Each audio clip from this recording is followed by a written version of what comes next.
we'll be talking to, one of the major union people in the United States of America, Sean O'Brien, later today. And I will ask him about the weekends and whether he celebrates or not. Anyway, but I digress. First and foremost, this is a part of the broadcast where I tell you about my personal news about what's going on in the world of HasnAbi Piker in between the time period where I pressed the stop streaming button and pressed the start streaming button. And yesterday I pressed that stop streaming button a lot earlier than I normally do. That's right. I pressed that button way earlier than I normally would, freaking a lot of people out. Talk to you about that in a brief moment. So,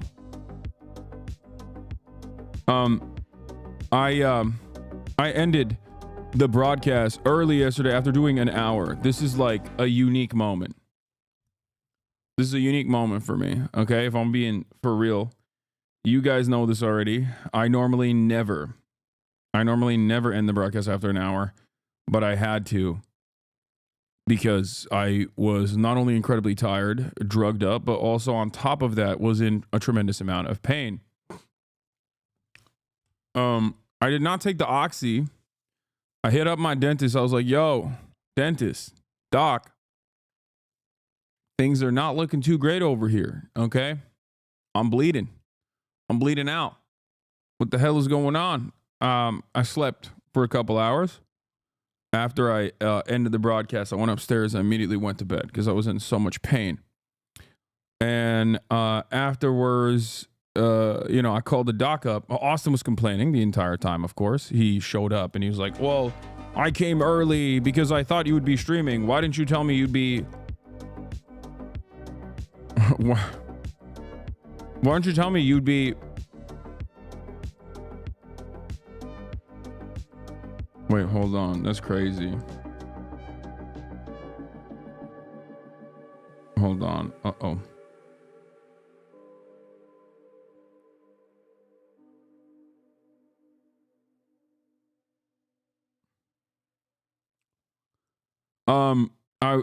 Sorry. He was upset that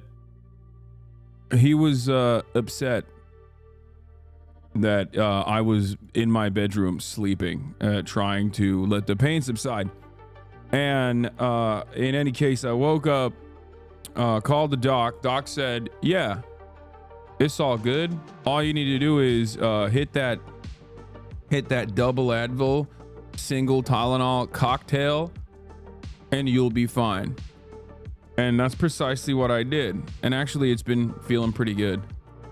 I've been feeling a lot better today as well. But drugs are never the answer, bud. They are for me.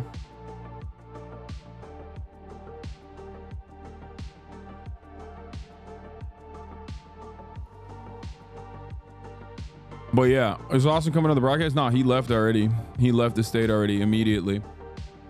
But yeah, I digress. I did the drug cocktail.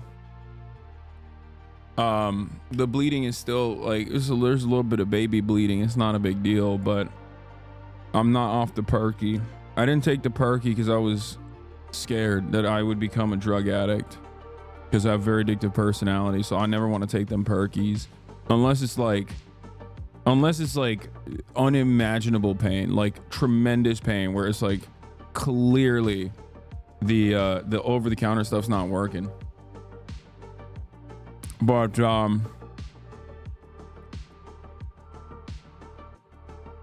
yeah, I don't want to be perked up. I don't want to be a perked up shouty. I don't want to be like ninja off the perk. I don't want that for my life. I don't want that for myself. Yeah, I heard Elon and AFD leadership talking about how Hitler was a socialist because they are the stupidest people on the planet. We'll get to that in a second. But yeah, there's a lot to talk about. There's a lot to talk about. Shot the podcast last night. We had Jason the Ween in the building. Jason the Ween came through, clutched up. And no, really good. We have a banger podcast for you guys. coming out on Monday as always. But aside from that, I went to bed last night, woke up this morning, walked Kaya around, because there's like limited amount of activity that I can engage in due to the situation with the fires. So,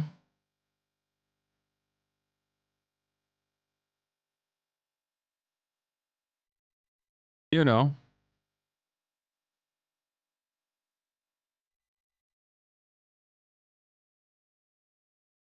have you played Luffy Rivals game? No. You can vent. Don't worry about the news.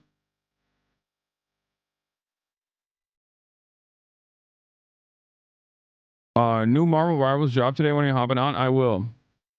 Will the fires affect the Japan trip? No, they won't. Why would they? The Japan trip is in like 2 weeks. But yeah, that's it. That's all I got in terms of personal news. I had a Hollywood meeting that I was supposed to have with a dude. I'm not gonna say which movies he's worked on. He's wanted to work with me for some time now, and apparently he had to evacuate. So we had to cancel that meeting this morning. But other than that, I've just been kicking back, trying to recover and do everything in my power. Don't forget your latest collab. Why was this AI on my Twitter? Wait, what? I think people need to eliminate AI in its entirety. What the hell are people doing? Anyway, but call your goons to keep TikTok up. Yo, I wanted to keep up. I wanted to stay up. But in any case, that's it. I'm here. I'm ready to go. I'm live. I'm alive. And we got a lot going on. We got a lot going on in the world. So we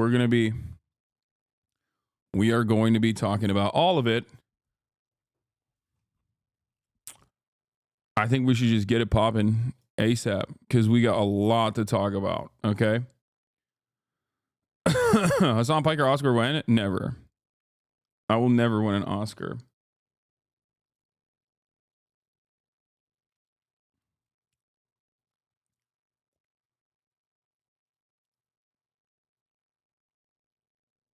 You've been saying Kamala's career is over because she's a loser with no momentum, no motion, but doesn't that just make her the perfect Democratic candidate at this point?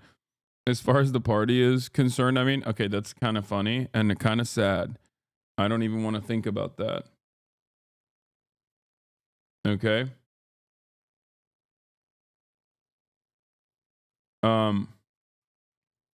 Yeah.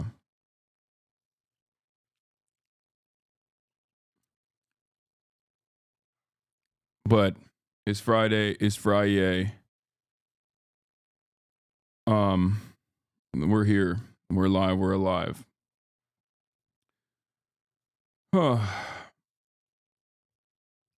Okay. Bro, you good? I'm not the best. Did Timasius send a link or not? I'm not the best. I'm still in pain, but it's nowhere near as bad. It's nowhere near as bad as it was. But overall, it's better than yesterday. So it'll be all right. Oh, Mayo Higa went viral. I did not realize drinking a hot beverage when you're cold actually makes you warmer physically. I thought people just like hot drinks because of the vibe. That's awesome. What the fuck? Y'all, this is embarrassing. Please stop. I understand it now. I'm the founder and executive director of a conservation education nonprofit. By the way, go follow Alveus Sanctuary. Yeah, that's a crazy way to promote your sanctuary after going viral on the timeline for not knowing like basic things.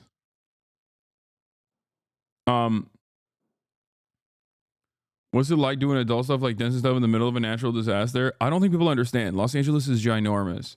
And it's really interesting because like while on the one hand you got like massive places that like places where a lot of people live are being evacuated. Like, if you are in the middle of the city like I am, there's basically nothing. Like, it's as though it's not happening at all, and it's really interesting. Like I said, like the trash got picked up. You know what I mean? LA is so ginormous that on the one hand, you can have a part of Los Angeles like completely on fire. There are so many other parts of LA that are just actively working. Yeah. The only issue for us at this point, if you're in an area that's not supposed to be evacuated, is obviously the smoke and the air quality.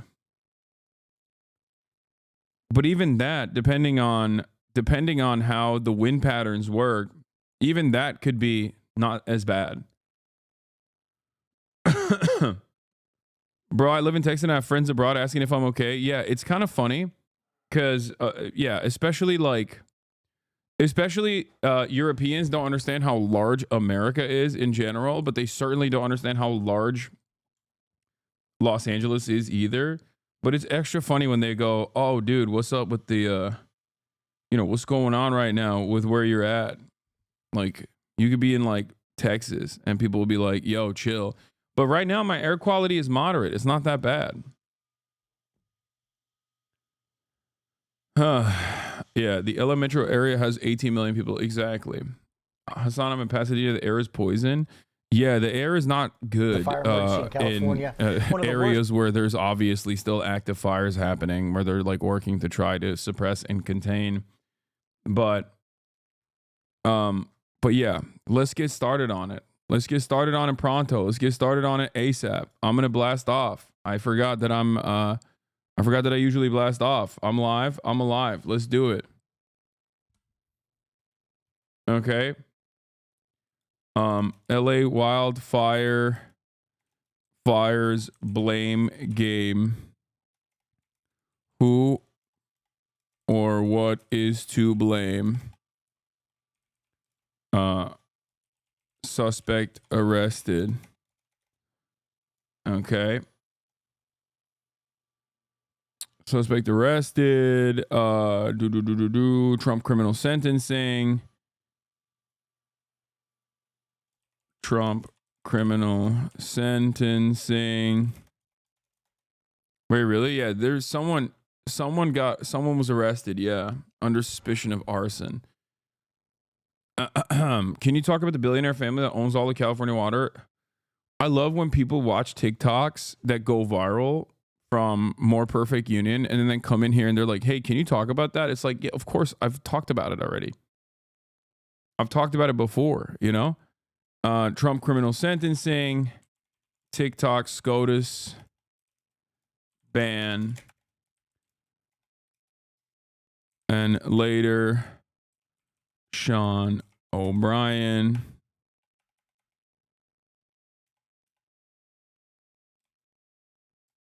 will be on to talk about labor action under Trump. Get in now.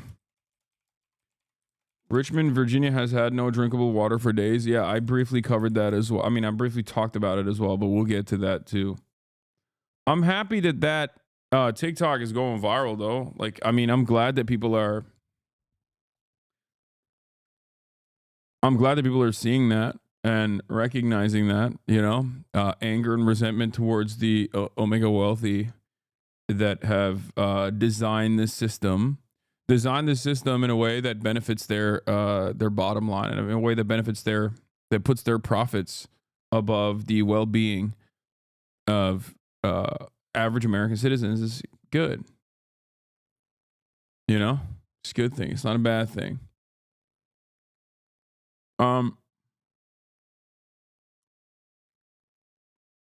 Have you reacted to Leo Skeppy basically saying LA is Squid Games right now and the homeless people have been plotting? Yeah, I think like the Treatlerites are pretty crazy. Like, the person arrested was not accused of arson. That's interesting. That's what everybody is like. That's what everyone has been going through it. Yes, the Fivio foreign situation is funny as well. We've already talked about it. There's so many conspiracy stories right now. Yeah, the Treatlerites are going nutty mode. Everyone is looking for a million different reasons. Like there is one of the many different fires could have potentially started by arson. I'm not going to make that assertion immediately without seeing some serious evidence. You know what I mean? Um, but regardless, yeah, this is homeless man with flamethrower suspicion of arson near LA's Kenneth Fire after residents detain him. Yeah, but that's New York Post, chatter. Like, that's New York Post saying it. KTLA is saying man detained near Kenneth Fire, not accused of arson. I think I probably trust local news over New York Post, which is a dish rag propaganda propaganda outlet. But we'll look at both. Like I said, I'm not immediately going to discount the idea that like one of the are you boycotting? And what do you think about the boycott? Boycotting what?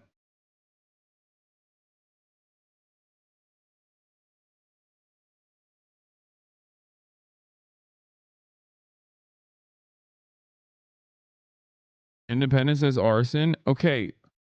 Jay Mershon.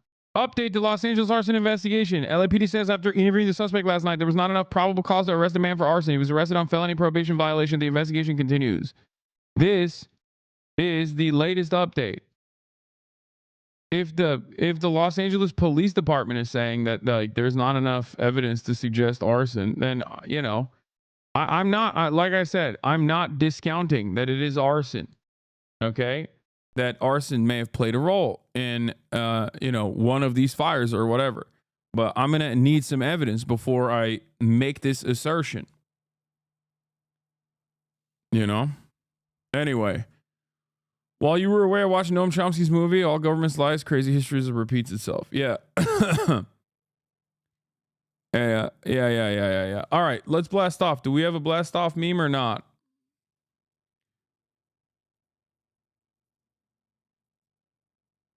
I sent one, but I got blocked because I can't link right now.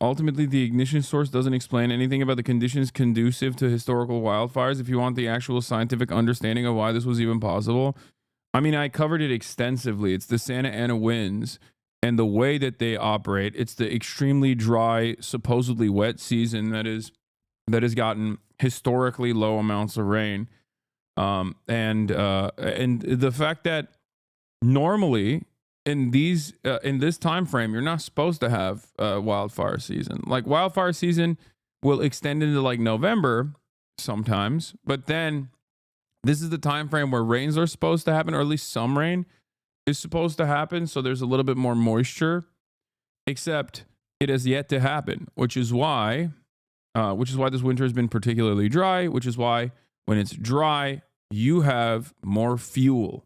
Okay, remember the three things necessary for fire: air, fuel. I forget the third thing. You can't deal with air, but you have to deal with the fuel. And the way to deal with the fuel is obviously by doing your very best to... What? I'm not using that. That's a crazy meme, dude. This is insane. Excited for tomorrow with Sean. Don't forget to bring him to Jason's concert. I'm not using that as a meme, dude. Stop.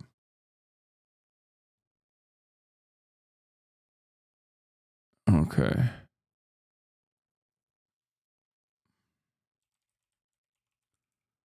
Okay, I like the fire marshal one. That's funny. All right, we'll use that. Okay. All right. It's also because of the Santa Ana winds. Yeah, I know.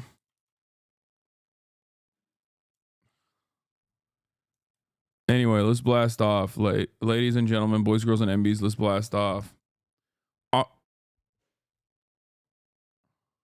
Bro, I'll be saying something on stream, and like a second later, a chatter will repeat it. Like straight up in the same process of me Are you regretting logging on? No, because I do actually feel the need to cover the news, especially when there's a lot of attention on this particular story. It's happening in my backyard. And also, not only is this a major news story, but there's a lot of people that are utilizing this major news story to push whatever their own personal interests are, push whatever their own agenda is. And it's gotten to a point where I think a lot of people simply use whatever major news story is happening to redirect the attention, basically just push whatever marginalized group they hate, like whatever group that they hate, that they despise, they make it out to be the villain. And considering that this is something that is a considering that this story is related to climate change, which it doesn't have like immediate tangible associations where you can't just like look at it and go, oh, this is A to B. Climate change caused this. Like it creates opportunities for opportunists to lie in whichever direction that they want to. If you hate black people, you say, oh, they're looting, which is something that has taken place. If you saw on Twitter, there were people that were talking about how like black people were looting, and it was actually a video from local news filming black residents actually taking out their valuable items from their houses before they caught on fire. You have the Altadena neighborhood, which is so gross. Like you're looking at a situation where like these are people suffering, and you go, yeah, this is a great opportunity for me to do some racial agitation, right? I love that there's a chatter in here who's like, because they are.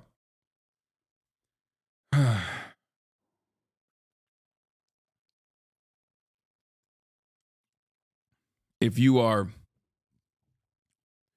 angry and resentful about the existence of gay people, you look at the situation and say, oh, well, the fire department chief is actually a lesbian. So the reason why this is happening is because of DEI. If you hate the Democratic Party, you say, oh, it's Karen Bass who like personally lit the fires, basically. It's just, sometimes it's a combination of a lot of different factors, but of course, as is the case always, many of the factors that the Republicans point to are ridiculous. And some of the factors that liberal treatlerites point to are also ridiculous. And I will cover all of them extensively. But I digress. This is it. This is the blast off tweet.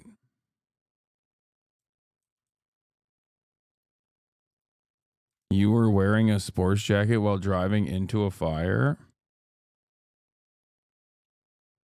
Cancel this man.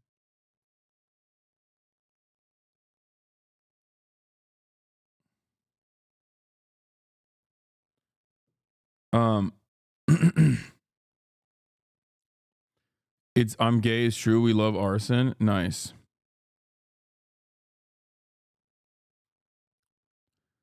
But yeah. First and foremost, let's look at the new images that are showing the devastation from across Los Angeles from the wildfires. Obviously, this has gotten these wildfires have basically now the number of casualties is up to 10. The number of structures is in the thousands that have been burned down. You know, you have iconic landmarks, cultural landmarks that have now burned to the ground. And you have thousands of homes, thousands of places where people just lived. They're gone, right? 10,000 structures at this point. It's one of the most devastating wildfires. Will have the costliest economic penalty. And there are obviously some mitigation factors that were not implemented. But overall, everyone is trying to point the finger of blame at whatever they see is the real responsible party. So let's take a look at these new images and we'll talk about it. What landmarks? I've only heard of houses. Yeah. One of the houses in Altadena is one that my mom actually used in her dissertation that has a famous Orientalist interior architecture. It burned down. I think there was a couple different, like you got libraries and stuff that were burned down. The Pasadena Library, or not Pasadena, Pacific Palisades Library burned down. Yeah.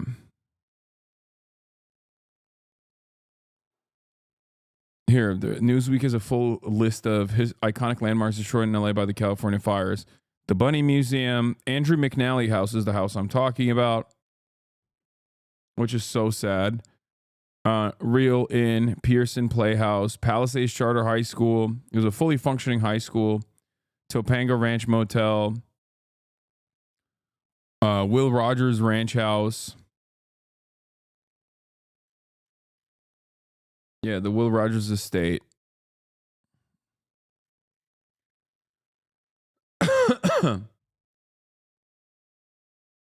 Altadena? Yeah, okay. Yeah, and also, as all of this is being burned into the ground, you have the likes of Poly Market taking bets on the Palisades fire in California. Because we live in a horrible reality, a false reality. We are in a complete dystopia, but also lame. It's not just like a regular old dystopia. It's also not cool. Like it doesn't have all the fixings of a cool dystopia. It's just like regular old lame dystopia. Anyway, Princess Teacup, thank you for the 5 gifted subs. First natural disasters in that state's history. 8,000 firefighters and emergency personnel have been deployed, including the National Guard. Firefighters have poured in from all over the country to help. Overnight, officials said the death toll has now risen to 10 people. And a new fire, the Kenneth Fire, ignited in the West Hills. It quickly scorched nearly 1,000 acres in a matter of hours. I want to show you this map right here that shows the fires and evacuation zones. So far, 180,000 residents have been told to evacuate at some point over the course of this disaster. Some people are now returning what's left of their homes and neighborhoods, block after block. You see it right there, obliterated. More than 10,000 structures destroyed or damaged. The Palisades fire is the most destructive in Southern California history. It's burned an area larger than the size of Manhattan. Wow.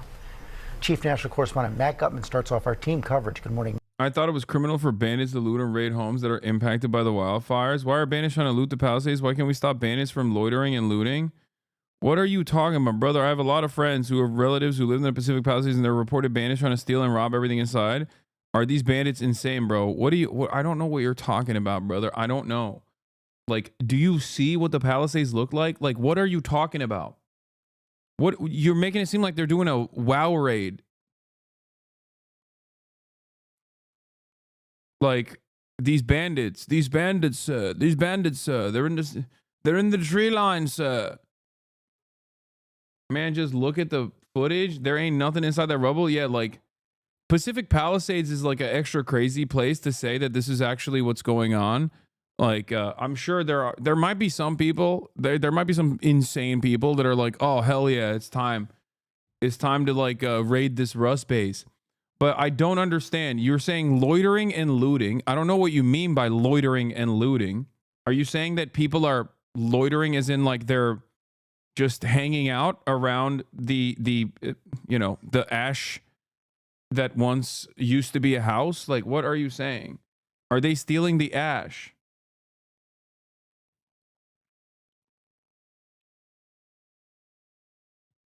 I thought it was criminal for bandits to loot and raid homes that are impacted by the wildfires. Why aren't the cops doing anything? My relatives in the Pacific Palisades home got raided 2 days ago. What? Like, is your Pacific Palisade home standing? I don't understand. Because 75% of the house is burned to a crisp. Not sure why you pretend to be dumb as fuck. It's obvious what they wrote.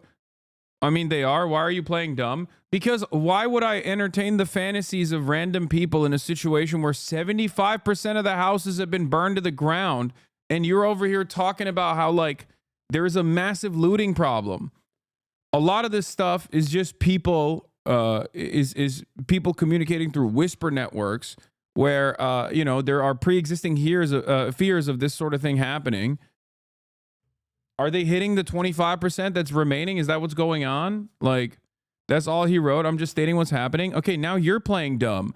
I understand what that person is saying, and I'm addressing that the likelihood of this becoming like a major problem is fairly low. People forget that 18 million people live in Los Angeles.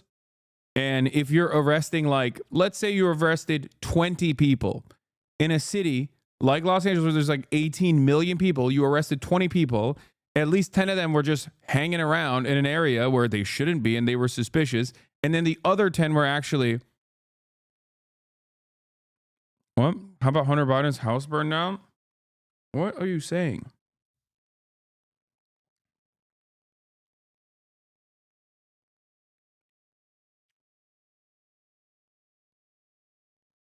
I don't care about the Hunter Biden's house burning down. What? Why do you care? What? How about Hunter Biden's house burned down? How come? You think that burned down for like a secret reason? You think Joe Biden did it or something? Or are you insinuating that there was like a pedophile tunnel? And why am I entertaining this conversation? Take a week off, stupid.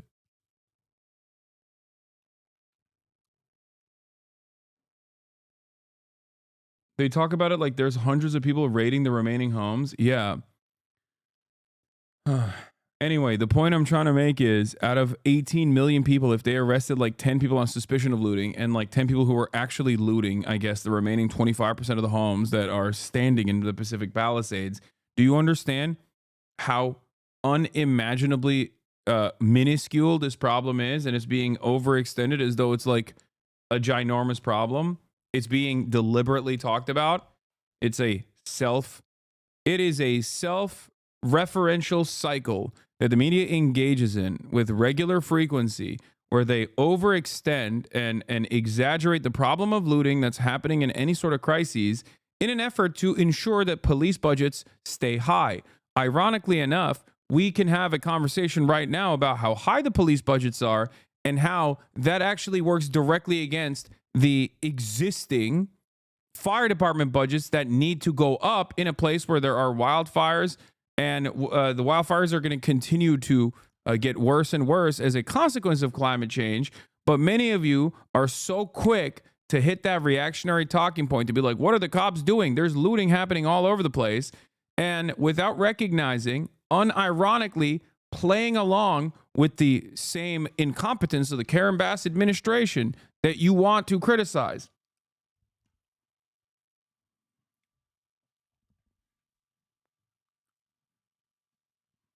It's crazy. Also, they don't have to talk about the insurance companies taking away fire protection. Yeah, there's so many more important things to discuss here. And there are people being like, yeah, the DEI lesbian fire chief, that's the reason why it happened. Or there's looting happening. Why aren't you talking about the looting? Why are you secretly hiding the looting? Like, as though it's a good thing. No, dude, it's not a good thing. Okay. And I'm not saying that it doesn't happen ever. Okay. But in a major city like this, having like one or two incidents such as this one, and then a whole bunch of suspicion, is not necessarily the smartest way to go about it. That's it. Okay. I hope the Forest Service will be able to use these fires and how impossible it's been to contain them as a way to get funding. Equipment is aging, wages have stagnated for the past decade, and they're struggling to hire anyone. I made more washing dishes at a hotel than being a hot shot. I worked less hours and an infinitely easier job. I made more. It's disgusting how little wildland gets paid. PD steals so much money from the FD. I mean, wildland in particular is ridiculous. It is ridiculous. As far as I've seen, the like LAFD at least gets paid pretty decently, has a good pension. It's actually a very well sought after it's a very well sought after position. The Los Angeles Fire Department jobs, they're hard to come by, incredibly competitive. You have to be in like peak physique. But as far as the wildfire firefighters at the federal level, it is ridiculous. It is genuinely shocking how little these federal employees get paid. Yeah, Cal Fire has like 3x the starting wage at USFS Wildland Fire fighters. It's crazy.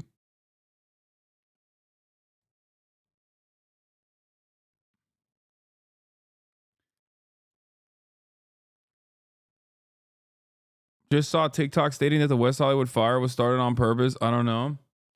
Please never say just saw TikTok. It was 50K when Structure was making 70K easily. All the Wildland people go to Structure after like 2 years. Yeah.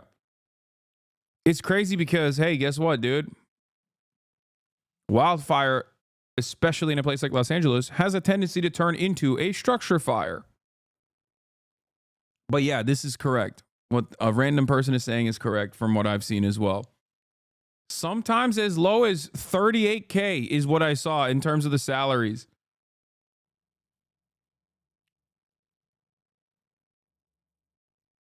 How insane is that?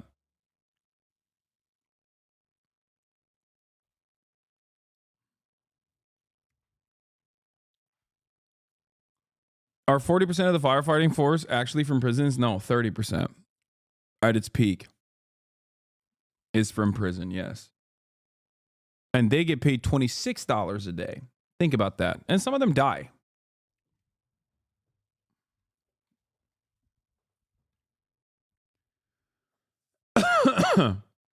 Anyway, it's just something to consider in terms of like what our spending priorities look like and how crazy it is. And also, I found out what the actual salaries are for daily for the private forces. There are private brigades, by the way. It's like a known secret. And I'll tell you how much they get paid. They get paid $7 grand a day.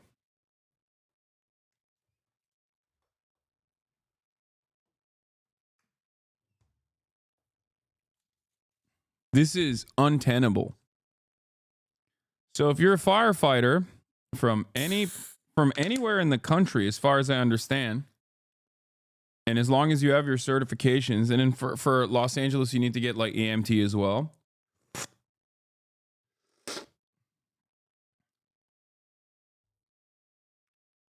Do the private brigades have their own private water source? I don't believe they do.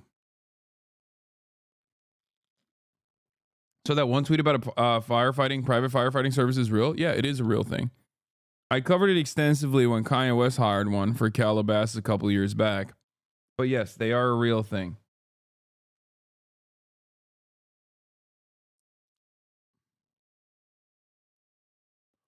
Do you think that the insane power that developers have in LA will be affected here? It is clear to me that some of the devastation of the properties are due to deregulation of building code, particularly related to wildfires. Yes. That's also a massive part of the puzzle as well. Yeah. If you're finding yourself in the throes of reactionary looting law and order narratives in the midst of this like unimaginably devastating wildfire, okay, remember that you are doing the bidding of these guys who personally think that it's important to consistently keep paying cops more and more, keep expanding their budgets, and sometimes that those budgets are directly at odds with other budgets. Okay?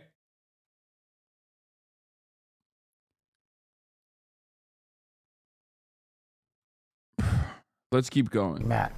Yeah. Hey, George, I want you to see behind me there is a house that is now fully engulfed. We are still... What is this? Saw something about how their companies are already trying to buy up some of the land burnt homes. Not sure if it's true or not. Of course it's true. It always happens after every fire. It happened after Lahaina. If you recall, there are always opportunists that try to buy low in the immediate aftermath, knowing full well that there are always going to be, even in a place like the Pacific Palisades, there are always going to be people who simply have, they don't have enough money. They can't wait for the insurance payout. They have to, they have to sit in their rental property that the insurance is paying for, that the insurance is subsidizing. And they see an opportunity. They see an opportunity for that land to go away. And they're like, okay, this is it. I need it. I'm desperate. There are always vulturous people that take advantage of these situations. The other thing that a lot of people do is also put out incredibly high rental properties. They've already started popping up in the Mar Vista area, in the Santa Monica adjacent neighborhoods, where single family homes that used to be rented out for 15 grand a month. These are pretty large single family homes, just understand, similar to what you're seeing in like the Pacific Palisade area. Now they have doubled the rent. Yeah. There are single family homes that are going for like 10 grand a month to 15 grand a month. Now they are on the market. They are on the market for 30 grand. 30 grand. 15K a month is crazy. That's so cute that you guys are so oblivious to Los Angeles real estate. Los Angeles housing market. Yes, dude. Yes. Single family homes in Los Angeles in the rental market are like 15 grand a month, 10 grand a month. Yes.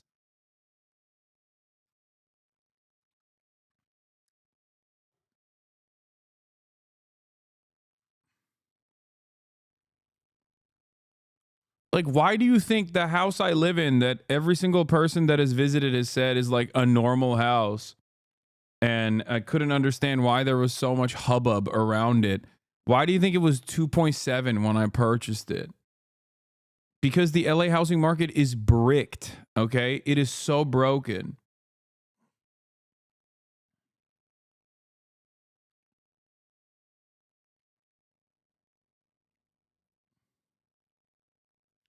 Jamie Lee Curtis comparing the LA wildfires to Gaza just shows the detached view of the reality of these celebrity champagne socialists. Why is has Jamie Lee Curtis ever said she's a socialist? What are you talking about? No, she's just an out of touch Hollywood actress who quite literally posted a photo of Gaza famously in the beginning and said, look at this is what Israel looks like right now. And then everybody was like, Jamie Lee Curtis, that's Gaza. You posted Gaza and while defending Israel. Who do you think is doing that to Gaza? It's Israel. And she just deleted that post and then never said anything about it ever again. It's crazy. It's crazy to me. Anyway.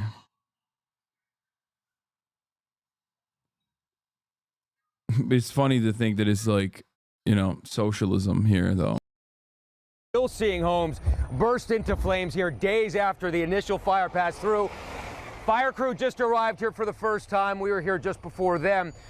They are aware of this. They are trying to pounce on each one of these fires as quickly as possible because I want you to see, I don't know if you can, maybe we'll keep pulling up a little bit. And I'll have Juan, our cameraman, and our second camera, Will, here show you the embers shooting up in the air. That is a concern. Those embers get fired up, cast downrange, hundreds of yards, and with a strong wind, even miles downrange, and they start new fires. Now, we're going to keep going down here. Because, you know, we talk about these numbers and you see some of those fires up close, but you can't get a sense of the scale of what 10,000 structures destroyed in both of those fires, Eden and here Palisades fire, looks like, what 10 fatalities seems like when we talk about whole neighborhoods until you see it on the ground. And the only way to really see it is drive through to see those naked chimneys with nothing around them. The playthings and toys of children just completely disintegrated here. And this goes on block after block on both sides of the street. Nah, bro, I see a lot of opportunity to loot, man. I look at this and I think to myself, well, time to loot. Meanwhile, the real looters are the insurance companies. The real looters are the agribusiness interests that have absolutely gutted water management in this state. The real looters are the Los Angeles Police Department that takes up so much of the limited resources that your taxpayer dollars actually fund. And you're over here thinking about, like, you're fantasizing about like a random scary Guatemalan guy looting the ash out of this house that is like eviscerated, not realizing that that in and of itself is actually a continuation of the same structure. Okay, that right there, when you talk about looters and how devastating and how scary it is, acting like this is a ginormous problem. And I'm not saying that there isn't a single person that has, you know, tried to use this as an opportunity to steal. But if you consider the situation, if you consider the 18 million, if you consider the tens of thousands of structures that have been destroyed, and you think to yourself that, oh, there's like some serious looting happening. As far as the eye can see. This morning, those new harrowing images revealing the scale of the damage in Los Angeles. I don't know how we're going to come back from this. I don't even know where to start. Across the county, more than 10,000 structures destroyed, and overnight the number of fatalities jumping to 10. Mars would be more habitable than this place right now, so it's crazy. There's absolutely nothing. Once densely packed neighborhoods, now smoky wastelands. Pacific Palisades, right now, could just be taken off the map. There is no Pacific Palisades. But trickling back into this hellscape were families hoping to salvage an heirloom or a memento. That is the living room. That's the front entrance. This is for everybody. Beyond that, there was a bedroom. In the rubble of a condo building in Pacific Palisades, we meet Gail and Mario. Is this your safe? It is. Wanted to get to it before the looters got to it. Gail fled with just her nurse scrubs, a phone. Wanted to get to it before the looters got to it is crazy. Like, everyone's brains are broken, dude. Like, everyone's brains are broken. I swear to God. And little else. The documents, passport, things like that Nothing. are somewhere here. Yeah. Yeah. Everything. The widow hoping her wedding ring had survived this inferno. Wow. Mario pushed the safe off the building, then cracked it open. And for a moment, Gail held her breath. These your rings? Yeah, my wedding ring. This is my wedding ring. There it was, still glittering. Very cool. Quickly, police on the hunt for looters came to investigate. How major of a concern is looting here? Oh, it's huge. It's huge. And then you. Dude, that's crazy. Of course the cops are going to say that. Oh my God, I'm losing my mind. Dude, that is...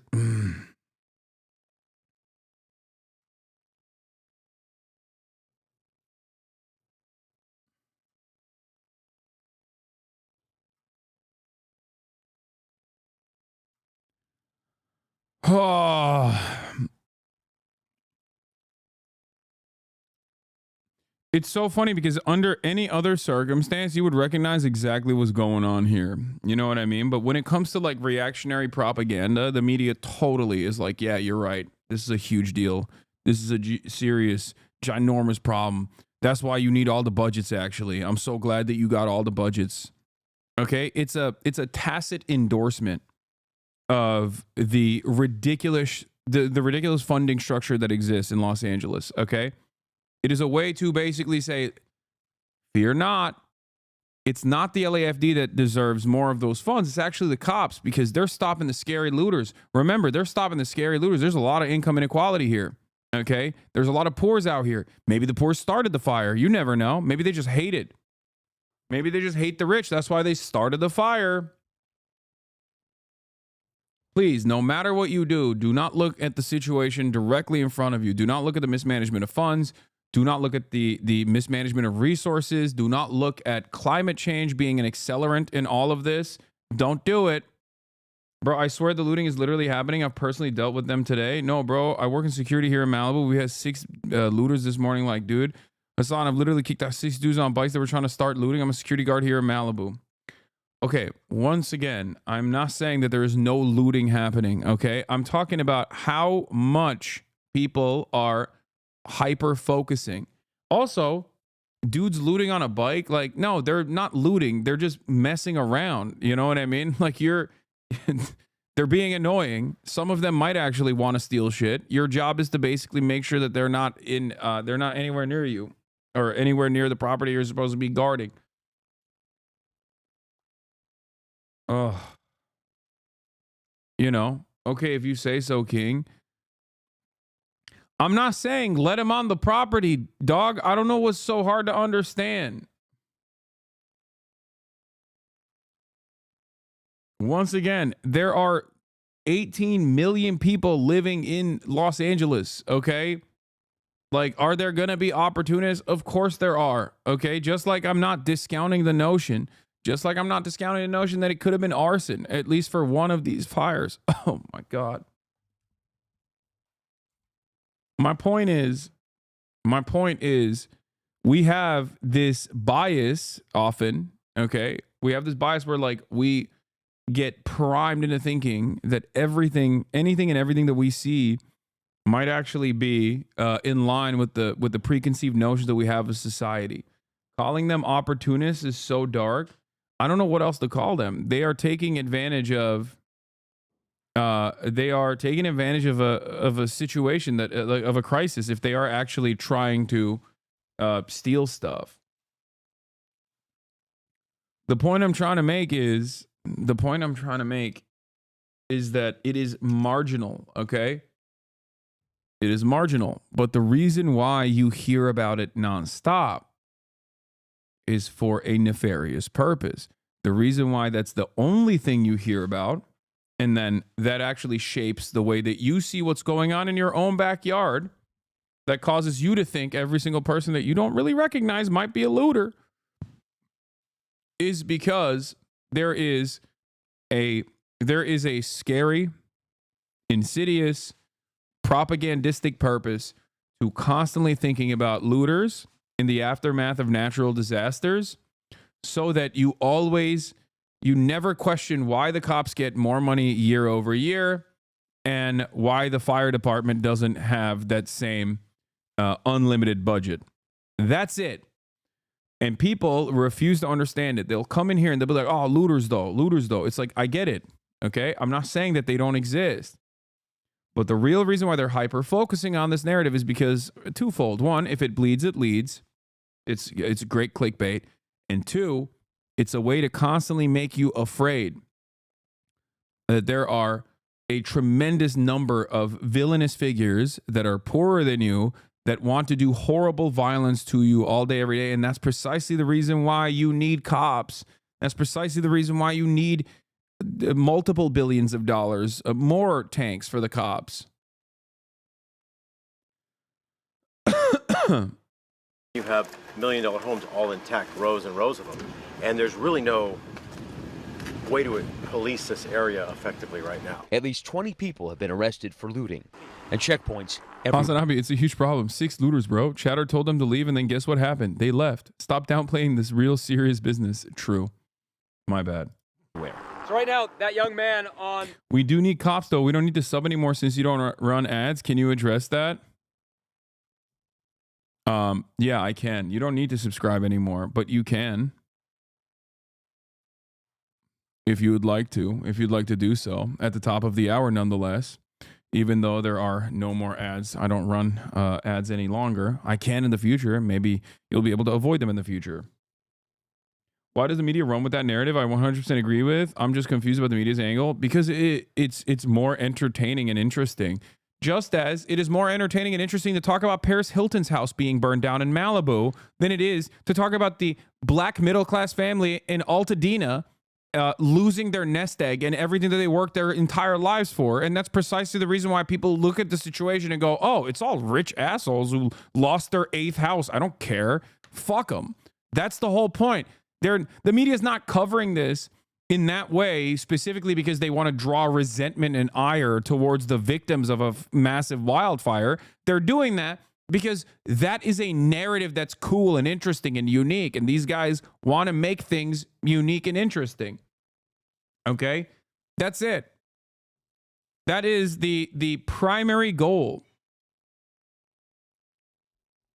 And this isn't the entirety of the media because I do have to give a lot of credit to local news and even mainstream news in general. They've done a tremendous job aside from like the, insane looting is happening everywhere. We have to start killing random people and it's probably arson narratives.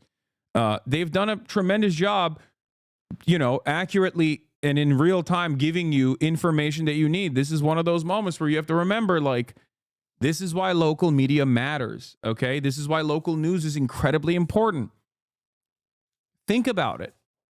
Think about what you see on Twitter. Think about your Twitter timeline, how malleable it is and how silly it is that you have to scour through basically multiple scrolls worth of scrolls worth of your timeline on Twitter to arrive at like accurate information in real time.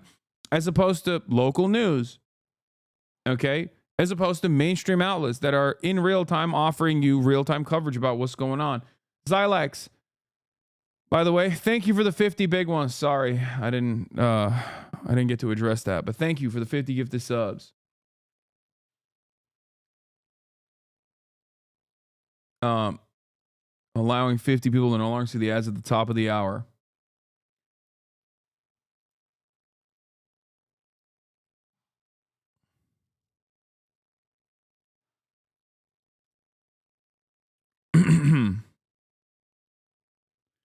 follow your streams daily because you talk the most sense. I just figured I'd let you know what I had to deal with. I can go fuck myself though, chat. Okay, don't get mad. And chatters, don't be annoying, okay? Don't be annoying to the guy. He's just giving us his own perspective. The looting fear is just so overblown. The cops need to set up a perimeter anyway, since most of the area is still dangerous. Yeah, that's the other thing. Like there is a role for police here. There is a role for police, as I pointed out when the fires were happening. They're there to redirect traffic and ensure people can't get into these areas, okay? They're there to make sure that everyone can evacuate safely. They're there to ensure that people can't go back to their houses by force if necessary, to stop them by force if necessary. Because when you allow random people to go in through the cordon that you, the area that you cordon off, you're creating a worse situation for emergency services. You are now a potential victim that needs to be saved. You have a car that is potentially blocking the emergency services that might need to use that route. So cops actually do play an important role here. They just don't really do that important role. It's not about stopping the looters. There are plenty of places where the police force play an important role in crisis management in times like this. The issue, however, is that they rarely do the job that they're supposed to. And then they just sit around and talk about looters all day and about arson and about homeless people potentially like lighting these fires or whatever.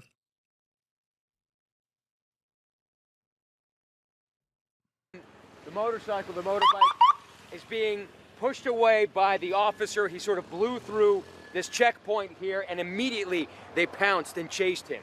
Susan Campick, Tracy, and Madeline Dam among the dozens who walked here in the hopes of being escorted back. So I don't get it. So do we have any updates? Is the guy in the motorcycle actually, do we know that he was a looter? Do we know that that was his goal? Or was he just an interested party that wanted to see what was up? Or maybe even someone who lives there and wanted to go back home? No, he was driving a motorcycle. So the automatic assumption is that he is a looter. This is what I'm saying. It's like, walked up to a random car and yelled at them. They said, I live here, but I'm scared all my neighbors and avoid eye contact. So how could I know? Anyway, here's their license plate. These guys are casing the Sunset Firehouse looking for a score. I approached them and I said, I don't speak English. I live here.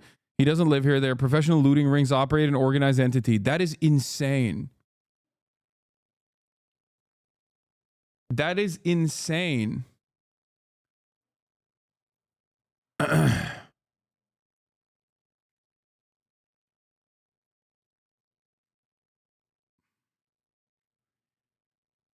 I'm losing it, dude.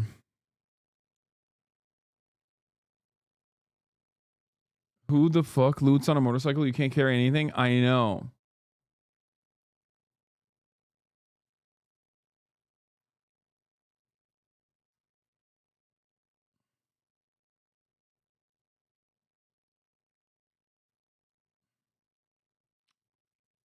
Back to their homes. I've been in this since Tuesday. I've got the same socks. It's like everything is the same. Oh, they got the, yeah, see? They got the looter. They got the scary looter in the back. Look, look, look. I've been in this since Tuesday. I've got the same socks. It's like everything. There he is. In his like $30,000 e-bike, by the way. Like, what's the higher likelihood that he's a looter on a bike? They're not 30,000. I think these are like 10 grand or something. The Segways are crazy. The new Segways are like 35 grand. The electric bikes. Maybe he just looted the bike too. It's like everything is the same. It's almost like at this stage of my life when I thought I was at the end of the marathon, I'm at the beginning of a new marathon. And we have to create everything from scratch. They got the call, jumped in the car, off they went. Just a few minutes later, it's apocalyptic. It's like someone's dropped a bomb. There's cars burnt out. There's ash everywhere. We were thinking it was going to be bad, but I think we both had no idea how bad it was. Like so many grappling with the loss of almost everything. If I could only have found one thing, this was it. It's the bill that we have at the front of the house, and it came Like, look at this, dude. Look at, like, what are they gonna loot from this house? Look at the conditions of the house, dude. The bell outside the house looks like that. What are you gonna loot from that house, Chatter? My husband's childhood home in Somerset, England, and it's damaged, but it's alive. These satellite images showing the immense size and scope of the devastation. Like, yeah, you know, opportunity, baby. I can't wait to loot the ashes. Devastation. You're completely out of touch on this. Looters are an issue, though. I don't know if you're genuinely trolling right now or trying to push a narrative and an agenda. You're completely out of touch on this. No, I'm not completely out of touch on this. I'm stating that while there are opportunists in times like this, the media greatly overemphasizes the danger of looting in a situation where what is there to even loot in the Pacific Palisades? 75% of all standing structures have melted. Okay?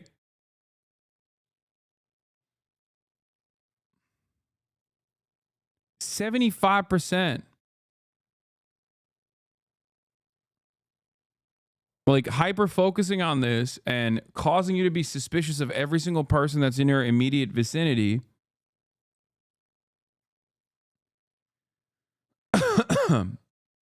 People that say, "Oh, I'm not duped by mainstream media narratives," immediately get duped by mainstream media hyper focus on certain incidents and certain issues in the immediate aftermath of a wildfire. Okay, where 75% of all standing structures have been destroyed, and only because it corresponds to the reactionary attitudes that they have and the fear that they have in their heart about the unknown, about the other, about like the vicious nature of man. That where they go, nah, you're out of your element. I'm not saying that there aren't people that would try to do such a thing. Okay?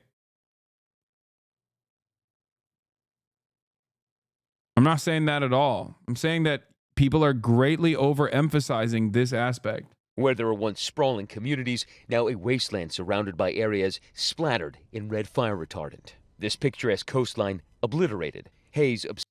That's the other part of this, okay? Yeah. You know what's crazy about the looting in this situation? They're gonna get cancer, dog. If they go into the flame retardant sprayed houses, okay? That's an incredibly cancerous material. So even if they were to go to a standing structure, they're just gonna get they're putting a death sentence on themselves, okay? Don't believe your lying eyes. There's totally like a million looters out right now. I know. And it's interesting because like the media keeps constantly saying this, but there's just like never really any hard evidence as to suggest that this is a ginormous problem. Obscuring the scene below. Oh, look at the flag. And there, that tattered flag covered in soot, waving at half-staff among the debris. Of course, the greatest loss, I have to pee. Human lives. The New York Times reporting 82-year-old Rodney Nickerson and retired pharmacy technician Erlene Kelly were among the dead. And 66-year-old Victor Shaw. And I opened the front door and I just yelled in, "Victor, we got to get out. This is it. We have to get out. The fire's here." And I didn't hear him say anything. I heard him say nothing. So I ran to the car and I just got out. I just got out and I went down the street and there was a police car and I flagged him and I said, "My brother's in the house, I need help." And he told me to get out. He said, "Go." His family later finding his body with a garden hose in his hand. And I couldn't be here. I couldn't be here to save him. I couldn't be here. That's what hurts the most. So we've now driven onto Sunset Boulevard, the iconic main thoroughfare in the Palisades, and you can see this is the downtown business district. It's obliterated. This goes on block after block. Now, the LAPD tells me they're going to be going through these neighborhoods. They believe there are more fatalities here. Firefighters say it's going to be weeks before they finish mopping things up and days before people can actually come back home. Now, this is Fire Station 69, one of the few buildings here still intact. Those firefighters putting up a massively valiant fight for so many days, but with those red flag warnings ahead, much more work for them left to do here. Michael. Well, our thoughts are definitely with everyone there. We're going to turn now to the Eaton fire. That's another big one around here, and it is still burning out of control. 0% contained northeast of LA. This is the area around Pasadena, and as I say, No containment at this hour, 0%. Chris Van Cleve is in what's left of Altadena. Hard hit it was. Chris, good morning. Have you ever considered that I'm just racist? Stop making me defend this position. People looked at me weird if I said DEI, so I just have to adjust my wording for each made-up crisis in my head. Yeah. LA City officials have contacted LA Mask block members for PPE resources. No joke. Yeah, I heard about this. I think Mother Jones is going to be covering this as well. They literally, after potentially considering a statewide or a citywide mask ban, LA, the LA municipality reached out to like a disability activist group to get some masks. It's crazy.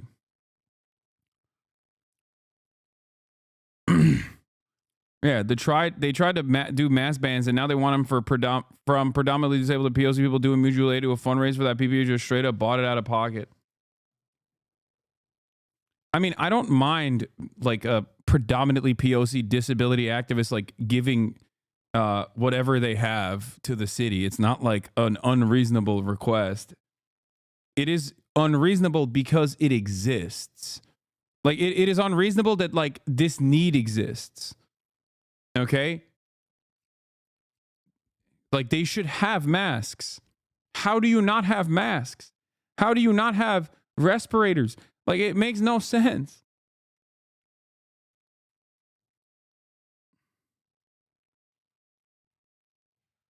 It's crazy because it's a city with 18 million people. Okay? California as a state is like the 4th largest economy on the planet. Tony, fire trucks are stationed all over Altadena. There are 2 poised about half a block from us right now. Is there still a lot of concerns about wind and hot spots? Smoke is hanging like the sense of loss over this community as people come home and find scenes like this. Now into its 4th day, the Eaton fire's devastating path leaves behind only scars of what remained before. At least 5 people are dead.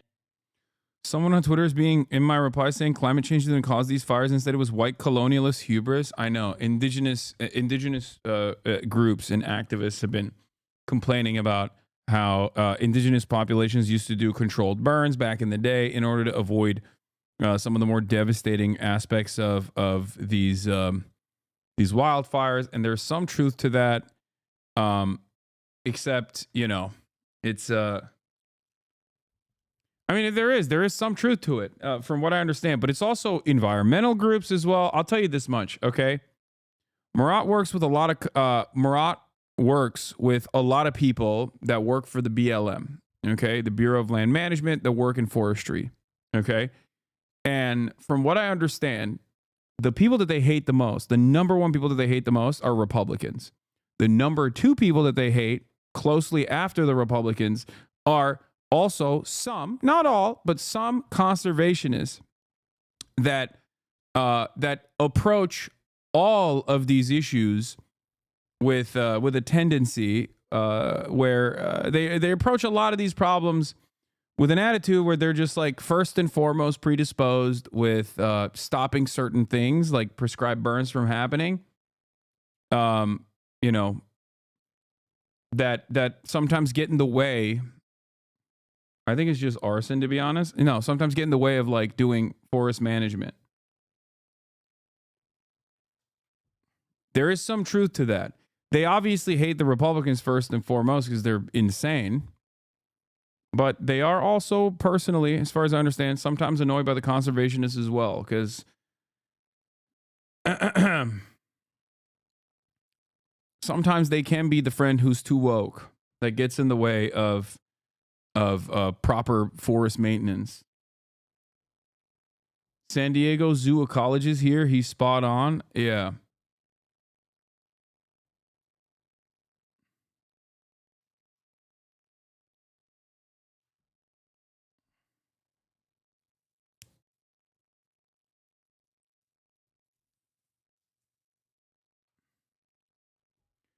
What materials are these houses made out of? If the fire police are still standing, why not make the whole thing out of bricks? Clueless Brit here. I truly have zero knowledge. Okay.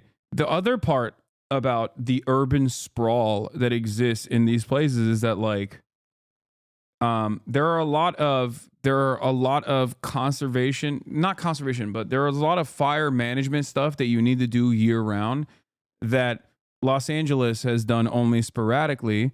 Part of that is due to the mismanagement. Part of that is due to lack of funding.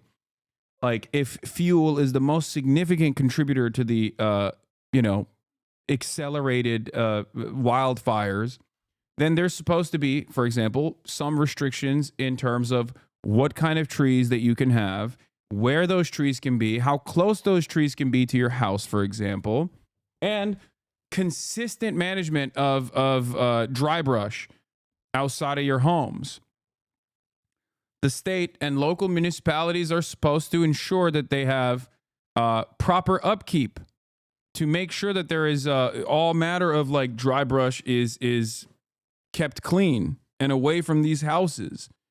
I'll give you another example. You're not supposed to put your car in your driveway when there is a wildfire happening. But a lot of people get scared and they don't know what to do, so they put their car in their driveway. Guess what? That's an accelerant. It's filled to the brim with gas. It's going to blow up your house. It's going to light on fire, and that fire is going to hit your house, and it's going to blow up your house as well. Okay? It's basically like putting a bomb in front of your house, like close to your house. Okay? This is another thing that people don't understand. That's why it's so crazy when, like, one of the funniest things that occurs in the aftermath of wildfires like this is people who just, like, don't simply understand certain things, where they'll be like, why are the trees not on fire, but the cars were all on fire? This is confusing. It's like, dude, it's because trees have water in them.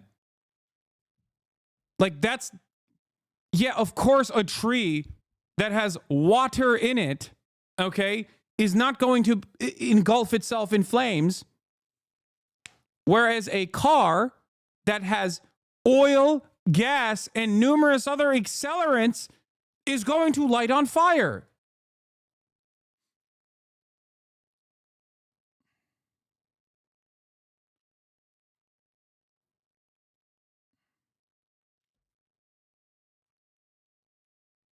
Every part of a car is flammable.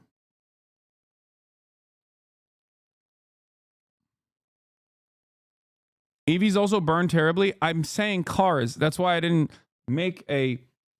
not say EVs don't burn. I said cars specifically. I'm not talking about the distinction between an internal combustion engine versus an EV battery.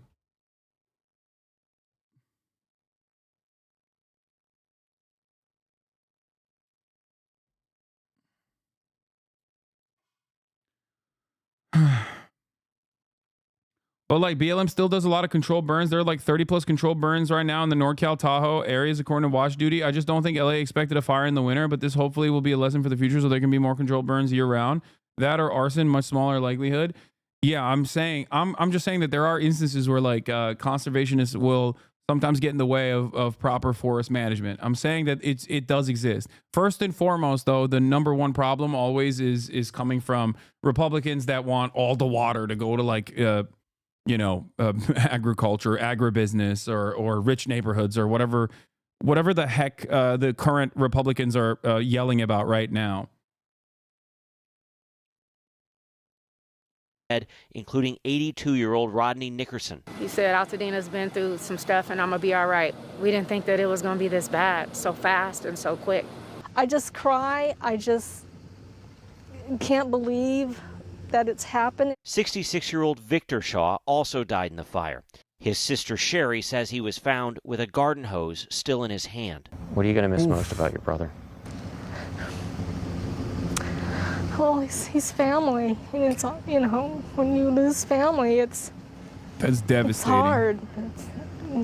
He's been with me my whole life, Big brother has been there from day one. I'll miss his companionship. I'll miss talking to him, joking about traveling with him, and I'll just miss him to death. I just hate that he had to go out like that. For many, it's a different kind of loss, one that looks like this. The scope of the damage soared Thursday. Officials say between 4,000 and 5,000 structures have been damaged or destroyed, a number that's expected to rise even higher in the coming days. When you saw this, what went through your mind? I've lost everything. Nira Chow returned Thursday to find her home reduced to a pile of smoldering rubble. I don't even know how we can get in there. As we helped her sift through the ashes, she made a discovery. Does that mean something to you? Oh my goodness, yes, of course. What does the church mean to you? The church means community, means God is good and faithful, that he will help us to rebuild.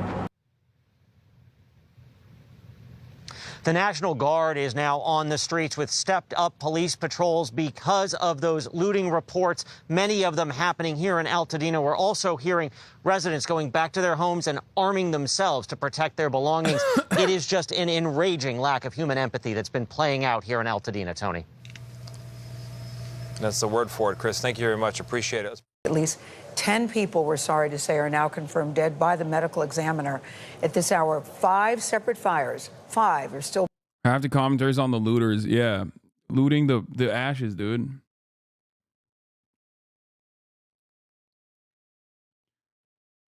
Look, looting footage. If you change the subtitles, it looks like looting to me. Yeah,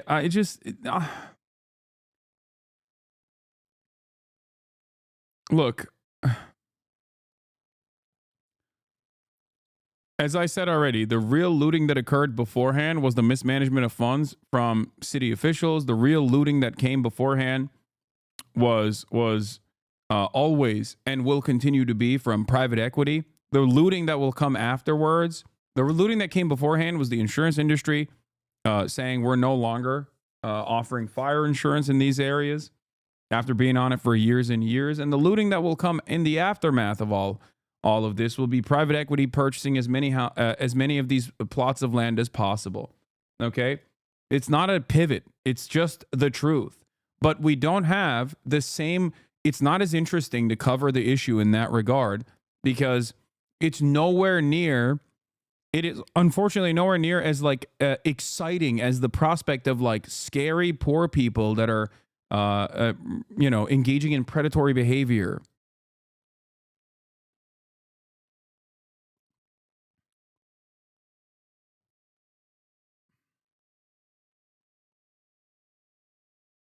Half the accounts posting about looting aren't even in the United States of America. It's been fascinating to see the trajectory of the Israeli OSINT analysts over the past couple of years. They've gone from masquerading as objective news source while parroting pro-Israel disinformation to now just shamelessly engagement farming racist clickbait like this. Yeah, open source intel. Reports of lots of looting in Los Angeles right now. WTF. It's a KTLA 5 news coverage where it's residents evacuating their home and their friends are helping them move their possessions as previously reported by KTLA 5. I'm Jay, originally from New York, now living in northern Israel. I report on world events, breaking news, and open source intelligence sharing, analysis, and commentary along the way. Check out the Gaza Most Wanted cards I created. Grab hoodies and merch here, zionmerch.com. They're just shit-slinging disinformation without even passing attempt at it appearing legitimate at all. Fact checks and communities notes have absolutely no effect. They just get their engagement and move on to the next bullshit post.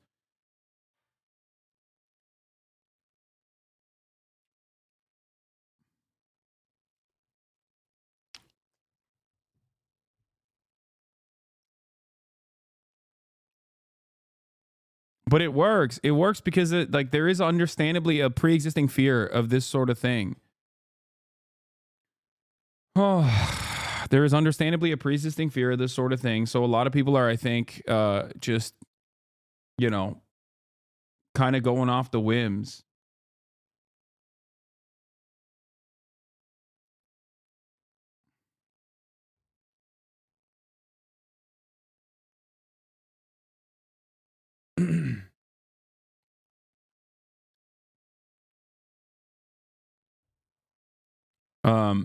Anyway, the other aspect of this is also arson. A lot of people have said that this is like meth heads and tweakers that are just doing arson because they saw that there was a lot of wind and they wanted to blow up the city with the hopes that maybe they could steal, I guess. I don't know. They're like, they're always thinking 2 steps ahead, those tweakers. And so far, there's not a lot of evidence that this is the case, with the exception of like some of the fires being really far away from one another. So like the wind conditions carrying like embers to create spot fires so far away from one another seem unlikely. But we'll see. We'll see. There will be obviously investigations as to how these fires started, and we'll find out what was the responsible party, what was the main cause, aside from the fact that the historically dry, wet season in Los Angeles, Southern California in general, was a major accelerant. Burning across Los Angeles County, some still at 0% containment. That includes a new fire called the Kenneth Fire, this in the Woodland Hills area of Los Angeles. Now, that's just north of the county's largest fire in Pacific Palisades. Take a look at these images taken from above. Devastation as far as the eye can see. And then, of course, the unimaginable loss. Officials estimate as many as 10,000 structures have been burned. Nearly 180,000 people under evacuation orders today. Tony, as you know, is in Pacific Palisades. He's been there all week, leading a team of correspondents across LA County. Tony, I can't get enough of the coverage that you and the team are doing. And every morning I wake up hoping there's going to be some good news, but the loss is still so devastating. The news still so dire. Good morning to you. Gail, good morning. There is some good news. We're going to get to it in a moment. Not discounting the fact that climate change is to blame, but I'm a meteorologist for NWS Jacksonville, and LA had above average rainfall this year in season. No, you're talking about the last rain season where they did have above average. But this, at post-November, no, you're talking about last year's rain season where LA did not even have above average. They had flooding. Okay? That's the last rain season. This rain season, we have had significantly less rain so far than normal.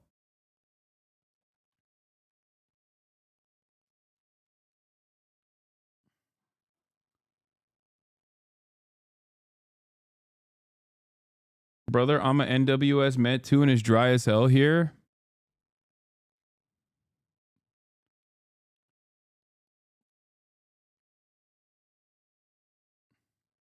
Also, even flooding last in the last rainy season is not good either. Yeah, here it is. Gobsmacking. Southern California has been off to one of its driest seasons on record. Downtown Los Angeles received just 0.16 inch of rain since October 1st, compared with normal total of 4.56 so far, according to the National Weather Service.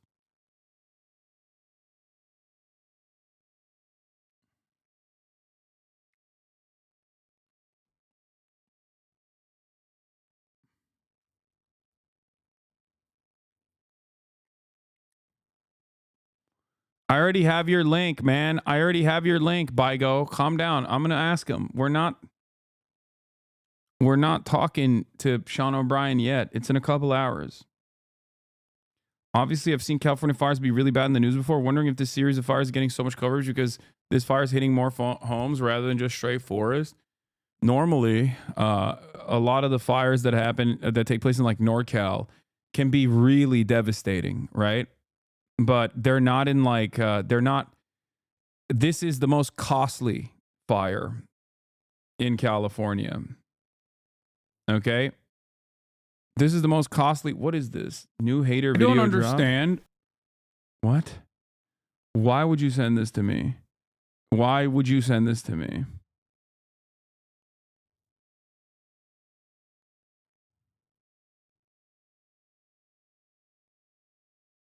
Take a week off, 40-month subscriber. It's got it's a 900 view hater video. 40-month subscriber.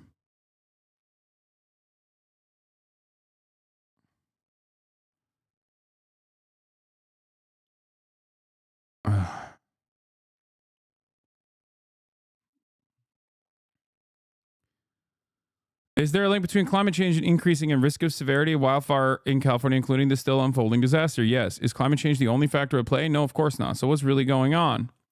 There's rarely, if ever, a singular cause of complex disaster, so don't be fooled by disingenuous strawman binaries. I mean, this person is correct. For wildfire encroachment into high-risk areas, historical land management and climate all matter to contextually varying degrees. What is the primary link between climate change and wildfire, both in California specifically and more broadly globally? Vegetation moisture, and therefore its flammability, which includes propensity to ignition, combustion, intensity, rates of spread, etc.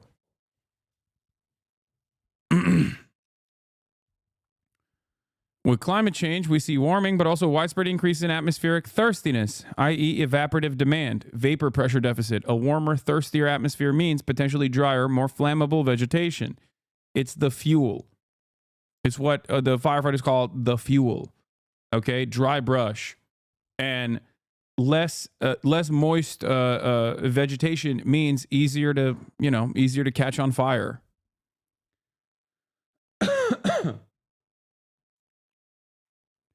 The increase in atmospheric thirst is actually caused by same underlying thermodynamic process driving increases in precipitation intensity with warming. In a new paper, coincidentally published today, we introduced the analogy of the expanding atmospheric sponge. The expanding atmospheric sponge effect conveys consequences of air's increasing water vapor holding capacity. Not only can larger sponge yield more water if saturated and wrung, but its absorptive capacity increases even if there's no water to absorb. Critically, this means the expanding atmospheric sponge can increase vegetation aridity, hence flammability.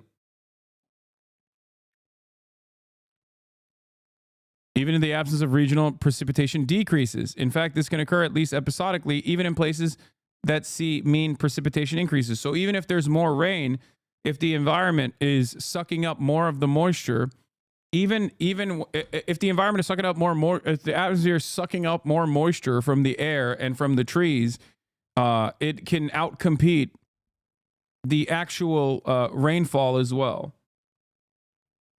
What about California specifically? Previous research finds large increases in summer and autumn conditions favorable to extreme wildfire spread. A doubling between 1980 and 2020 due to temperature, humidity, autumn precipitation trends.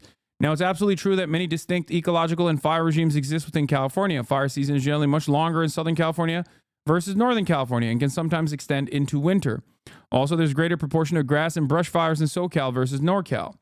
In fact, in coastal Southern California, where grass and brush, including chaparral, are predominant vegetation types, there is actually a historical relationship between wetter winters and increased fire activity in following fire season. Why is this?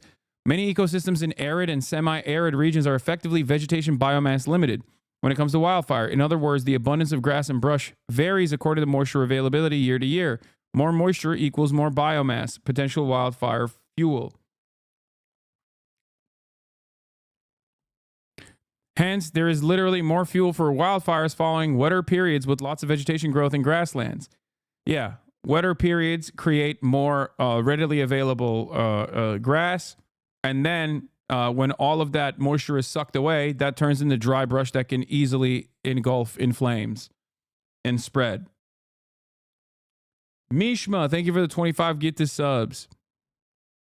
As opposed to the forests, which are usually more moisture limited and born more extensively and intensely during droughts. However, in a warming climate, we are seeing broad global increase in what the term hydroclimate whiplash, and thus increasingly frequent and or intense swings between extremely wet and extremely dry conditions.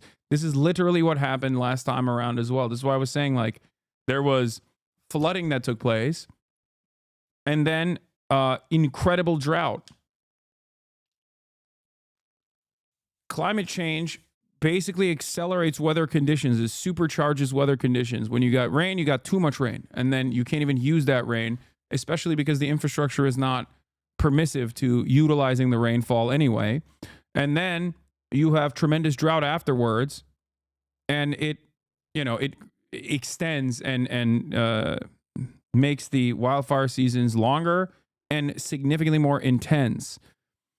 In grassy and brushy settings, wet antecedent conditions favor increased growth and fire fuel, but transitions from unusually wet to dry, hotter and thirstier atmospheric conditions favor increased growth and then increased drying of said extra abundant vegetation.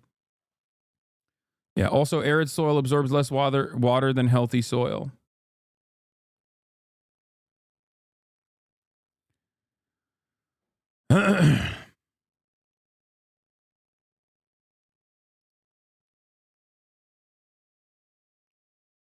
What is this person saying? We're talking about climate change. So your take is that there aren't people breaking into homes in evacuation area? I have friends and family who have seen their homes and their Ring cameras being looted. How are you able to say that? I'm gonna lose my mind, dude. Why are people so annoying about this? Like, I'm over here talking about climate change. They're like, dude, shut up about climate change. Are you literally like a fossil fuel giant or something? What's happening here? Are you in the pocket of ExxonMobil? What's going on? I'm over here talking about like the systemic factors at play in why wildfire seasons are longer in the state of California and specifically Southern California, and how you know, certain aspects of mismanagement in terms of the vegetation can create these uniquely dangerous, uniquely damaging wildfires. And this guy's like, dude, who cares about that? Please shut up about that. Please talk about my neighbor who saw in a Ring camera, you know, a scary individual. They're looting. They're looting. You're pro looting. I'm not. Okay. Like, don't worry. That attitude that you have in your brain, that little reactionary in your brain, will create infinitely more opportunities due to, one, income inequality, and two, more climate change related disasters. So there will be significantly more looting coming your way. Okay. Don't worry. It will become a reality eventually. It will become a very real reality, much more so than like the suspicions that you have. Just keep hyper focusing on the looting that's occurring. You know what I mean?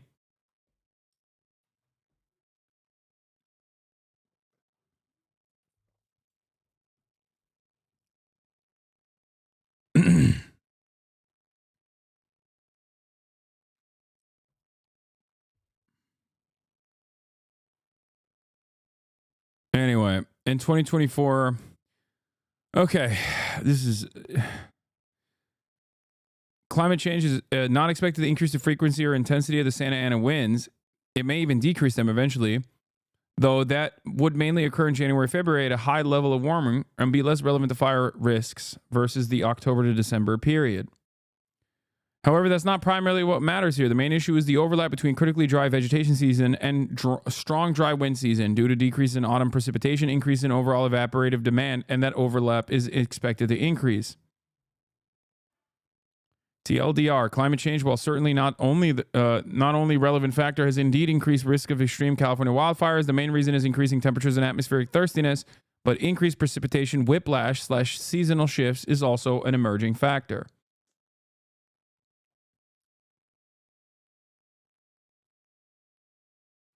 That attitude, as you call it, is understandable given that it's happening as you speak. I hate having this conversation specifically around like issues that are emotionally charged, because one, like this is literally also happening in my backyard. It's ironic because it's not dissimilar to the extreme crime panic narratives that blew up all over the media. And people would be telling me about like the unlimited amount of crime that's taken place literally in my neighborhood. Like dudes from Ohio would come into my chat and be like, dude, you're just stupid and lying about like the insane crime that's happening in your street, on your street. Literally, I am telling you right now, there is crime happening right in your neighborhood. And I was like, dude, you're insane. Please shut up. Okay. This doesn't mean that there isn't crime happening all the time. In big cities, in major cities especially, there's crime happening all the time, of course. Okay, just like I'm saying that I'm sure that there are opportunists that are trying to take advantage of the situation. The overemphasis on looting, on the other hand, coming from not even people that live there, but specifically people from outside looking in, with a network of individuals that have, you know, told a friend of a friend of a friend that they saw on their Ring camera a suspicious figure that is like in and around their houses or whatever, turns into this ginormous story.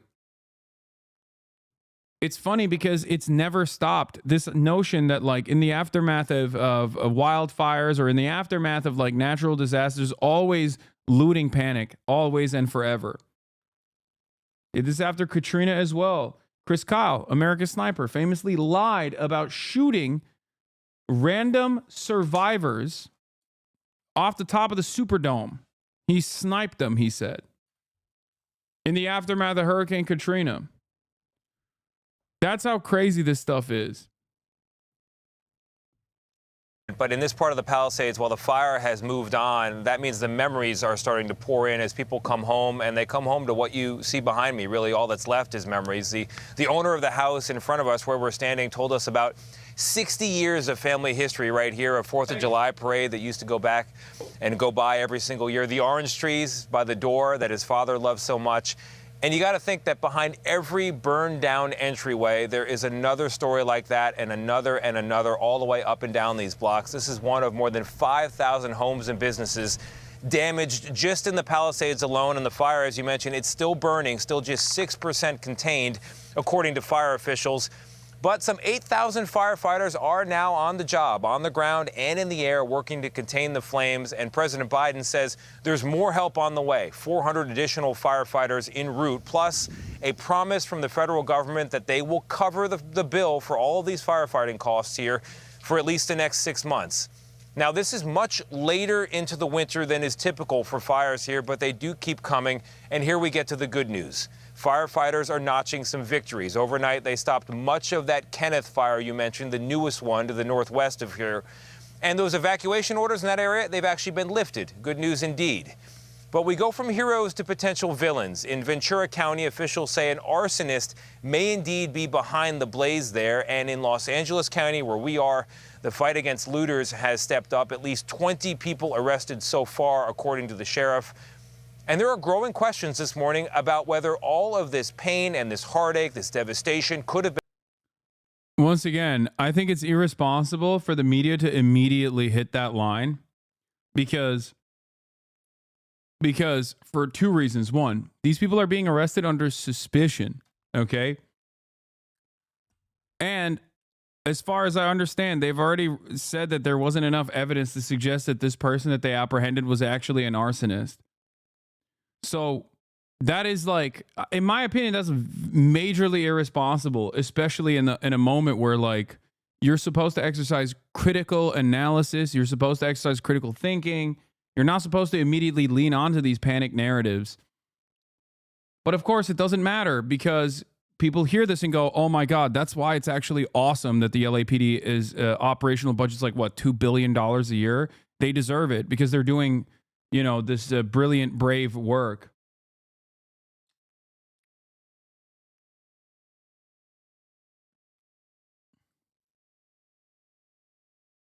That's it.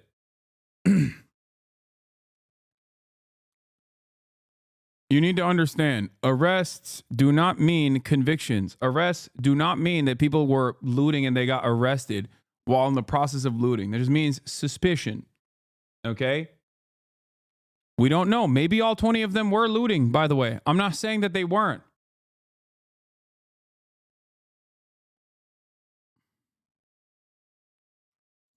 But understand why this narrative thrives. Okay? Understand why this narrative thrives. Been prevented. Jonathan Vigliotti, as you know, has been covering the Palisades fire since it started on Tuesday, and he brought some of those pressing questions to the mayor here, Karen Bass. Jonathan, good morning. And good morning to you, Tony. Critics say the mayor should have led by example and never should have left the country. She left for Africa on Saturday after those dire wind warnings were already issued. She returned back on Wednesday to scenes like this. Nearly 20,000 acres destroyed here in the Palisades, more than 5,000 structures like this condo leveled. Chilling aerial images from the Pacific Palisades speak of devastating loss. Since Tuesday, at least 70,000 people have been ordered to evacuate, including Malibu resident Alec Gellis, who took this dramatic video of his narrow escape. It was like a vortex of embers. There was no oxygen. I couldn't breathe. I barely even made it to my car. It's a wind gust that got up to over 90 miles an hour. I have not seen that in my 25-year career. And now questions are mounting over the city's response and whether it was prepared as the fire broke out. For several hours, we watched hundreds of homes in a neighborhood burned to the ground. We did not see a single fire engine. My question to you is, what explains this lack of preparation and rapid response? When we are safe, when lives have been saved and homes have been saved. We will absolutely do an evaluation, but my focus right now is on the lives and on the homes. Do you think your leadership was effective while responding to this disaster? I just said what I believe is the most important thing for us to do right now, and that is going to continue to be my focus. Thank you. LA Mayor Karen Bass is also facing criticism over the $17.6 The LAPD do vital work in stopping looting gangs. Look up LAPD gangs to find out more. No, it's LASD gangs, Los Angeles Sheriff's Department, that has the gangs.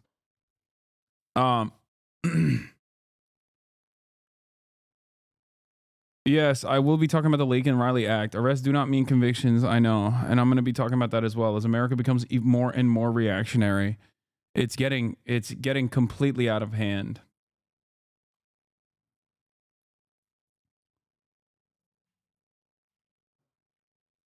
$1 million reduction in the LA Fire Department's budget for 2025. Last month, LA Fire Chief Kristen Crowley warned that the cuts affect the ability to respond to large-scale emergencies such as wildfires. I had to make some tough decisions because of those budget cuts, and with that, we focused directly back on our core mission as a fire department. I think one of the important things that she also routinely mentions in the news right now is that everyone keeps talking about the $17 million. That number is marginal in comparison to the broader budgets, okay? But it's important to understand, because if they're getting $800 million total, that means they probably need $900 million total. As a matter of fact, I know that that's what their demand was originally, okay? And the fact that they're actually cutting the budget for the LAFD while simultaneously increasing the budget for the discretionary spending of the LAPD implies that while there is money in the bank, the places that they're using that money on or their priorities, their spending priorities are obviously in the direction of more policing. Okay? That is what is important to understand and address here. That's it. They are not spending the money on the fire department to ensure that the fire department can hire more people, to ensure that the fire department can continue to pay pensions out, to continue paying for all of the non-emergency workers that work within the LAFD structure. Okay, this is not hindsight. It's not hindsight as 2020. Okay, it's not. This is foresight. You want to know why it's foresight? Because you think the Los Angeles Fire Department did not actually make a big stink about their budget being cut? They did. Of course they did.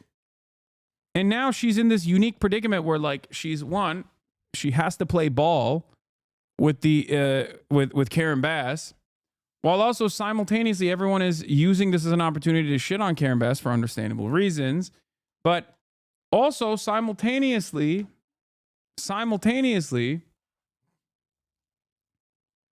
the other aspect of this story, is that even if they had $100 million extra dollars, like, this is unprecedented wind speeds, okay? So she does make the point about how unprecedented these wind speeds are and how dry the vegetation is. And therefore, who knows how much of the fire that they could have prevented from spreading. Even if they had $100 million extra dollars, I'm sure, like, I don't know what that calculation is. I don't know if, like in Pasadena, for example, would they have been able to stop the spread of the fire and only have 50% of the houses getting burned down? Like, would they have been able to prevent an additional 25% of houses? Probably, but I don't know.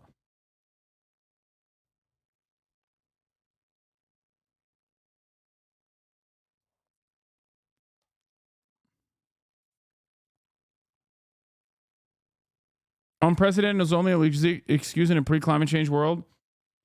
I mean, it still is unprecedented. It's not precedented if it's unprecedented. Okay. The CWPP Community Wildfire Protection Plan in place for LA County is public info and has a map of highly at-risk areas that should have been mitigated to prevent exactly what's happening.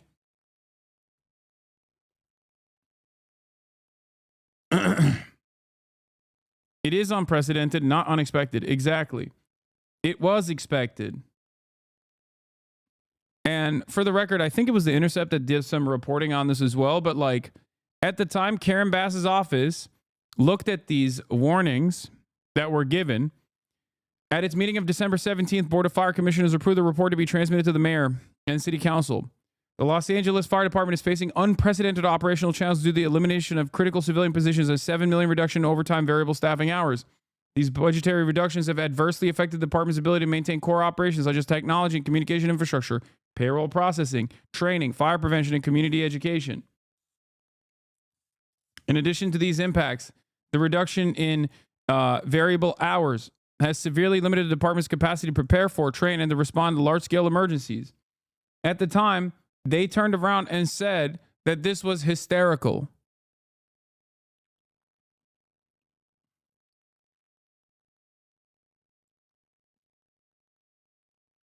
Okay? At the time, the Karen Bass's own spokesperson was asked about these fears that the Los Angeles Fire Department was presenting. I typically disagree with your points, but I agree with this one. It's such a crazy disaster to make it political as wild. It's like situations with hurricanes in Florida and people blaming DeSantis. She was also pressed to make cuts, I'm sure, from both sides, so she did just that. No. She was pressed by the wealthy. But more importantly than that, she was pressed to not just make cuts on certain areas, but to increase funding on policing. Okay, there was a tremendous number of people who are right now complaining about the LAFD budgets being cut that were the number one advocates for the LAPD to get more funding. Okay.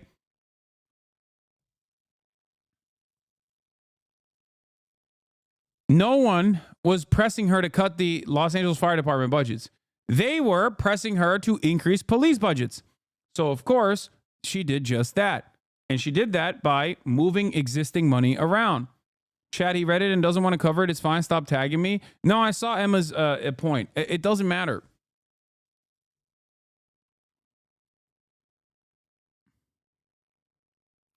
When, and police departments do this as well. Okay. People say like, oh, defunding.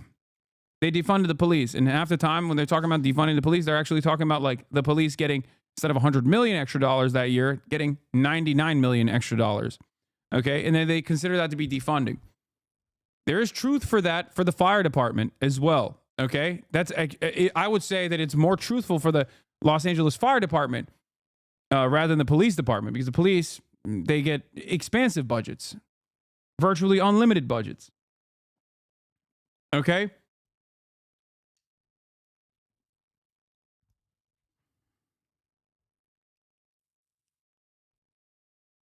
When you cut, when the LAFD is like demanding $900 million for for better fire prevention methods, all this stuff, okay, and they're only getting 800, and then on top of that, their discretionary spending is being cut by like 17 million. That shows where the local government's priorities are, where their spending priorities are. Okay, that's it. And it is not hindsight, it is foresight when these institutions, these agencies openly say, hey, you're cutting our funds. This is going to be a major problem. Okay. And then people turn around and go, oh, it's because Karen Bass is gay or the LA Fire Department chief is gay.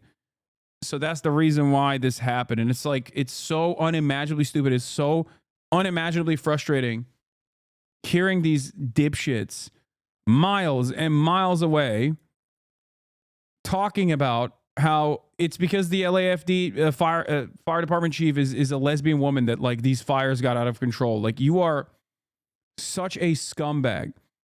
Yeah, I joked about this. I said firefighters in LA are working tirelessly for the past week to contain these incredible wildfires, and the weirdos on this site have been discussing how gay they are. Some of you need to be left behind. Like, the fact, yeah, I'm in a burning building. Someone pulls me out of the burning building. Immediately I go, what's your cranial circumference, please? Are you a white man? If not, put me back in the fire, please. Are you, if you're a white man, are you a gay white man? If not, if you are a gay white man, put me back in the fire. I'll die. Psychotic.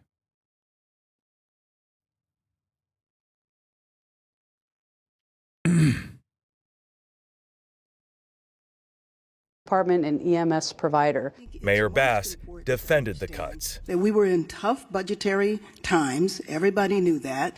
But that that's why we only gave the police $138 million, by the way. Tough budgetary times.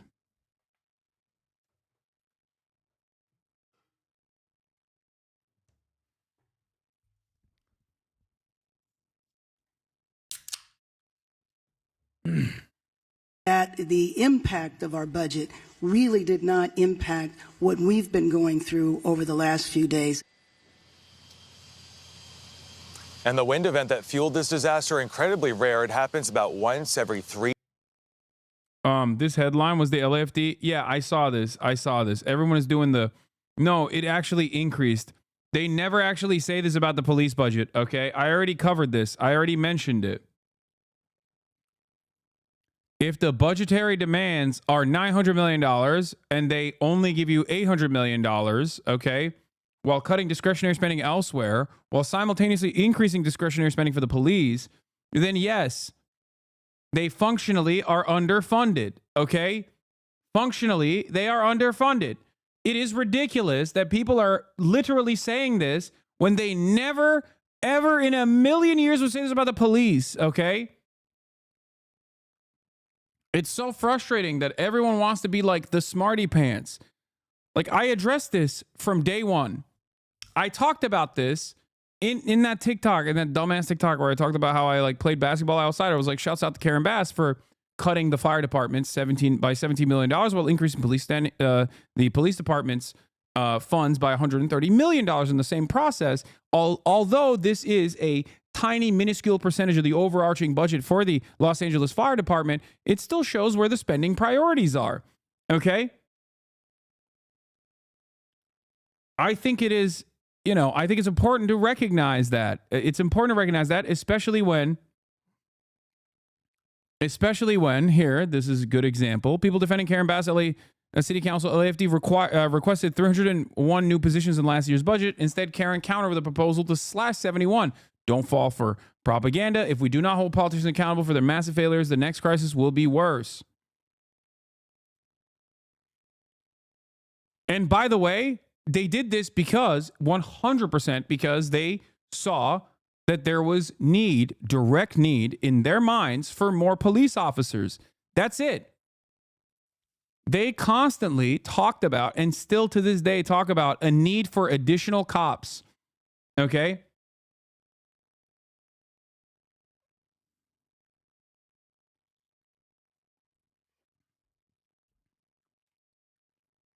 Understand that. Spoke today with this was once again, this is like the LA fire chief is like in a unique predicament here where she obviously doesn't want to boulder Karen Bass too much because they have to collaborate in times of need. With Los Angeles Fire Chief Kristen Crowley, who's in charge of the department's more than 3,200 uniformed personnel. We began by asking her how they're doing. They're resilient. They're putting everything into this. I can guarantee you that. I'm extremely proud of their dedication and commitment to this mission. They're doing everything in their power to save lives and protect property. I must ask you, because a lot of people are talking about the warning that you sent last month that the budget cuts have, quote, severely limited the department's capacity to prepare for, train for, and respond to large-scale emergencies, including wildfires. You sent that warning about these budget cuts. Was this preventable? I tell you, from the budget cut side of things, when there's a $17 million cut in our budget, operating costs, immediately from that point, I had to make some tough decisions. I looked at some other duties and responsibilities that we do as a fire department and had to focus right back on the training of our firefighters and also our ability to respond to the everyday fires and EMS. It's also a unique position because, again, because the fires are so expansive and everywhere at the same time, unless you have, firefighters, like every single citizen is also a trained firefighter, it's going to be quite difficult to combat all these fires. Like there's always going to be larger problems that they cannot tackle. Okay? So understand, do you like this person or is she another government crony? Dude, she's the freaking fire chief, man. She's the Los Angeles Fire Department's fire chief. What do you mean government crony?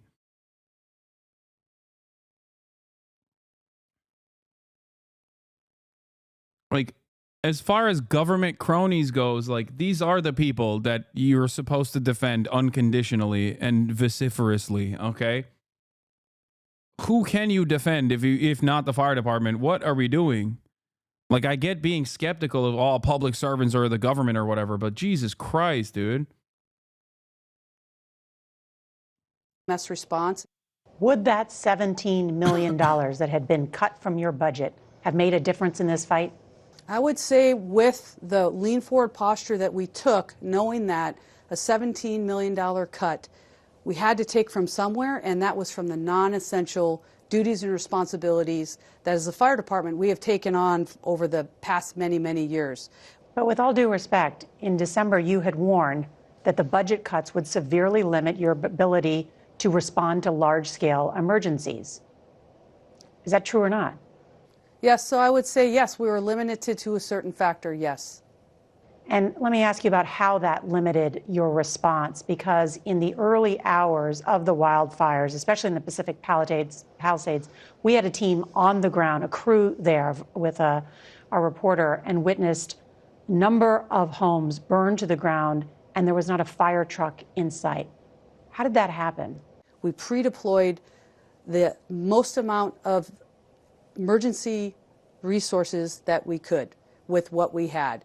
With the pre-deployment, when the fire takes off, we're going to push as many resources that we can at that particular incident. And that's what we did. We did exactly what we could with what we had. So you're saying you didn't have enough resources? I would say in a WIN event like this that we are living today in day 3, something that is as... You said that the fire department cuts were minimal. It's minimal in comparison to the ginormous budget spent. Yes, if the overall budget is like around 800 million, then yes, a 17 million cut is going to be minimal in comparison, okay? But it doesn't matter because they need 100 extra million on top of that. And if it's going in the opposite direction of their need, that means that they're underfunded. That's it. That's the point.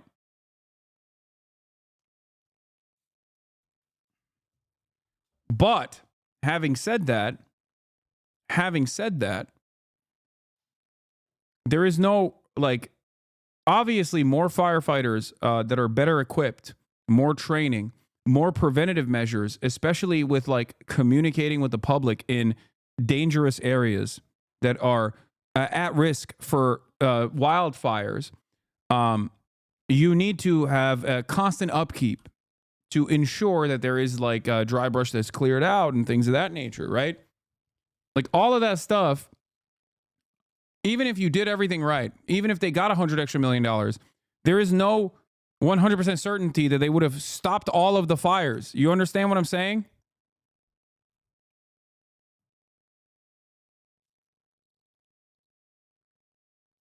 Like there's always going to be a limit to how much prevention and how much combating of the existing fires that they, how many resources you could throw at a problem when the problem becomes too large.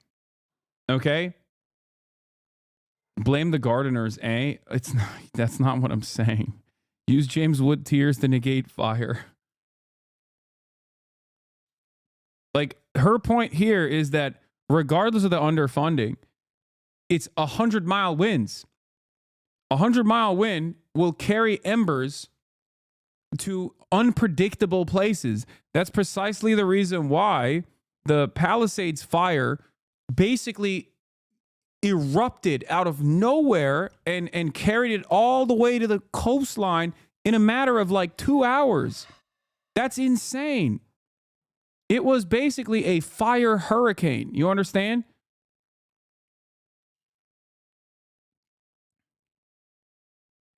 as significant as this particular fire, I would say we threw exactly what we could with what we had. So if I had 1,000 engines to throw at this fire, I honestly don't think 1,000 engines at that very moment could have tapped this fire down. Yeah. Chief Crowley, thank you so much for your time. I don't know why they cut her answers, but yeah, she's basically saying that. That's her final conclusion, is that like it's a fire tornado. So even if we had 1,000 additional engines, like we don't know if we could be able to stop this. Even if they have unlimited water, okay, they don't know if they could be able to, they don't know if they could stop it. Like one of the things that a lot of people are talking about are the fire hydrants, okay? And due to pressures and due to electronic pump mechanisms being out of commission because they cut electricity to certain areas in order to mitigate, in order to do some additional, in order to take extra precautions to ensure that more power lines don't go down and expand the area of fire, okay? There was issues with the electric pumps that actually are supposed to push water into other fire hydrants. The problem, however, is that fire hydrants are there for structural fires, okay? Fire hydrants are there for structural fires. So if you have a large area, or if you have like sporadic structural fires occurring in certain areas, certain neighborhoods, that's what the fire hydrants are for. Fire hydrants are not there to stop a wildfire that has engulfed the entire city, that is in an area that that is erupting in fire in a fire tornado. You can't fire hydrant your way out of that problem either. So that's precisely the reason why a lot of the professionals kept saying, you can't combat this kind of fire with fire hydrants, okay? That's why they were dumping salt water on the problem, even though salting the earth is obviously devastating devastating in terms of using that land in the future, making the land potentially even more hostile to the elements, making, creating even more dry brush potentially down the line that will make it even worse because you're basically killing the land. Yeah, making it more arid, creating more erosion. That's the reason why that's a last-ditch effort at that point. It's also bad for the planes unless they're built for it. No, those are planes that are built for it. So, like, obviously, it's a last-ditch effort that they are. Why are you trying to justify the current mayor? Wait, what? Big question for me is why the Democrats don't care about LA. Why Ember started at first place given 50 degrees? Great question. Why did the Ember start? I'm not justifying the current mayor at all. I've already criticized the mayor and continue to do so.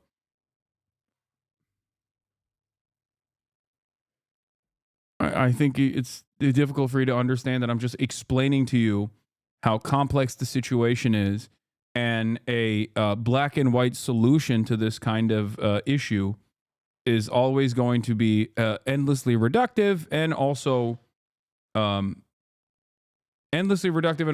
will cause you to hyper focus on random things or greatly overemphasize certain aspects of the problem while refusing to recognize other contributing factors.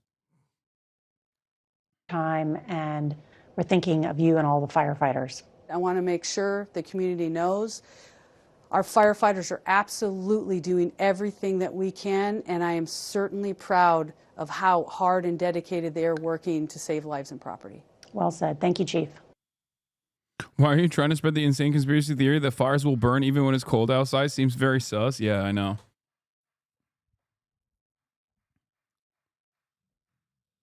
Using salt water, using planes at night is a clear indication of the gravity of the situation. It's incredibly dangerous to fly over a fire at night, especially when the wind conditions are so crazy. In many countries in the EU, no matter how bad the fire is, the planes are grounded at sunset. Yeah, it is an act of desperation when you're dumping salt water onto the fire. Understand that the situation has gotten completely out of control. That's my point.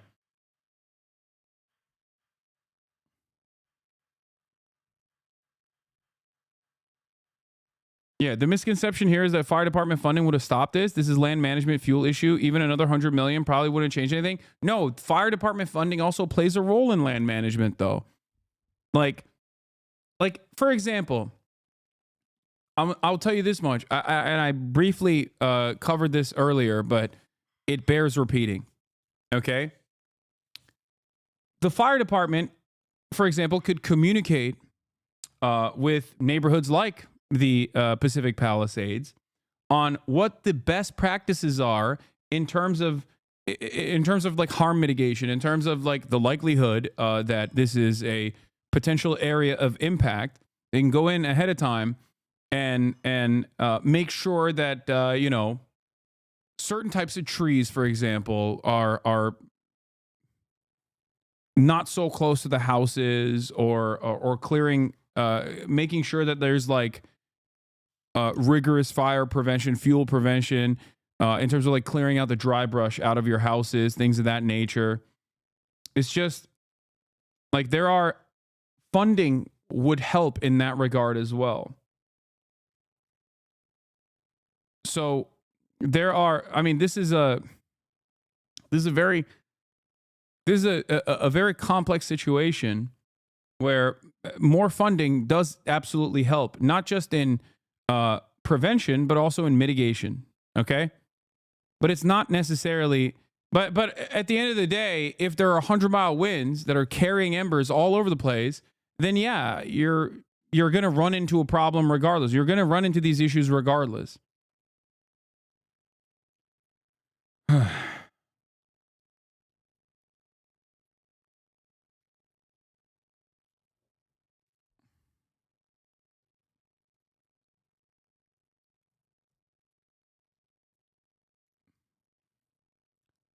But funding always helps. That's the point.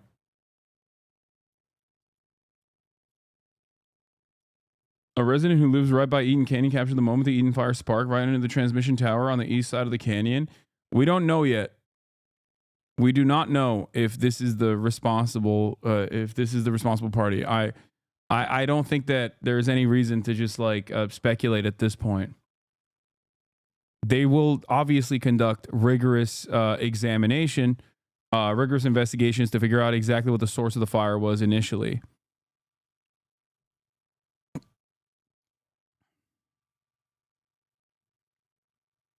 I work logistics in a major metro area fire department in Texas, and due to lack of working well with others, I can guarantee that all the money in the world couldn't have made this event better. Cooperation and mutual aid is one of the things that separately funded public organizations just don't jive well.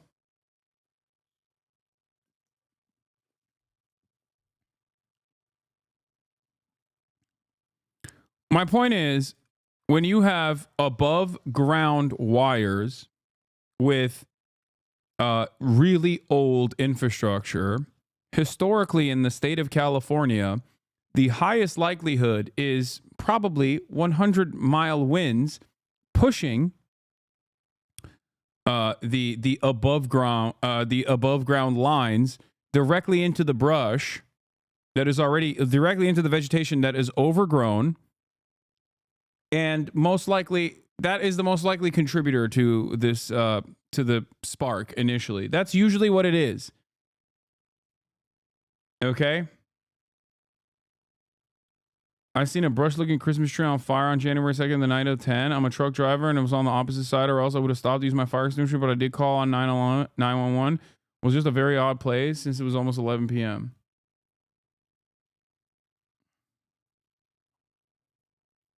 Yeah, here, this is a great example of this, obviously.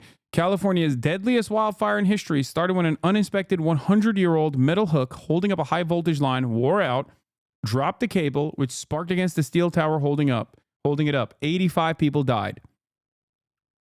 Okay? I'm not saying that this was yet another instance of this exact same thing happening, but make no mistake, this is usually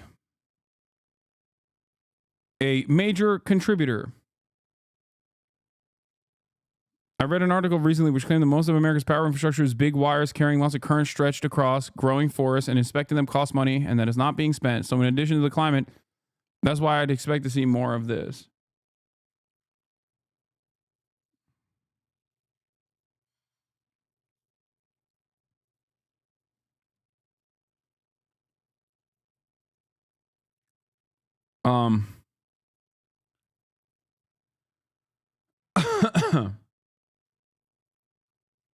So just remember that. Okay?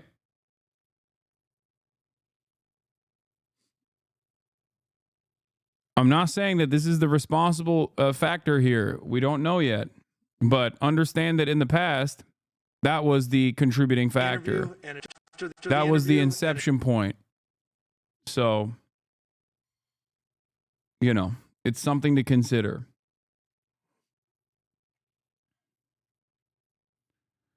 We'll get to the arson stuff in a second. 3 to 5 years. We have had 3 of them in the last 3 months. The good news, the wind is starting to calm down, aerial attacks taking place, but now there's a new threat. The FAA saying a super scooper was grounded after it hit a drone.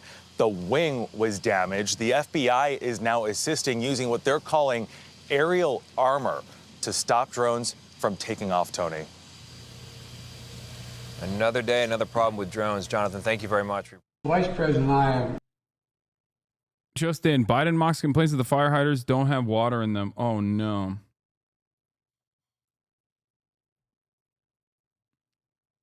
Oh, yeah. Okay. The other side of the story is arson. Okay. A lot of people immediately speculated that, arson was responsible. Let's take a look.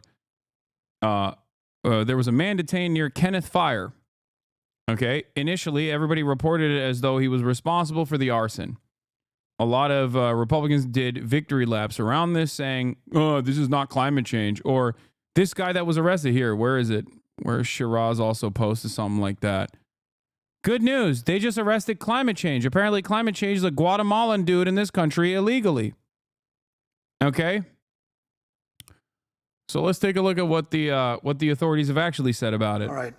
Good morning. On behalf of the Los Angeles Police Department, I just want to extend our deepest sympathies to all those affected by our fires, and that includes many of our own LAPD officers who've lost homes and property in this fire, and they continue to serve these communities, and I appreciate all their work. I have a number of important updates for all of you today, and I'm going to start by an arrest that was made late yesterday afternoon. So yesterday afternoon, the Kenneth Fire started at the border of West Hills in the city of Los Angeles and Ventura County. At 4:32 p.m., we received a 911 call that a suspect was attempting to light a fire in the community of Woodland Hills and was being detained by residents. Officers from LAPD's Topanga area responded and took that suspect into custody. And once we learned that this suspect was a possible arson suspect, our Major Crimes Division responded to Topanga Division, along with Ventura County sheriffs, who is a lead in the... My friends actually found the dude in Woodland Hills and made the call. Kenneth Fire investigation, but they responded, they interviewed this suspect. After the interview and additional investigative steps, looking at some additional evidence that was present, they made the determination that there was not enough probable cause to arrest this person on arson or suspicion of arson, and therefore this person was arrested on a felony probation violation. This investigation is ongoing, however, and I'd like to thank those community members that were involved in this and helping. Anyway.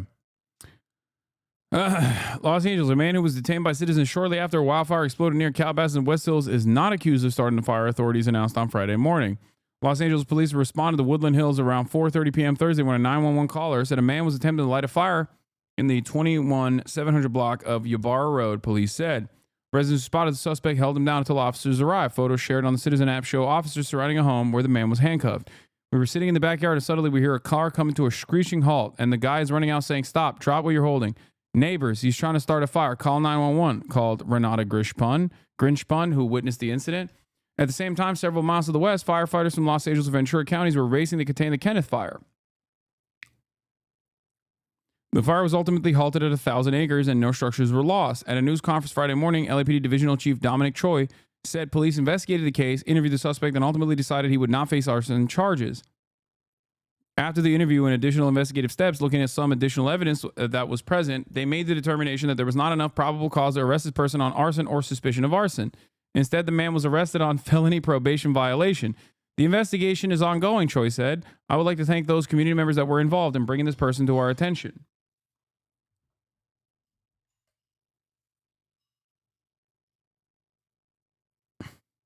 Now, wait, so they were like, fuck it wasn't him, but we arrested him for something else anyway? I mean, yeah, if he's, you know, if he is a felon, if he has a warrant out for his arrest for something else, then yeah, of course they're going to arrest him. Regardless of what he was being initially detained for. It's not like a freebie. That's not how this works. But I don't know. I don't know what it is. I don't know what his felony probation. I don't know what the felony probation violation was. So I don't know.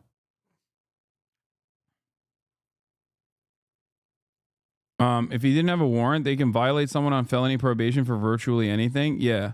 Wait, I mean, he didn't have a warrant. I was wrong. Sorry. I said he had a warrant, but I don't think he did. I think, what is it? They, additional evidence. Instead, yeah, he was arrested on a felony probation violation. So, I guess a felony probation violation could be for any number of things. Like if you have a,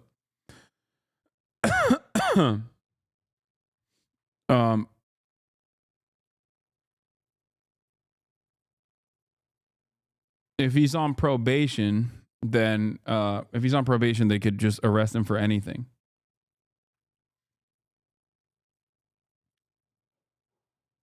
Blowtorch just a coincidence? See, that's the part I don't understand. Did he actually have a blowtorch or not?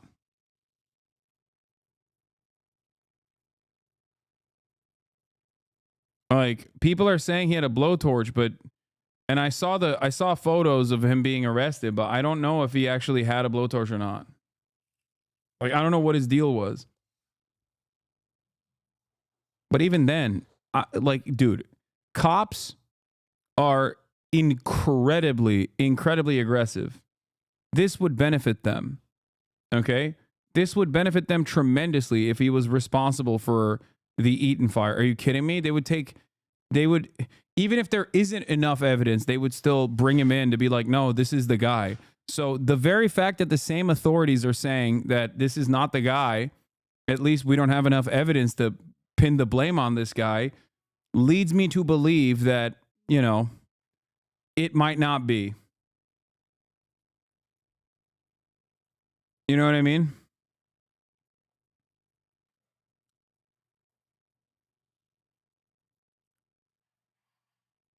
That's all I'm saying.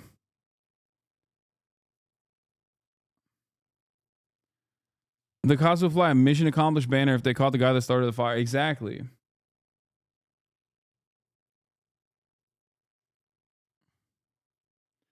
And there are people that are, I mean, there's like some photos about like what the Eaton fire sparked with, or how the Eaton fire started that are leading people to speculate that it was an electrical fire rather than one that was,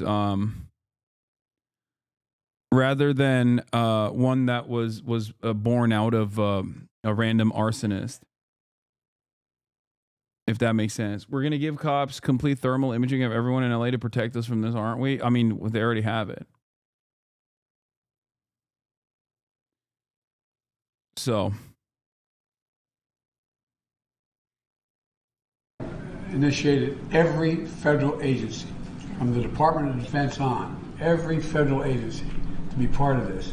And the other thing is, look, you know, I think you're getting a bad rap. I know you're getting a bad rap about these fire hydrants don't have enough water in them. Give me a break. Give me a break. What this is all about is the utilities, understandably, what they did is they cut off power because they're worried about these high tension lines coming down and causing more fires in the wind, right? When they do that, guess what? They shut off the power that controls the ability to pump the water. And so now you're getting generators here. I mean, this is complicated stuff. They're going to have a lot of demagogues out there trying to take advantage of it. But you're doing the right thing. California voters approved $7 billion in bonds for state water supply infrastructure projects. Of that, $2.7 billion was designated for water storage projects. For more than 10 years later, there are no new dams or reservoirs or other water storage projects to collect and store California's winter runoff, 80% of which is sent to the Pacific Ocean for environmental purposes.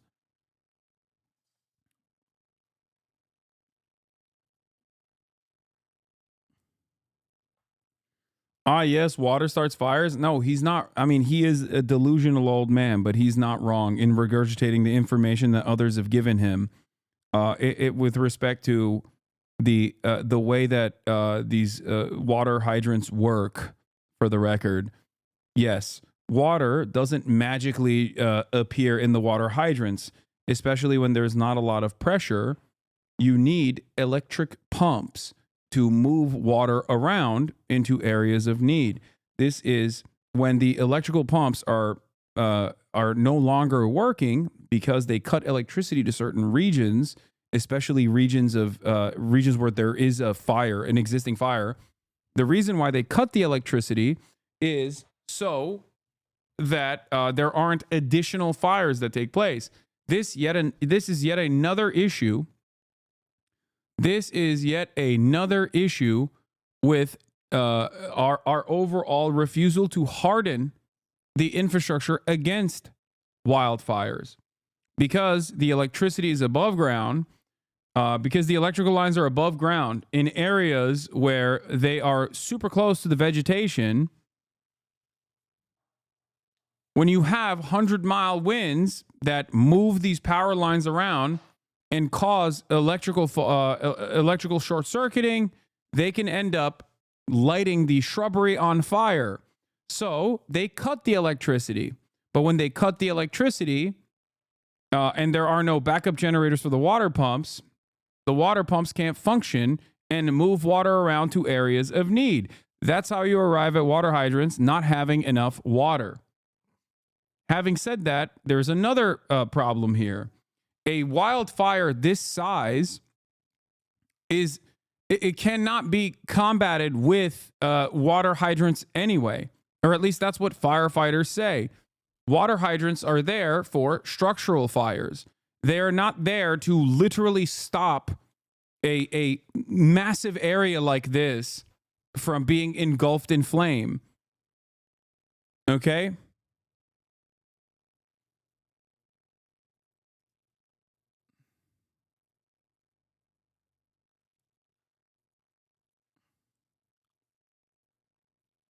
We're going to get it done, God willing. And I say to the people of Southern California, God bless you. Stay strong. Stay strong. We're not going anywhere. We're not going anywhere. Thank you. Thank you very much. Thank you, Mr. President, for everything. And you know, all kidding aside, you both have my phone number, so. Trust me. Yes, we do. No, I mean, for real. Anything that comes up, you have any ideas. He's for real. And if you didn't, I got a California vice president, man. Yeah, I'll tell you what, that helps too. she's mildly focused on this. God love her. Having access to both of you is a Power systems engineer here. High electric loads on transmission line cause them to sag. Extra sag plus high winds means the wires can hit one another, which causes fault sparks. Dry land under the power line will go up in flames. Pure speculation, but from what I know about the electrical infrastructure in that part of California, I bet that this is the cause. I mean, that has been the cause in previous wildfires. So perhaps too specific, but if the fire hydrants wouldn't even be usable, why is this a point of discussion? The real reason why the fire hydrants became a major point of discussion is because, and this is going to dovetail into the other argument that I wanted to talk about, private fire brigades. Okay? Rick Caruso is a multi-billionaire real estate developer that owns numerous malls all around Los Angeles. He also owns a mall in the Pacific Palisades. Okay? Rick Caruso, being the unimaginably wealthy person that he is, of course, hired private brigades to protect his mall in the Pacific Palisades. He also ran for mayor and almost won. He's a Republican that swapped his party loyalty, his party, right before this election, specifically so that he could turn around and potentially win the mayoral race. Now, he hired private fire brigades to defend the Pacific Palisades Mall, and they actually did defend the Pacific Palisades Mall. Here it is. Here's a video of the entire Caruso property in Palisades Village remains untouched while surrounding homes and properties have been completely destroyed. People will say, oh, this is because this is a newer structure and is up to standard on the new fire codes that were implemented in 2008 and onward. But that is not the only reason. The other reason is because, like I said, he hired a private fire brigade to ensure that his property remained intact. In that process, he found out that there was limited amounts of water that his private fire brigades could use. He made a big stink about it. He said, this is, there's no fire, there's no water in the Palisades. What the hell's going on? And then obviously everyone went along with that. And that's why this became a major point of contention. Also, the hydrants are fed from water tanks and water towers and tanks for pressure, and those tanks are filled with electrical pumps. It's not like the hydrants go dry the moment the power goes out. A lot of chat is saying seems like an oversight. Should there have been backup generation? Maybe. Again, though, those fire hydrants would not have solved this alone. Exactly. But that is the reason why a lot of people started talking about the water hydrants running out of water.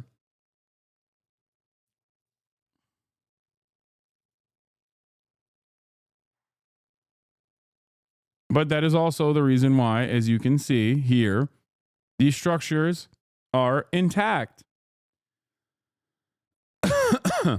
Whereas everything else in the surrounding region is engulfed in flame.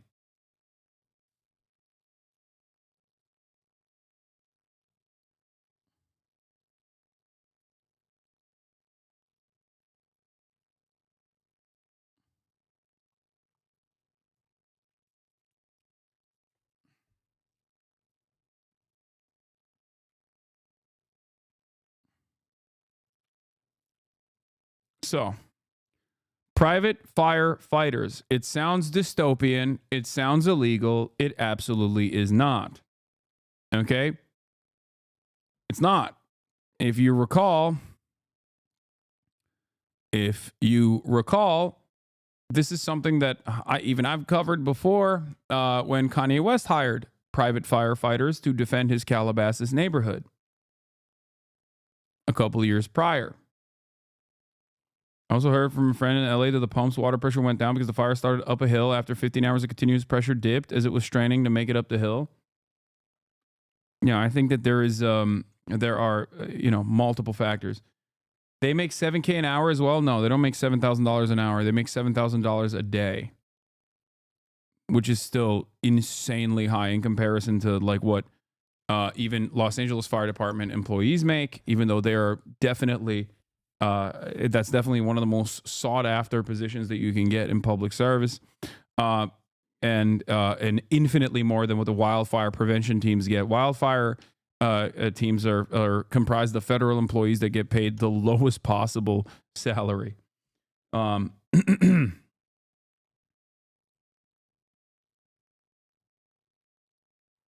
Anyway.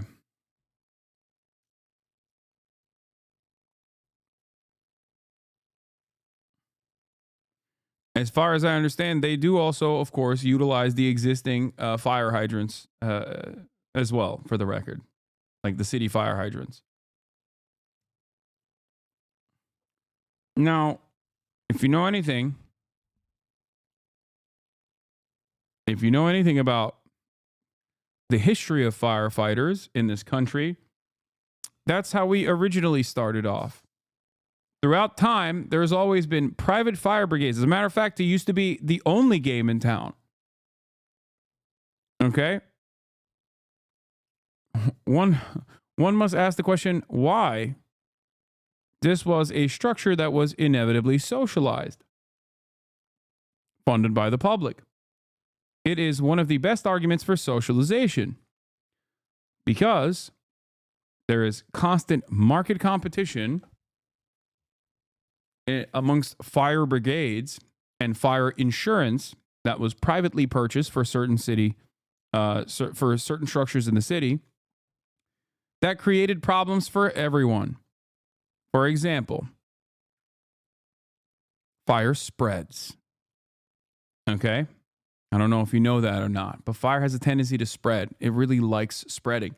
So you might have a structure that is on your block that was not covered by fire insurance and defended by a private fire brigade.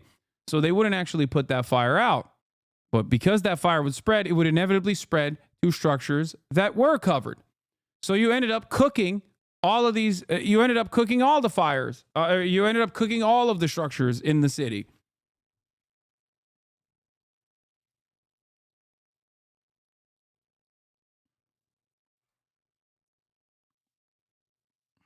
A tremendous benefit. Yeah. All right, well, thank you very much. We'll keep in touch, okay?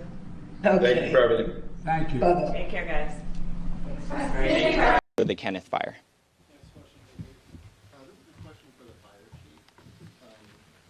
Last month you wrote a memo that was transmitted to the mayor and circulated widely on social media over the last 24 hours, where you voiced alarm at a $7 million reduction in, I'm going to get this wrong, overtime variable staffing hours. And in your memo you said the reduction severely limited the department's capacity to train for and respond to large-scale emergencies, including wildfires. And I'm wondering how much of that $7 million would have gone to I saw someone on Twitter say this wildfire is bullshit because trees can't be set on fire due to them having water in them. That's funny because that's the opposite of like the conspiracy minded people that say, why are the cars on fire but the trees are not? Like that's the maximum. That's the maximalist position on the opposing side. Like, no, trees can still catch on fire. Okay?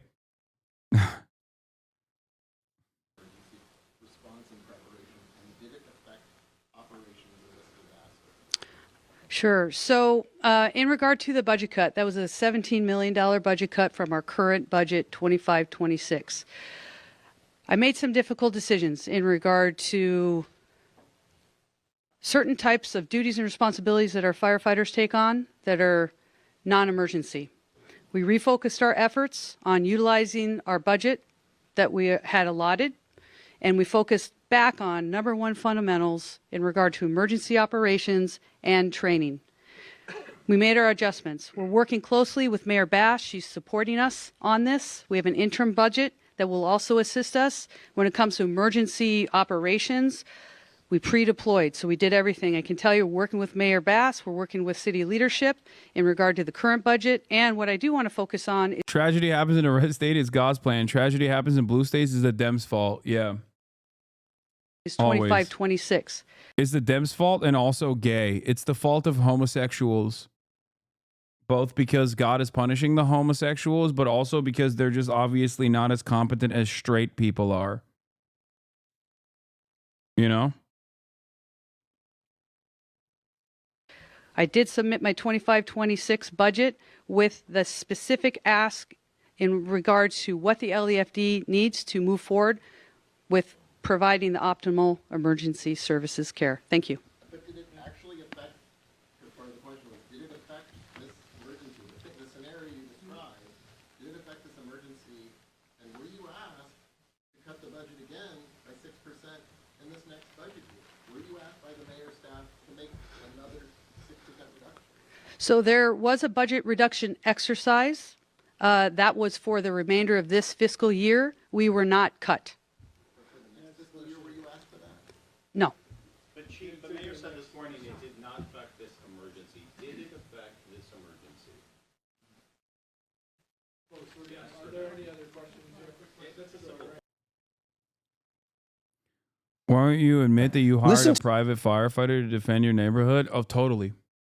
To this woman confront Governor Newsom. Yeah, these guys are loving it, by the way.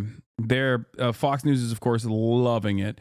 I mean, Governor Gavin Newsom is gruesome and awful, okay? And this video in and of itself is like pretty damning. I watched this earlier. Let's watch. Governor, I live here, Governor. That was my daughter's school, Governor. Please tell me what you're going to do. I'm not going to hurt him, I promise. I'm literally talking to the president right now to specifically answer the question of what we can do for you and your daughter. Can I hear it?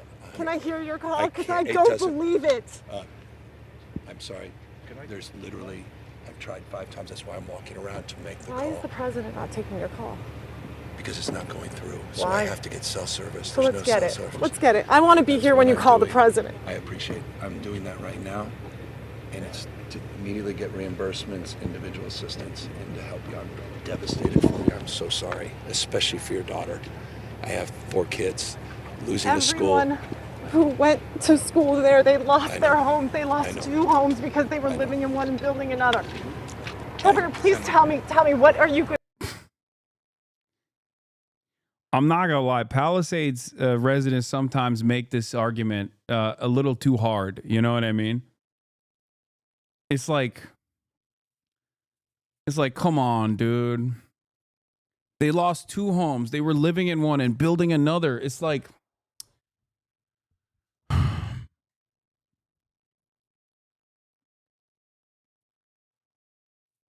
it's just like you're causing a lot of people to tap out on the empathy when you say that. You know what I mean?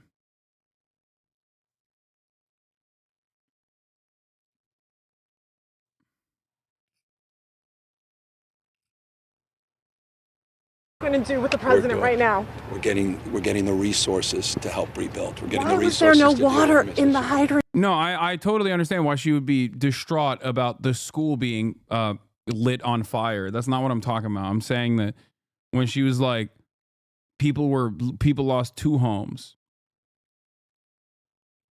Their own home and also the home that they were building. That's Governor. all being. That's all literally. Is it going to be different next time? It has to be. Has to be. Of course. What are you going to do? I'm doing To everything fill the I can. hydrants. I would fill them up personally. You know that. I literally. I would fill up the hydrants myself. I would. I understand. But would you do that? I would do whatever I can. I've But been you're doing whatever I not. can. I see the. Do you know there's water dripping over there, Governor? There's water coming out there. You can use it. I appreciate it. I'm going to make the call to address everything I can right now, including making sure people I'd are like safe. to make sure you do. Can I have an opportunity to at least tell people you're doing what you're saying you're doing? Thank you. Could somebody have a contact? Can I have your contact Yes, information? right there. Thank you. What is Newsom doing wrong? I thought this was a video of him being cringe. I mean, it is. Like he got ambushed by a victim. People. And you know, he did the classic gruesome Governor Gavin Newsom stuff. There's not really anything you can do in that situation regardless. Here's the longer video. We're going to have someone in charge. Then Rachel spots a face she recognized. Sky News is devastating, dude. They're so good. They are so good. Why is she mic'd up? Because she was with Sky News. He says, Is that Gavin Newsom? That's the governor. That's the governor. Governor, I live here, Governor. That was my daughter's school, Governor. Please tell me what you're going to do. I'm not going to hurt him, I promise. I'm literally talking to the president right now to specifically answer the. That's how it started. That's why she mic'd up.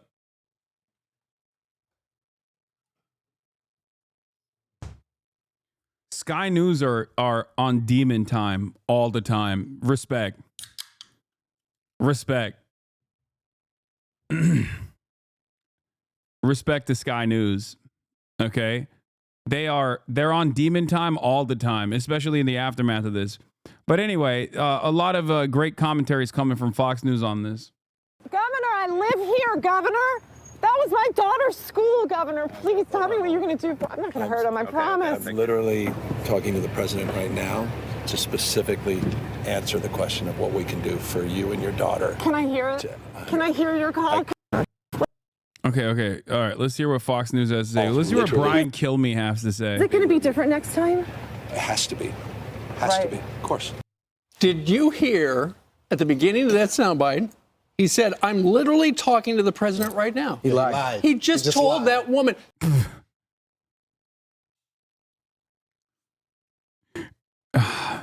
I'm glad that these guys are focusing on the important stuff. I'm glad. No, leave it up to Fox News to really nail the important parts of this story here, okay? That woman is talking about that's her kid's school. They've lost everything at the school. The school is gone. And she is in distress. And what does he do? He lies to her. Just flat out lies. How many people has he lied to this week? He lies all the time. That's the whole thing with him. And when you look at, Brian is so right about all of these progressive states and cities. You even go all the way to New Orleans and see what the mayor did. You don't know the different assets that you have to protect the sidewalk. That's what's happening in California. And the Republicans have to take this moment as an opportunity to show effectiveness.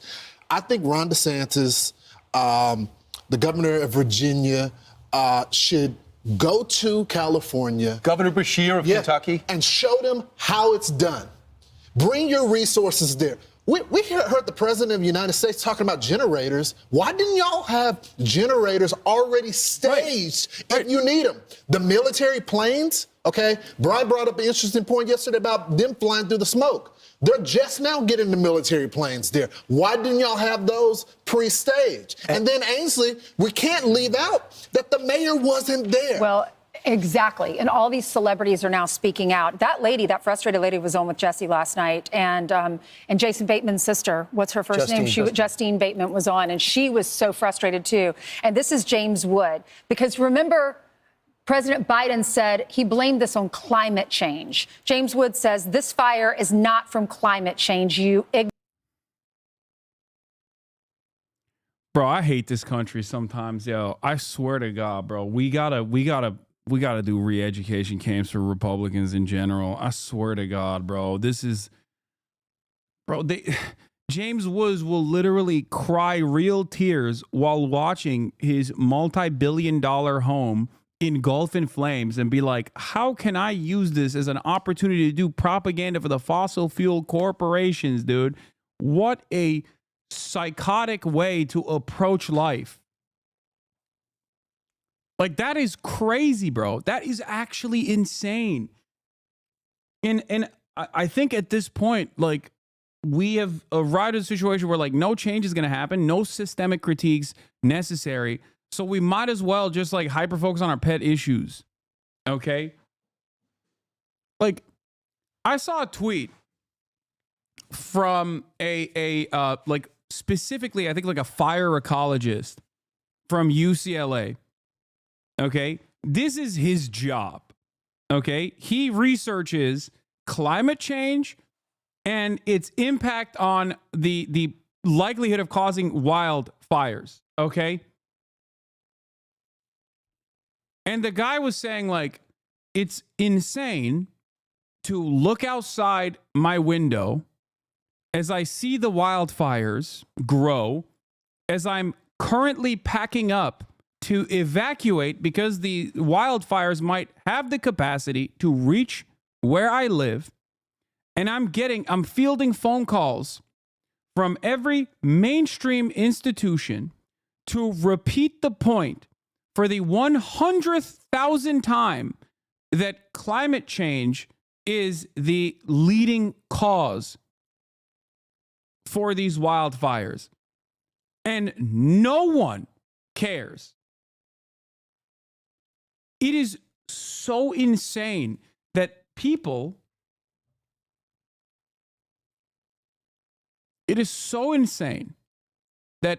scientists are just always talking about what the major factors are here. Okay? And no one cares. We're just like, nah, you're wrong. It's because of DEI. Nah, you're wrong. It's because of arsonists, actually. It's because the fireman was gay or the firewoman. Yuck. I don't know what we do here. Like, I just don't know.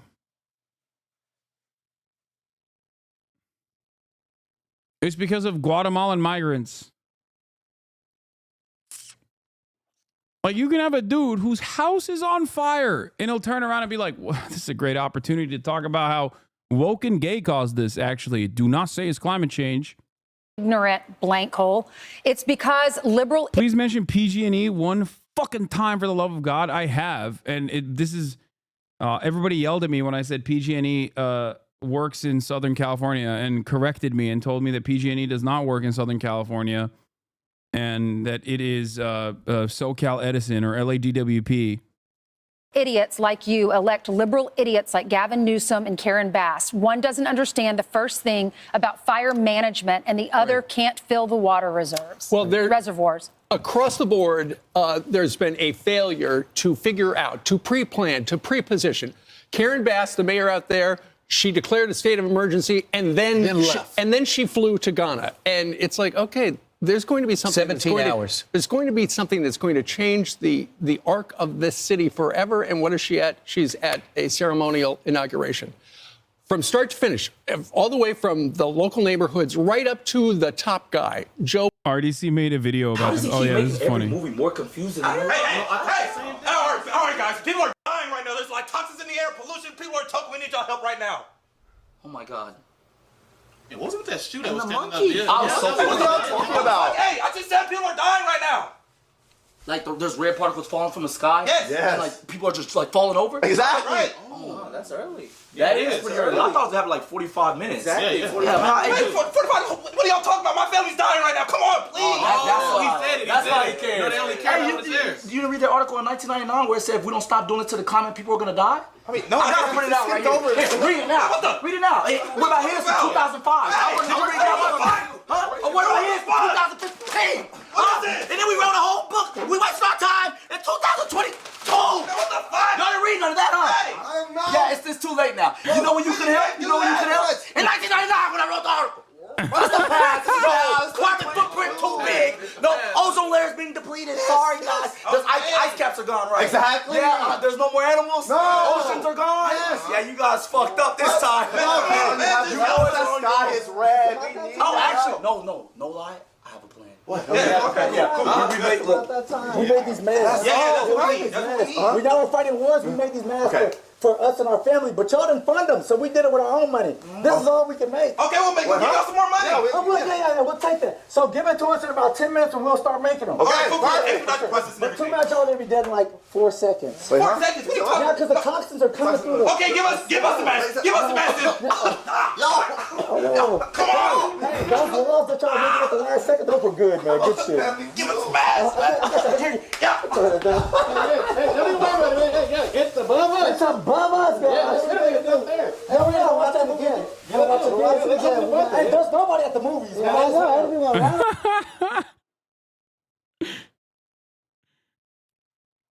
Yeah, I mean, it's true. It's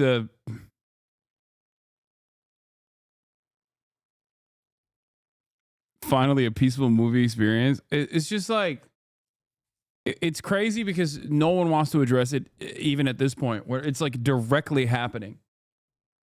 Okay? It's happening right now and they're still like, no.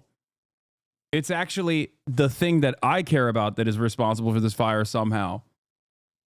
No matter how strange, no matter how insane, it doesn't matter. Like Libs of TikTok hates gay people, right? Hates queer people. She has spent the last couple of days talking about how the lesbian fire chief is responsible for this. It don't matter. Just as long as you don't say it's climate change, you can get away with saying whatever you want. Joe Biden, they got to figure out what went wrong. The mayor does not like being pressed. Why wasn't there water? Why didn't you pre-plan? Why'd you cut the budget? There's a little bit of what went on yesterday out in the City of Angels that was angry at her. We're almost 48 hours after this fire started. There's not resources up there. The hydrants aren't working. Where's the National Guard? Where are miles and miles of water tenders? How are we addressing this? Well, Your reaction? First of all, you asked me, was I frustrated by this? Of course, because we all know that this has been an unprecedented event. We also know that fire hydrants are not constructed to deal with this type of massive devastation, and that the number one... I mean, she's also not wrong when she says this. Like, I'm not defending Karen Bass, okay? I have already criticized Karen Bass on areas where it is worthy of criticism, okay? But she's also not wrong as far as like water hydrants having to deal with wildfires, especially when there's 100 100-mile winds carrying ember everywhere, you're not going to be able to deal with that with water hydrants. One problem, especially on Wednesday, was the fact that we... Yeah, but why aren't they? Would be the correct response to that. What do you mean, why aren't they? A water hydrant is there for structural fires that happen in that city block, okay? A water hydrant is not there for wildfires. If that was the case, they would build wildfire prevention water hydrants all around the forest. That's not how you do. That's a structural fire. A water hydrant is created for structural fires. Okay? You can't deal with like massive wildfires with water hydrants. It's like using a water pistol. Trying to shoot the wildfire with a water pistol.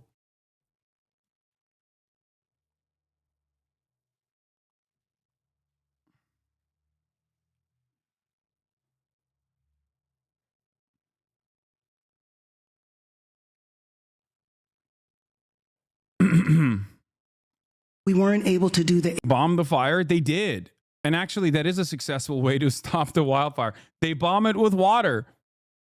That is literally what they do. Some places have straight up like loiter munition style water bombs that they drop. That's not even a joke. That's a real that's what they're doing. It's actually very successful.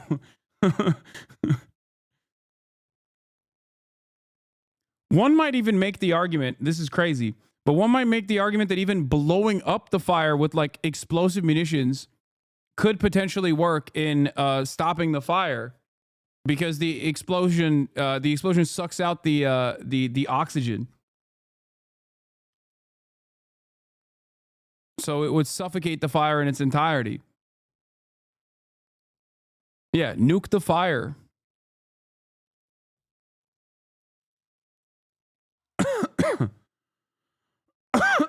That's so stupid, Lemafeo. No, it's not stupid. Nah, the heat would reignite the fuel. I'm a civil engineer. You're correct. Hydrants aren't magical water hotspots. They're just surface ports of fire water lines. It's impossible to build a fire water line in a network in a forest. But it's not just in a forest either. It's like it's 100-mile winds coming in. You can like try to save as many structures as you possibly can with water hydrants, but like at a certain point, you know, it's just not going to work.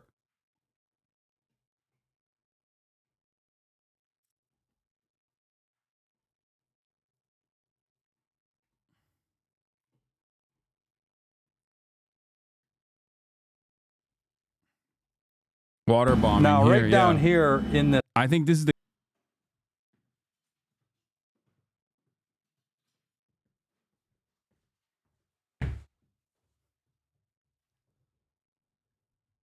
Super Scooper plane grounded after hitting civilian drone while fighting in Los Angeles.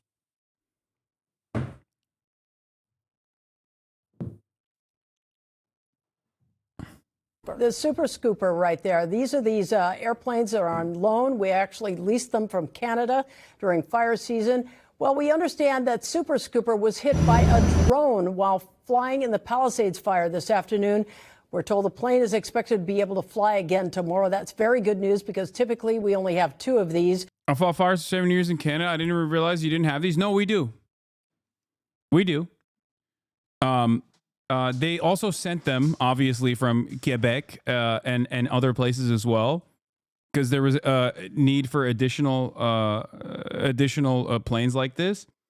And one of them got hit by a drone. My province, with 1 million people, has 6 of these water bombers. I assume you guys will have a bunch too. I guess not.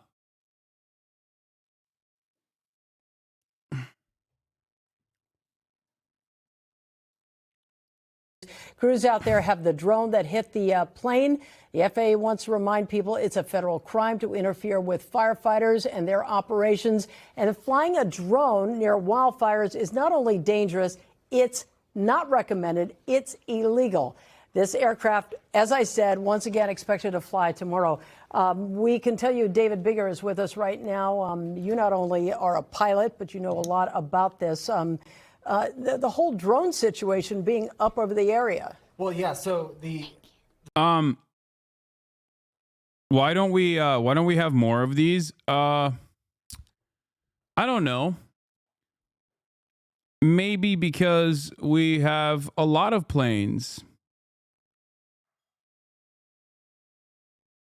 It's just planes that drop not water bombs, but bombs.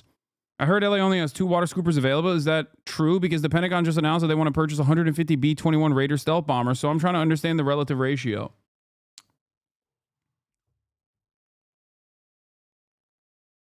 I'm not saying anything, but you know, it seems like we have a much better use of federal funds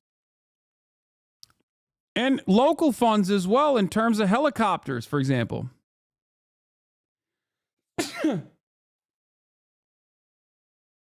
They can't build these planes up here north fast enough for the demand. Do you think the political capital impact of the fires will be a major topic for Trump's first year? The U.S. only has 10 Super Scoopers. Canada has 64. Okay, well, guess what, dude? How many fighter jets are you guys giving to Israel?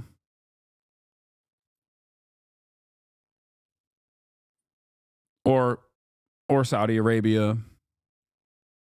Or Egypt? Or any number of our security partners? Excuse me. That's right. That's right. Guess what, dude? Other countries need. Yeah, also, U.S. about to have 74 when we annex Canada is so funny because we're going to take over Canada and then we're going to also eliminate their super scoopers.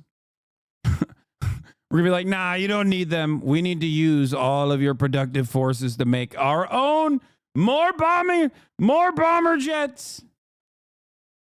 The thing is, as soon as fires start breaking out, one of the first things that they start coordinating at the FAA is putting up a flight restriction. There's a flight restriction over the entire Palisades fire from the surface up to 7,000 feet. Now, most drones aren't allowed to be operating above 400 feet anyways, so anywhere within that area, not allowed. Part of the concern that always exists for firefighting aircraft is they're flying pretty low. They're doing a lot of water drops and retardant drops. And if a drone, let's just say, was sitting at 400 feet or something like that, some people do fly higher than that, which is not allowed. But if a drone is at 400 feet and they're going in to try to make some sort of precision water drop, they can end up striking that. That's always the concern.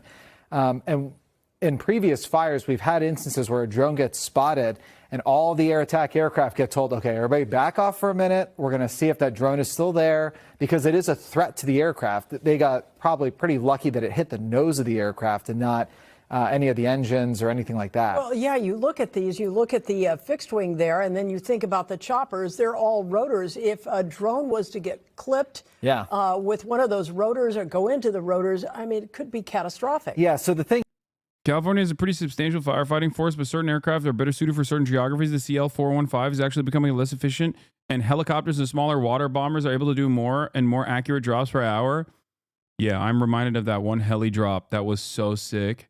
There's been a couple, like, incredible helicopter water drops that I've seen, at least, that are phenomenal. Or they just go boom. Drop it right on the money, and you're like, oh, I must feel good. Is the cost/availability of pilots? Pilots must retire by a certain age, and airlines pay way more. It's not just the military complex. Whenever people say, oh, it's just not availability of labor, that is an incredibly easy problem to solve. It's called money. You just also admitted it. You're saying that commercial airliners pay more for the pilots than federally funded wildfire prevention groups can. And okay, Yeah, just, make the wages more competitive. That's it.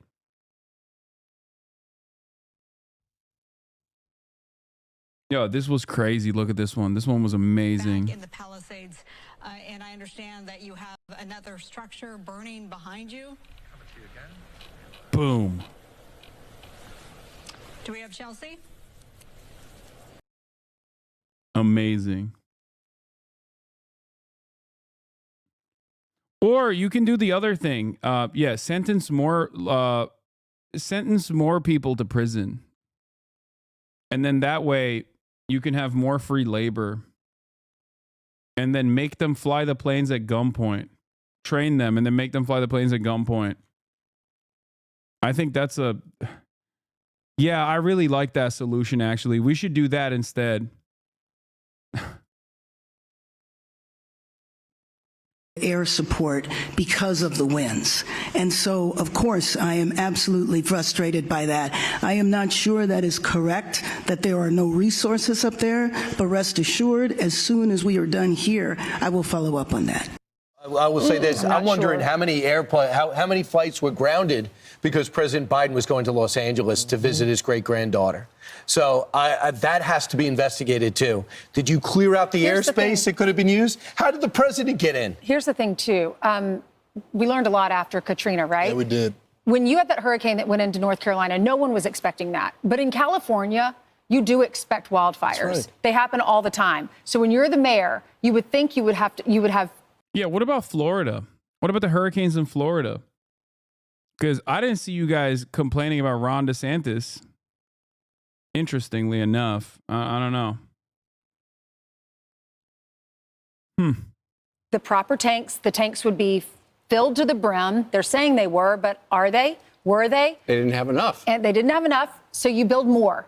It's just like what happens in New Orleans. After the hurricane came through, they built up the levee. By the way, in 20 minutes, I'm going to be talking to Sean O'Brien of the Teamsters for a little bit.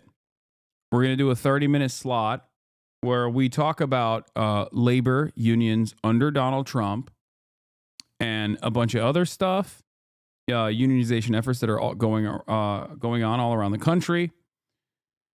I'll also field some questions from the chat as well. Hopefully you guys won't be super annoying about it. I have some questions from Alex Press as well to direct his way. And then after that, we have so much more to talk about.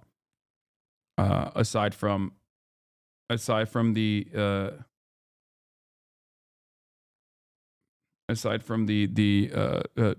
labor union conversations.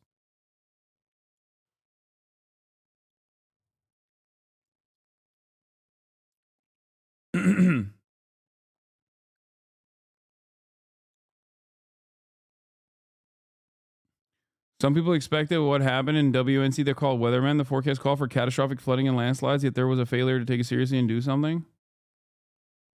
The podcast with me and him is going to come out on the 15th. It's the first episode.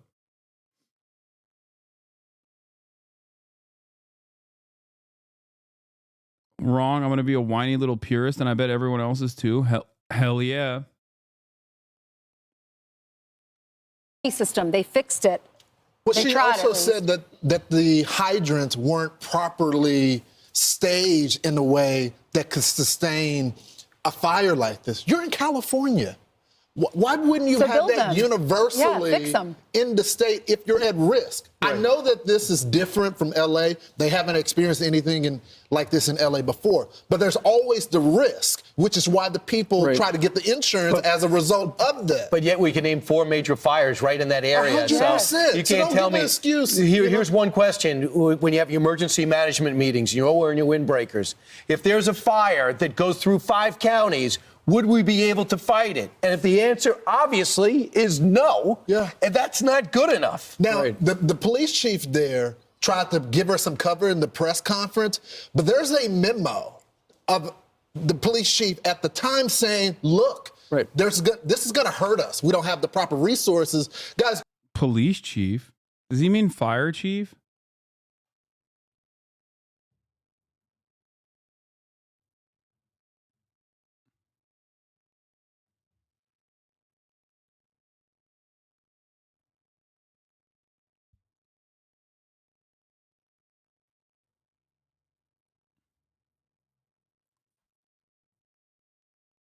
Have y'all tried calling in Clifford the big red dog to put out the fires as a thought? Yeah.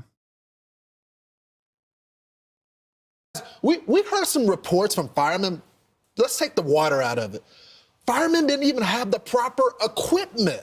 How does that happen? How do you explain that firemen didn't have the proper equipment? Their budget was cut. Yep. $17 million. The owner of the LA Times, historically a left-leaning newspaper, wrote on X last night, fires in LA are sadly no surprise, yet the mayor led the LA Fire Department, cut the LA Fire Department budget by $23 million.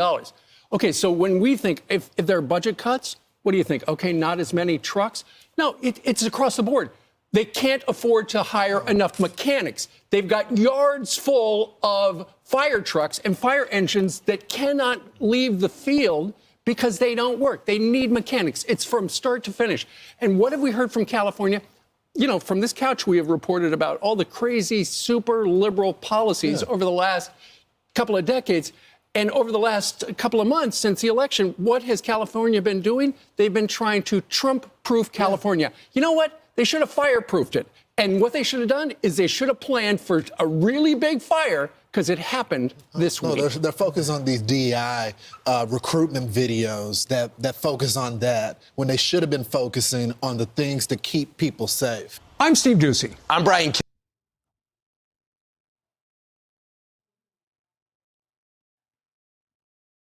Oh my God, the California mom that intercepted Gavin went on Fox News. Oh my God. Oh my, I'm not even gonna watch this. Okay. Oh my God.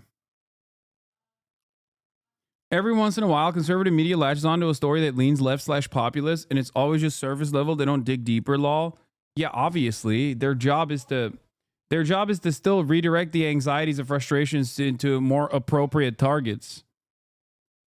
In LA, if you survived the fire, congrats. This is round 2. This is threat number 2. Threat number 1 was the fire. It's slowing down, great. Do not relax. There's no time for fucking tears yet, no crying, no nothing. This is game time because human beings are the apex predator. People are aware. Cops, nobody's responding to crimes right now. Everything is going to be covered. What?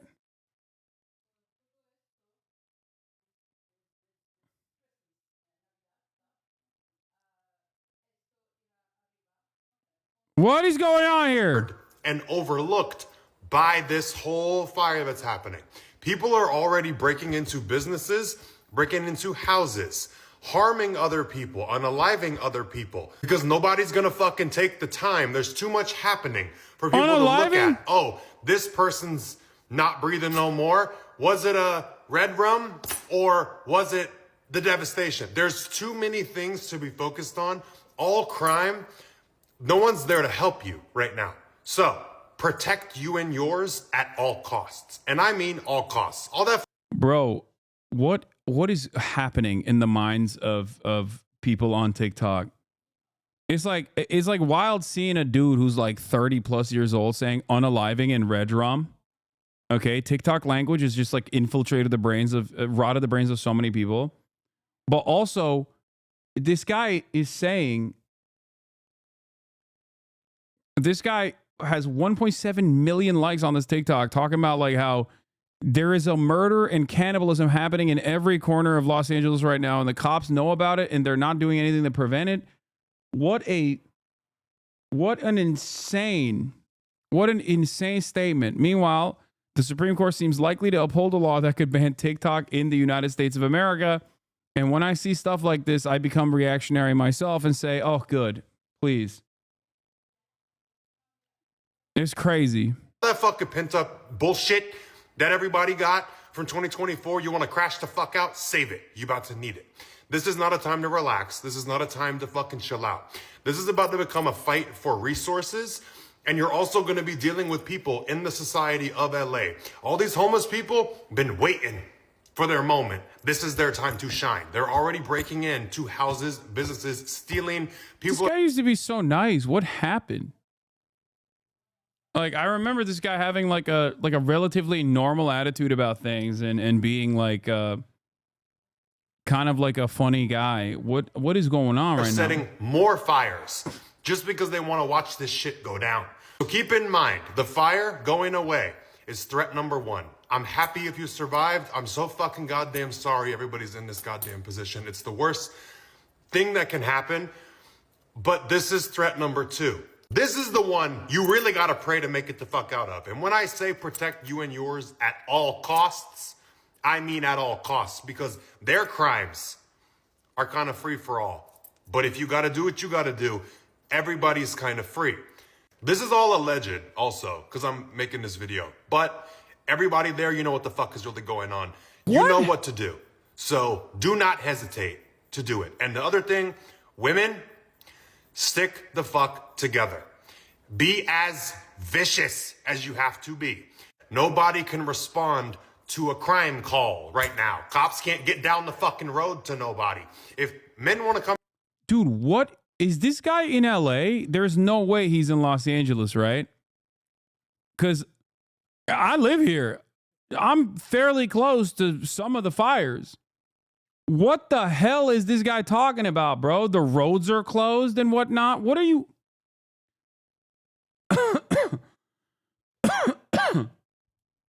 What is happening right now? What are these people saying? There's like roving gangs of homeless people that are looking to do unalivings? What is... Dude, this kind of stuff, if you look outside, what do you see? It's just a normal city. Dude. Like, the night of the Sunset Fire, there was definitely a panicked environment. Understandable. Okay? 100%. But the notion that there's like mass murders occurring on the streets with cops refusing to respond to calls, like all this stuff. What the hell are you talking about? This. Tana Mojo, this. Why does this sound horribly like The Purge in a way? Stop giving them ideas. We were taught this in my emergency management program. Fend yourself in the first 72 hours. You're like the big brother who doesn't want to be mean, but definitely says what we need to hear. My military husband said the same thing yesterday. These are facts. Why does he make so freaking sense? Whoop ass girls and ladies, shoot first, ask no questions later. When he said, be as vicious as you can be, babe, I got chills.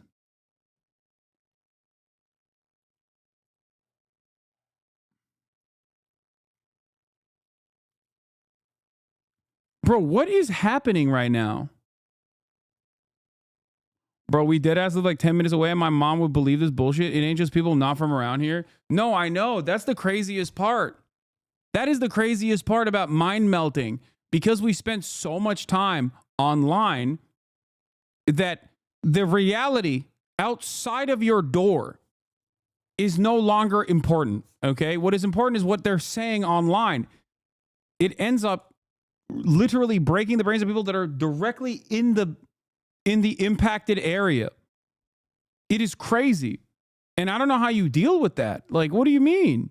Look outside, man. I walked my dog this morning, okay? The hell are you talking about? Mass gangs doing mass murders or whatever. Like, what a crazy LARP, dude.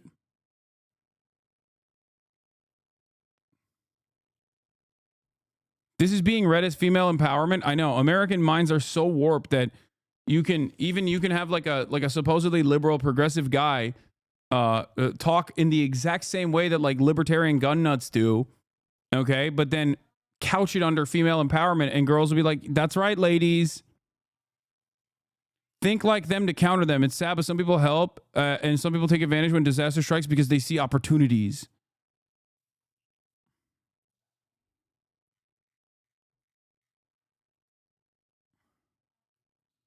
I don't think Shaq can fully comprehend how badly crime panic has broken Californians' brains. Yeah, I mean, I've been warning about this for a while. I've been warning about this non-stop. Talking about how, like, people in California have lost their minds where they think, like, he lives in Texas?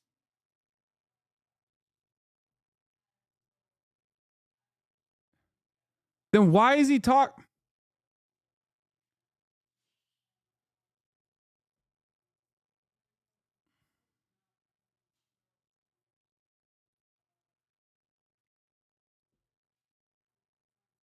This is insane, dude. Actually insane. It's insane. Come in your house and overpower you, or men want to catch you and find you. What you gonna do? There's no one to call, there's no one to help. So when I say life or death, and it's your life or your death, so act accordingly. This is not over, and there's no time to cry yet. Not yet. 1.7 million likes, bro. 1.7 million likes. This is so nutty. This is the same guy who made a video about how he was so upset over the breakup. He said he made a plan to murder his ex. Yeah, I mean, I don't care about like all of the other TikTok drama that this guy was associated with. I care about specifically what he's talking about right now. Apparently, an incredibly popular narrative on TikTok.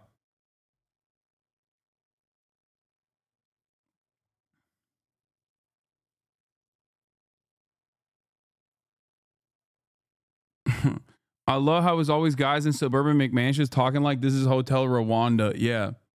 A complete societal collapse has taken place in Los Angeles, okay? Do not look outside.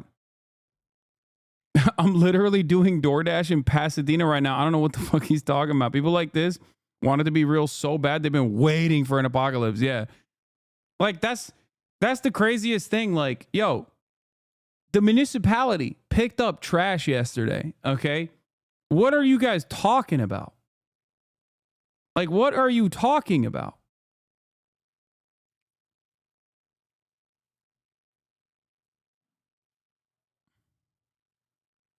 I just don't understand what, like, how do you fantasize about like ultra violence taking place somewhere else?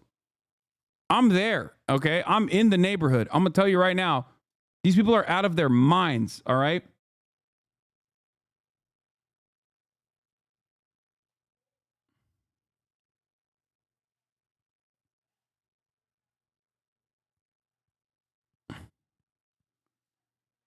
He sounds like he's threatening people. What happens when a guy comes to your house or hurt you, overpower you? No one call for help. Is me? I'm the guy. No, I'm just. You were worried about that trash pickup. No, I'm just using that as an example, as a point of reference to showcase that, like, one, Los Angeles is massive, and two, like, obviously certain parts, areas that are not impacted by the wildfires immediately are still operating in the normal ways that they are operating. That's it. Probably Kai ate 2 looters today and you're covering up this narrative? Yeah.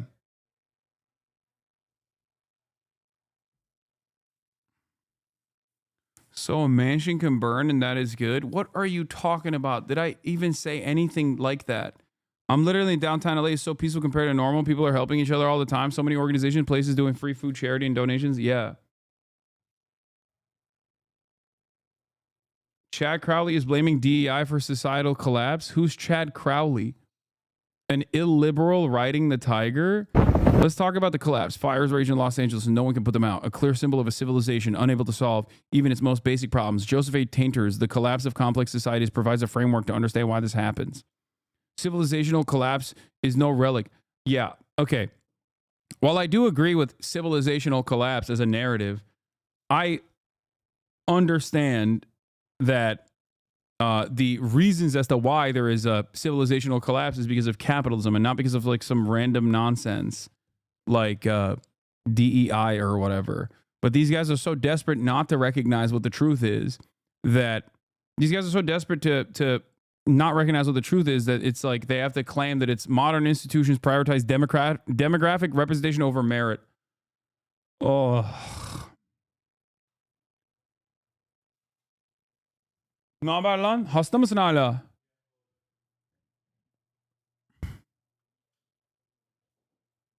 I hate to break it to you, but if TikTok is banned, it'll only get worse. The plan is to sell it to Kevin O'Leary. Get ready for the most right-wing brain rot propaganda platform I've ever seen. Thanks, Joe. Yeah. Local LA news is, of course, pushing the looter narrative too. Just getting my whole family out. All you have in your mind is just you're in survival mode at that point. I saw men coming into our neighborhoods.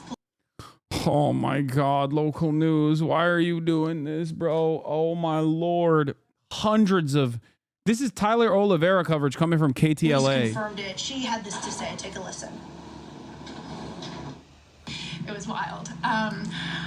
we just started seeing all these cars pull up, doors open, and groups of men running up our street, going up to the doors of these houses. And we weren't sure what was going on. I'm thinking, are these people here to help my neighbors? I hope so. And I left, and then my husband talked to the police and said, what are those guys doing? These guys don't live here, get them out. My next door neighbor said, his quote, there were like 100 people that came up on scooters and were trying to get into any and all houses on the street. And did you physically see police officers stopping them? I didn't, but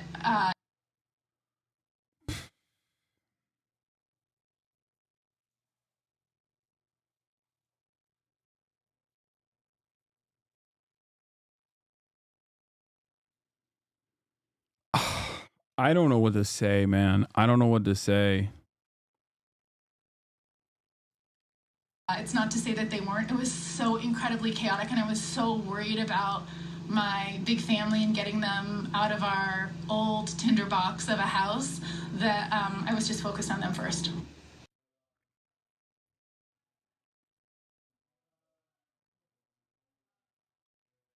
There were dozens of scooter gangs, dude. They're doing it. It's like every Treatlerite suburbanite with like high levels of paranoid schizophrenia is now sitting in front of a microphone talking about their fantasies.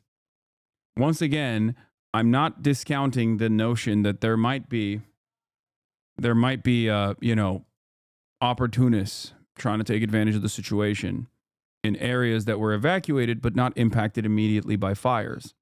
Okay? Having said that, the notion that there are hundreds of people on scooters ravaging the lands is so psychotic, dude. It is so... Don't think about climate issues. Think about the looters. Looters don't live here. People that don't live near you are bad. Yeah, exactly.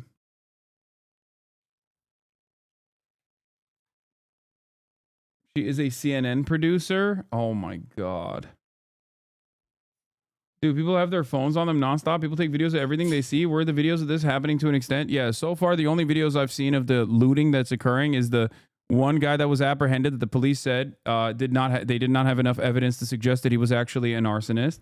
And the other video that I've seen is a bunch of black people in Altadena evacuating their homes and helping their neighbors take out important stuff from their houses, which was being presented on Twitter as though it was, you know, scary black people looting homes. I've yet to see videos directly from these areas, from this, you know, everybody's got a phone on them, I'm sure. And the thing is, I'm sure that there is, I'm sure that this can happen, you know? The problem is, even with the likelihood of this happening, there still is, you know, nothing that I've seen thus far.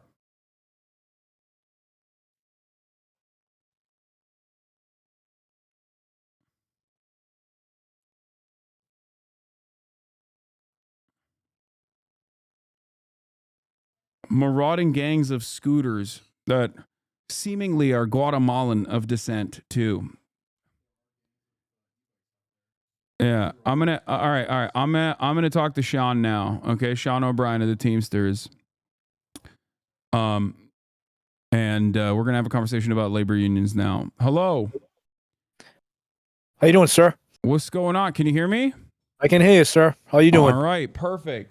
Ladies and gentlemen, Sean O'Brien of the Teamsters is here. I wanted to say it's an honor to have you here on the broadcast. I'm very excited to talk to you. We already had a wonderful conversation once on your podcast. It's going to be coming out soon, right? In the next couple of days, as a matter of fact. Yeah, it's going to be Better Bad Ideas with Sean O'Brien. We're going to be launching on January 15th. So make sure you tune in onto YouTube and all the social media platforms. But most importantly, you're the first and most important guest. So I appreciate you doing that, you know, so it's important for us. Who are some of the other guests that you're going to be having, if you don't mind me asking, if you don't want to, if you don't mind leaking? No, absolutely. I mean, some of the guests we're going to have Casey Affleck. We're also going to have the 3 Olympic hockey players from the Miracle on Ice from Boston, Jack O'Callaghan, Mike Eruzione, and Dave Silk all together.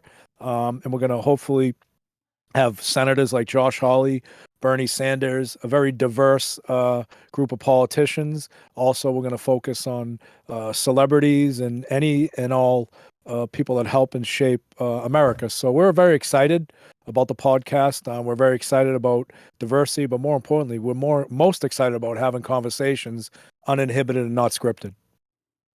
Hell yeah. I just wanted to ask who the other guests were to see who I'm more important than by your own estimation. But it's wonderful to have you here, Sean. Like I said, we had a great conversation. And what I wanted to talk about today, considering that there's a lot going on in the world of specifically labor news, I wanted to ask you a couple questions, if you don't mind me asking. Specifically starting with some of the NLRB decisions that happened, where it was reported that the Democratic Party kind of dropped the ball. I'm just going right into it, by the way, where there was an opportunity for the Democratic Party to continue controlling the NLRB for the next 2 years, and unfortunately that fell apart. And I wanted to hear what your opinion was on that. Yeah, there was a reappointment effort to keep one of the Democratic appointees on there, and it couldn't get done, and it's unfortunate.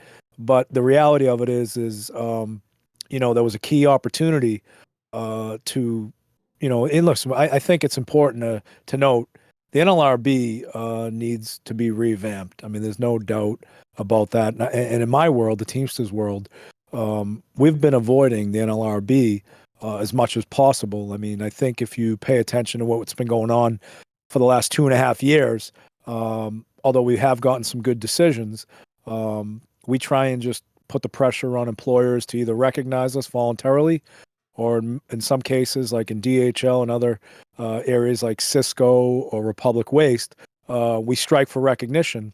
We've done that at Amazon. We have marches on the bosses at the DSPs.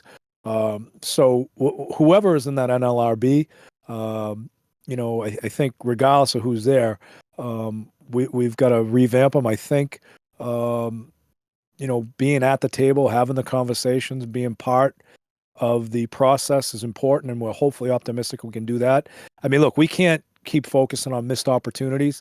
We just got to play with the cards we're dealt and figure it out. And I think that's what we're prepared to do. There's a Ro Khanna tweet from this issue specifically from January 7th, where he says, "We then failed to get the word to Vice President Harris quickly enough to come and deliver the tie-breaking vote. In the 90 minutes that transpired, Senator Manchin returned first, swinging the vote in the other direction and ceding the NLRB to Republican control 2 years earlier than necessary. These procedural blunders have massive implications for the American people, who deserve better from their elected officials. American workers deserve an explanation." Now, regardless of your opinion on the NLRB overall, it seems like Kamala Harris still had the opportunity to deliver a tie-breaking vote and chose or was not there to cast that vote. What is that? Does that track with at least your immediate involvement with Kamala Harris? Because you've been in rooms where you directly talk to Kamala Harris as well for labor-specific issues. Well, I mean, look, if you miss the bell or you don't show up for work in the real world, you're in trouble, right? But there's no consequences for her. She should have been there. She should have done the right thing. And this is what the problem has been all along. Ro Khanna has been a great advocate for working people. I spent a lot of time with him. And look, he'd have the inside track on what actually happened. But, if you're expected to be there and you can actually make an influential decision, then be there regardless of whether you won the election or not. Now, we can speculate, or I could speculate, maybe she didn't care because she lost. I don't know whether that's true or not, but, based upon my experiences and based upon the election results, maybe she just doesn't care anymore. And, elections have consequences, and there's clearly a consequence of an election.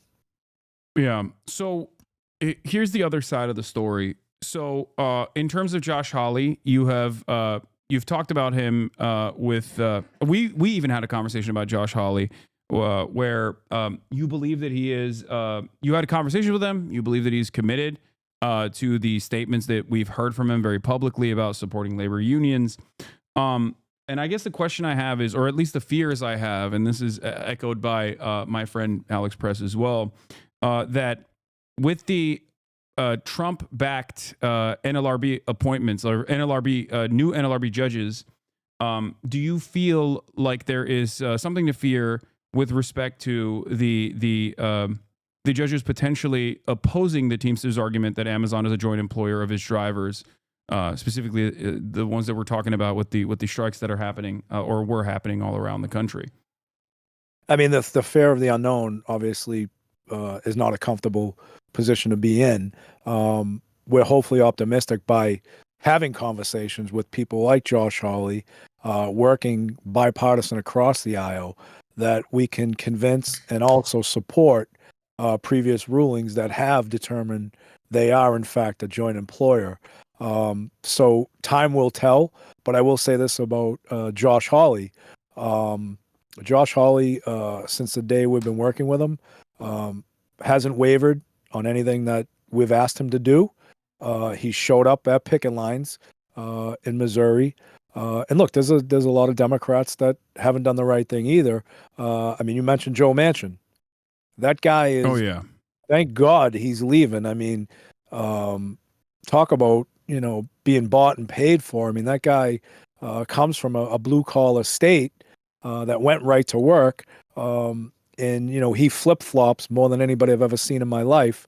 Matter of fact, when my first time down in D.C., probably the first week I was living here, I was in a supermarket, and I don't go to self-checkouts because they eliminate jobs. And I looked over, and there was Joe Manchin in a self-checkout while the line for a regular cashier was about 13 people deep. And it just goes to show you that, it's all about him. And thank Maybe God he was he's trying to gone. steal. You never know. I mean, they do have sticky fingers, some of those guys. Oh yeah. Okay, I want to run this by you. I've made an argument time and time again for Democratic leadership to utilize federal regulatory agencies against some of the Democratic Party members that refuse to play ball when they're whipping votes. And this isn't necessarily to I guess politicize the federal agencies, but it's to simply enforce the regulatory mechanisms that are existing upon members of Congress, regardless of their party affiliation. Joe Manchin, I think, is a fantastic target for a conflict of interest, whether it be his. I believe his daughter is a big pharmaceutical executive that has dealings with the state that Joe Manchin is was a senator in West Virginia. His brother, I believe, also operates coal mines. So not only do these guys engage in a lot of insider trading, they also have direct involvement with a lot of these companies, and I think it deserves investigation. What do you think about what do you think about utilizing these government agencies against politicians to make sure that they also are treated like regular citizens are? Because if there was this sort of corruption, this sort of rampant corruption being conducted by regular citizens, you would expect the government agencies to actually deal with them, right? And investigate them. I mean, there's no doubt rules and regulations are there for a reason. They should be enforced across the board, regardless of who you are or what you do. And you make great points about conflict of interest. I mean, you can look at Joe Manchin. You can look at Chuck Schumer. I mean, you look at all the egregious violations that have happened to our workers, our members that work at Amazon, and come to find out, taking donations from Amazon. He's not the only one. There's a lot of Democrats and Republicans that are taking donations, but his daughter's a big lobbyist for Amazon. Wouldn't sign off on an Amazon letter for DSP, wouldn't sign off on a support letter when we were on the verge of striking UPS. So, Manchin's not the only one. There's a lot of questionable ethics going on all around. And to your point, if there's checks and balances, there's a reason for checks and balances. And look, rules and regulations are no different than a collective bargaining agreement. If you don't enforce that collective bargaining agreement and utilize the enforcement and the mechanisms to right a wrong, then it's no different in the federal government if you're not utilizing the process and the agencies to fix corruptions and bad behavior, more importantly. And it should be an example. I mean, look, these elected officials should be viewed upon as elite leadership of the greatest nation in the world, and they should be held accountable so that everybody else, no matter what they do, no matter what rules and regulations are in place, that they follow those rules and regulations. They should be the example. Absolutely. I want to switch gears here for a second and ask you about, and I don't know if you don't want to talk about this at all, but I want to ask about what Trump has said specifically about UAW leadership, specifically Sean Fain. Do you feel like, especially considering that Elon Musk obviously has crosshairs on him as well, do you feel like there will be any additional repercussions coming from the incoming administration against them? Because there are obviously a lot of people that are in positions of power now that have put crosshairs on him and the UAW as well. Yeah, I haven't specifically spoke. I have spoken to President-elect Trump, but I haven't spoken specifically about Sean Fain, the UAW, or any other union at all. I mean, what I've tried to do, and I think we've been successful, is try and have conversations in a broader sense about what's important to labor, what's important to working people. And I think whether people agree or disagree, because no matter what you do in any situation, there's always going to be spectators that have never engaged in the sport that are going to be on the sidelines critiquing you and telling you how you should play the game. But I think what's important is that, you look at the nominee for Secretary of Labor. Now, people can say, we'll see what she's going to do, but she's taken some positions. Not every position she's taken has supported labor, but the ones that count, like the PRO Act and everything else, that happened because of conversations that I specifically had with President-elect Trump in convincing him that, what was said during the election from the Republican side and also himself, as far as, we want to support working people, we're not against labor unions, that this was an opportunity for him to make a bold move to make this appointment. In a perfect world, I would love everybody to embrace and agree with everything everybody does, but it doesn't happen. As far as retribution, retaliation, I can't speak to that because I don't know what the history is. I know about retribution and retaliation because when I spoke at the RNC, there was no secret that the far left and a lot of these politicians, senators, Democratic senators and elected, came after me fast and furious, and that's okay. But as far as what in Sean Fain's future as it relates to a relationship with Donald Trump, I mean, I think you'd have to ask Donald Trump. I mean, the one thing that I pride myself on is, and I think you know this, Hasan, you being the first guest, and I appreciate that. Again, I can't thank you enough. But I don't get into name calling. I don't get into saying anything else, but I know, hearing from different opinions when, you're berating someone, whether it's Donald Trump, Joe Biden, or anybody else personally, I think people take that very personally, but I don't know what that means. I mean, what are you hearing? So I do actually, it's a great question because I wanted to ask you specifically, not about what Trump is slated to do, but also given your experience in a leadership role in obviously the Teamsters is a massive union, there is a lot of outside noise right now, it seems, against Sean, and some noise utilizing like discontent within the union as well.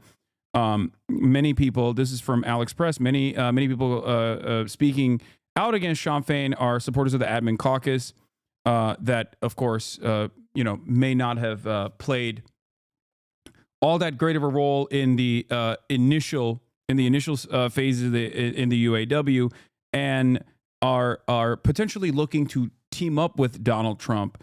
So, given your experience, I wanted to hear what you thought about that, considering that there might be people in Trump's orbit that will work to basically get Sean out of the leadership position, going around and talking about like Sean Fain being corrupt. But even though those corruption charges are just they have no like real legal standing, and it seems like there's a lot of there's a lot of wrecker behavior being exhibited by parties that are more self-interested. And considering, your experience, I wanted to hear if you've heard anything about this, if you've seen anything like this, and what would that look like if there was any sort of internal dynamics here? I think battle. I try not to get involved in any other union's politics, but what I have read, obviously there was a DOJ, there was been articles in numerous media outlets that said there was a DOJ investigation about inappropriations or anything else, and I'm not sure where that's coming from, but that was over the summer and I think early or late spring. So I'm not sure where that's coming from. I would assume, I don't know about a partnership with the Trump administration or anything else like that, but I would assume, there's some controversy. There's some controversy probably within the membership. I mean, from what I know of his membership, he represents auto workers, which are very hardworking backbone of this country, and he also represents grad students, professors and grad students, and everything else. So, of course, two different worlds, right? Two different opinions on a lot of things. So I would assume a lot of the criticisms and or attacks against Shawn Fain are coming internally, where people may be looking for allies externally to try and achieve goals of getting him out of leadership. That's my unqualified opinion, not knowing the politics. I could talk about the Teamsters Union, the politics. Look, I'm sure there's people, and I know there's people that didn't agree with our position in this election, and that's okay. That's the beauty of being in a democratic union. That's the beauty of being an American. But at the end of the day, a lot of this rhetoric, a lot of these accusations that I incurred and that Brother Fain's incurring now, could be some internal forces that don't agree with how his organization is being run. So, it's all comes down to politics at the end of the day. We've got politics in the United States, and we also got union politics. And I always tell people it's a full contact sport, and elections bring the worst out in people. So, okay, last question about Fain before I move on. But I wanted to hear what you think personally about his leadership over the past couple of years. Like, look, it's not. I'm a fan. But I wanted to, considering your experience as a union leader, I wanted to hear if you'd elaborate on that. Yeah, I mean, I think he did a good job through the strike. I mean, he took down 3 of the major automakers. I think he got I don't know the ins and outs of the contract. You hear different things, and I haven't had a conversation with him about what was achieved and what was not achieved. I think politically coming in, I know this because I met with Shawn early on when they won. I met with him and his team, and he won a tough election by only 500 votes. And I look at, you asked me about, my opinion when we ran, I think a year before Shawn Fain and his team ran. We beat our opposition, which basically was an incumbent opposition because it was a Hoffa design slate. I mean, we beat them 3-1. So, to Shawn's credit, I mean, the one thing that we did, we didn't have to do as much of, is it was clear who the choice was in the Teamsters Union to lead this great union. It was the Oz team, right? To his credit, I mean, when you win an international election by only 500 votes, not only do you got to worry about taking on the employers and getting results and delivering on promises that you committed to, but you also got to unite a union that completely is divided, and only winning by 500 votes put him at a disadvantage. I think he did a good job of what he had to work with. I'm sure he doesn't agree with a lot of the stuff I did as a general president. I personally wouldn't get up and get personal with people. I'd rather debate the issues. Everything he did, I think he did with the mindset it was in the best interest of his members. And hopefully that, the DOJ investigation doesn't prove wrong. Hopefully his membership unites. But, that's not my politics. That's not my union. And look, I commend him for having the courage and conviction to strike the big 3 when it never happened before. Hell yeah. So switching gears, I want to talk about the state of labor unions and union participation in the American economy. It's not a secret that while it seems that there is more positive opinions about labor unions right now, union participation is still at a historically low rate. This is virtually every single poll that covers this stuff shows that people are overwhelmingly pro-union, but union density is as low as it's been in the past couple of decades. You have 10% in the private sector, or you have 10% overall, but in the private sector it's around 6%.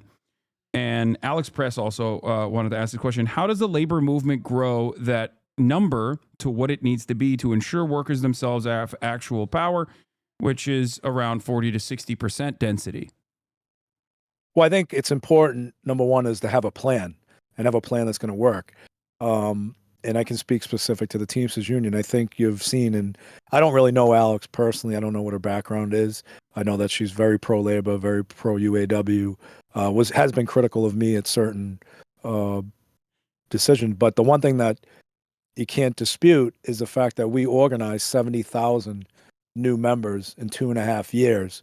We negotiated the strongest historic contracts, UPS being the biggest, a $30 billion deal, with the largest increase ever. And that has had a snowball effect in many other industries and any and all industries that we represent. I think part of the problem, it comes down to politics as well.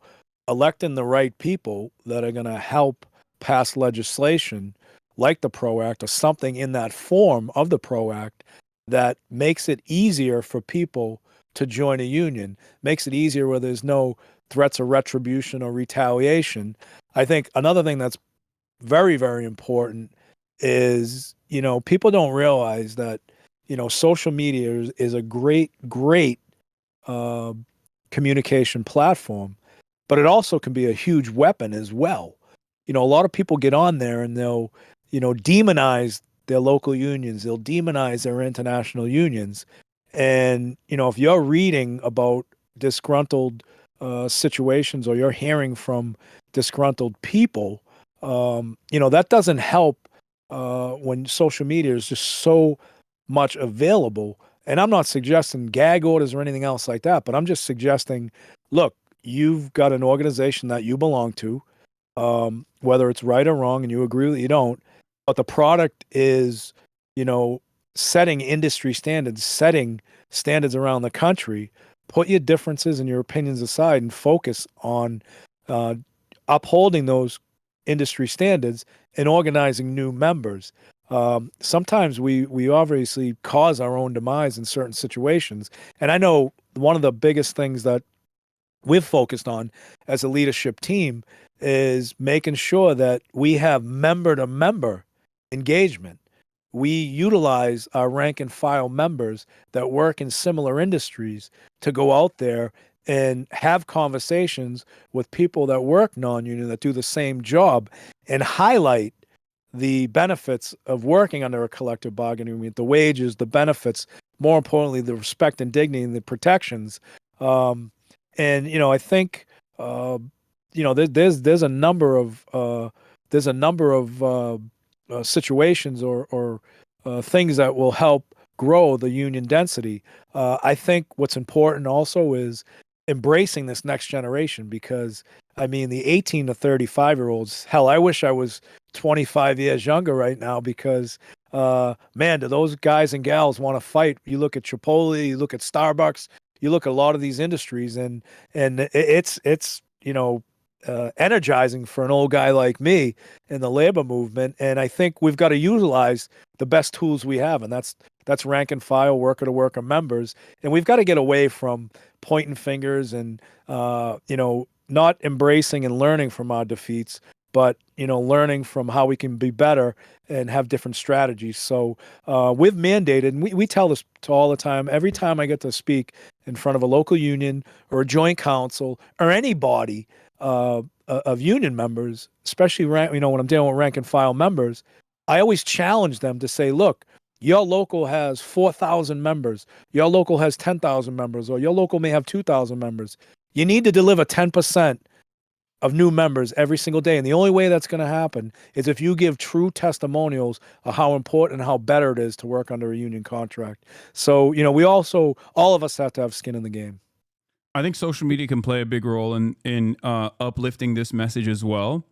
And podcasts. Did I mention I have a podcast coming out? Just checking. Yeah. But what, in your mind, what do you think is the biggest hurdle to overcome in terms of increasing labor union participation? Well, I think the biggest hurdle is, these union busters. I mean, these union busters, captive audience meetings, when you think about it, and I've done every job in the union from rank and file all the way up, organizing is the toughest job in the entire labor movement. And I think if we don't get legislation and protection against union busters, which I believe is about a $500 million per year business, and the captive audience meetings, banning them. I mean, a lot of states have done some good work on that, but it's got to be a nationwide approach. Then I think that will help tremendously because, look, think about this. As a union organizer, you may get access an hour and a half per week with these members or with these potential members, where the employer has complete access 8 to 10 hours per day, and they have internal messaging and everything else. So banning those captive audience meetings, eliminating or making it illegal to union bust, I think that would help tremendously. Okay, absolutely.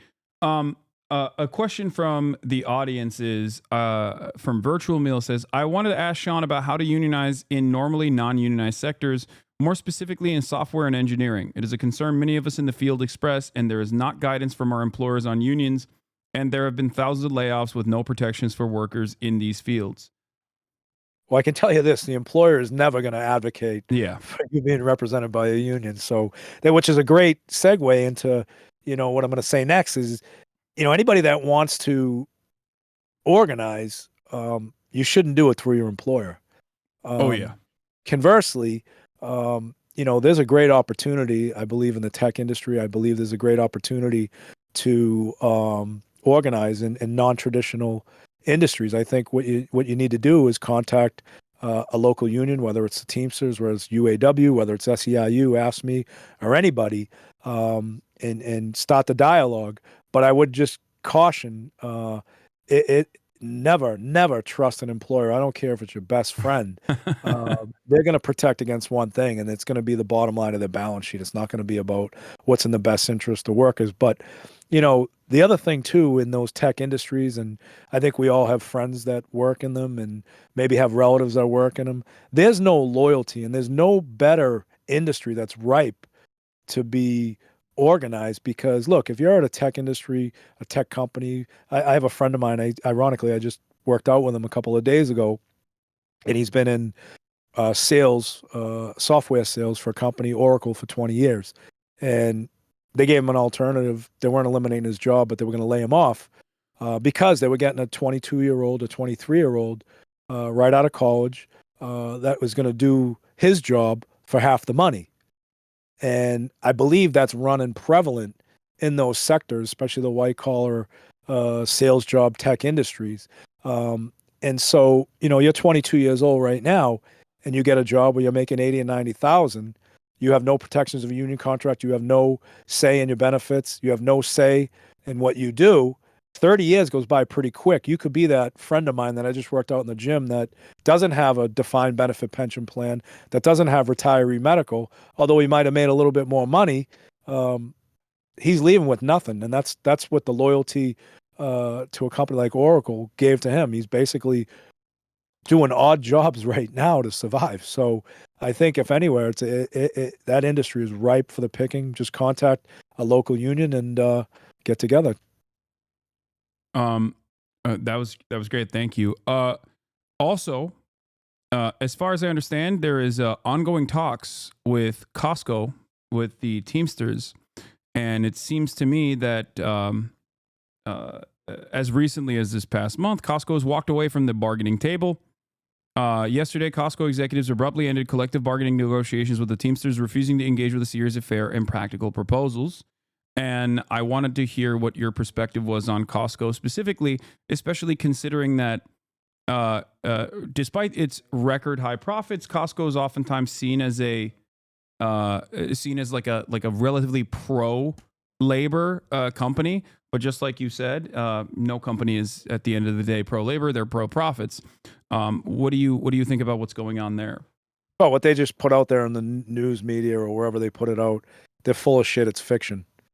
And, Costco, listen, I'll tell you the whole problem with Costco.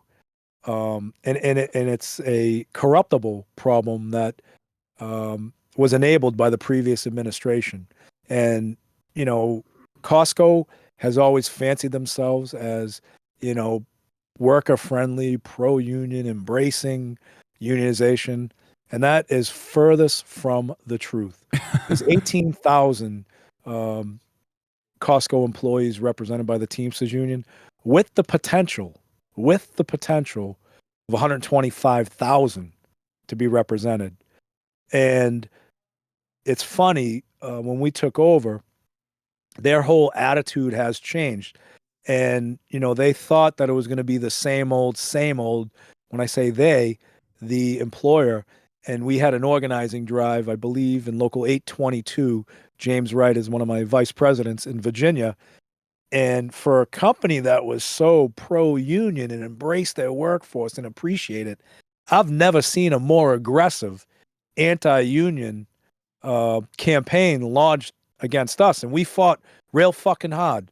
We spent a lot of money. We won that. And we accreted them to the national agreement. And it was good that happened because we exposed them. They're actually suffering from a disease called diabetes, right? And they should be actually telling the truth that they don't want the Teamsters Union, that they don't want to allow us to organize. So I went to the first opening negotiations in November, and I'll tell you, I'm a person, a leader that believes in leading from the front. I believe in discipline and having respect. Whether I like you or I don't like you, you're my opponent. I'm going to respect you until it's time not to respect you. So we sit down at these negotiations. They show up 45 minutes late. We have a whole negotiating committee, rank and file there. And I ask them right across the table before we even start, let me ask you fools something. If one of our members showed up late for work, what do you do to them? We write them up. I said, what's going to be your consequences? And they laughed and joked. I said, I'm going to be very clear and very transparent with you that you better take these negotiations seriously because it's not going to be like it is. We are not going beyond the expiration date of January 31st. And we will strike your ass if you don't give us card check neutrality. Are you willing to give us card check neutrality? This was in November or October. And they said, we really don't believe in that. So I thought they were pro-labor. What happened? Right, exactly. So we got up and we walked out and we told them, we'll see you 30 days before the contract expires. What is not being reported is that thankfully we got almost a $350 million strike and defense fund. So last night I was on the phone with our lead negotiator and our legal counsel, and we are going to, through a general executive board decision, pay each and every worker, if there is a strike, $1,000 per week. So they're not going to be financially compromised, our members. Their families aren't going to be compromised. And we are going to take it to the street and make an example. And we're going to make them be a pro-worker, pro-union company, one way or the other. You can guarantee that. Hell yeah. That's the same with United Airlines. United Airlines is another big battle we have going on. Yeah. Where, again, greed, not appreciating our members, thinking that it's going to be the same old, hiding behind an antiquated Railway Labor Act that keeps moving the goal line every time. I mean, I just wish for once we could just strike them hard. And we will at some point. Yeah. So if you don't mind me asking, if you could elaborate on card check neutrality for those in the audience, why is it so important to have card check neutrality? What is card check neutrality? Well, contract neutrality is basically when you get the majority of representation cards. So when you're organizing a company and it's authorization, you're getting authorization from the employees to petition for representation through the National Labor Relations Board.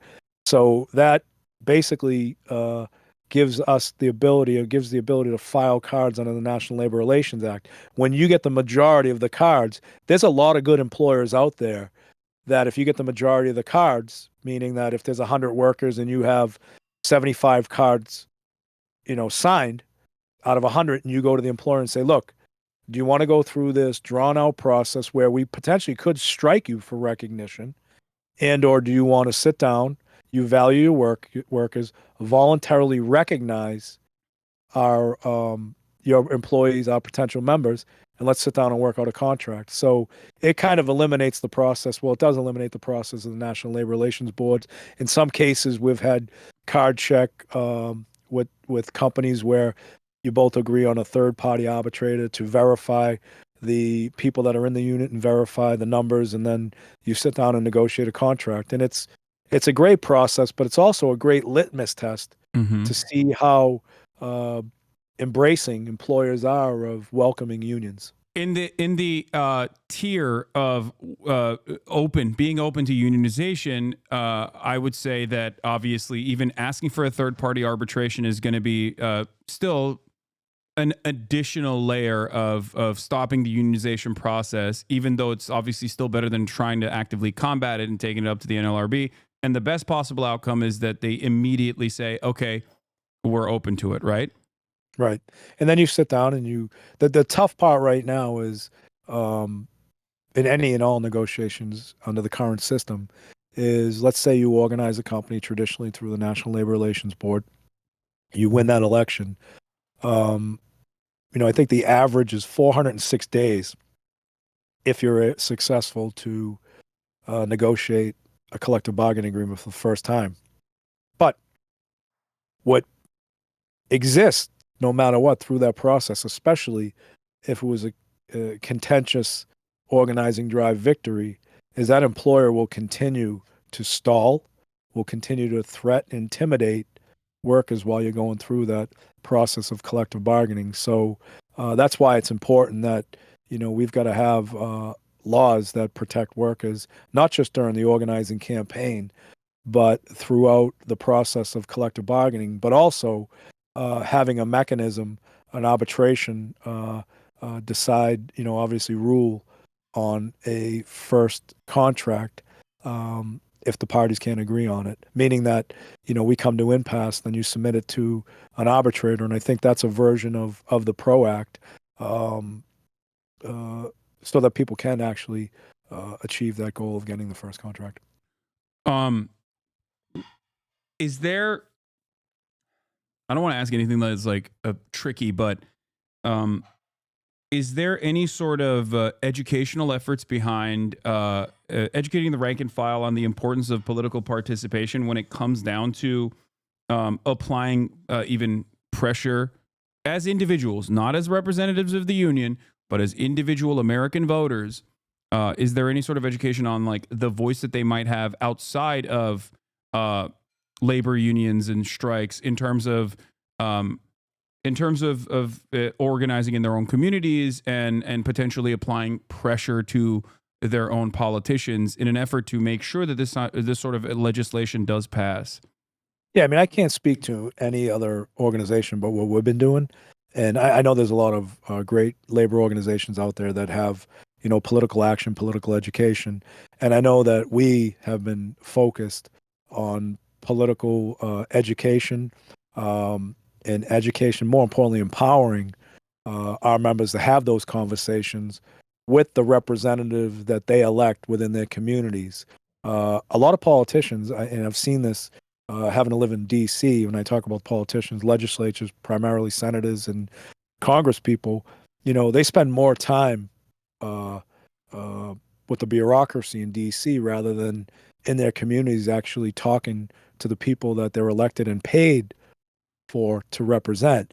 And I think what we've been doing, and I know what we've been doing, is encouraging accountability on behalf of our members by, getting them involved. We've got a pretty aggressive program at the IBT, where we've got statewide coordinators that we dispatch to talk to our members, to craft messaging and education. So yeah, to your point, especially in light of what's happened over the last year and what potentially needs to happen moving forward, there's no better example of engagement of rank and file members that live in the communities where these politicians are paid to represent their best interest. And in many cases, the best interest in a lot of these communities is supporting collective bargaining, supporting unionization. So to your question, long way around, yes, absolutely we do. And we think that's very important to the success of unions and the success of the middle class. Okay, we don't have a lot of time left, and thank you so much for coming on. But I wanted to ask one final question. This is from, I believe, a rank and filer from the Chicago Fire Department. As you might have heard, and I remember encountering a picket during the DNC, the Chicago Firefighters Union is working with no contract at this point for over 3 years. And they keep getting pushed around and steamrolled by the city with no end in sight. And because they are a firefighters union, they're a no-strike union. And I guess the question I have for you as a prominent labor leader, is there any advice that you might have for labor unions that work in these sectors that are obviously incredibly important for public health and safety, and therefore have a lot of these like no-strike clauses?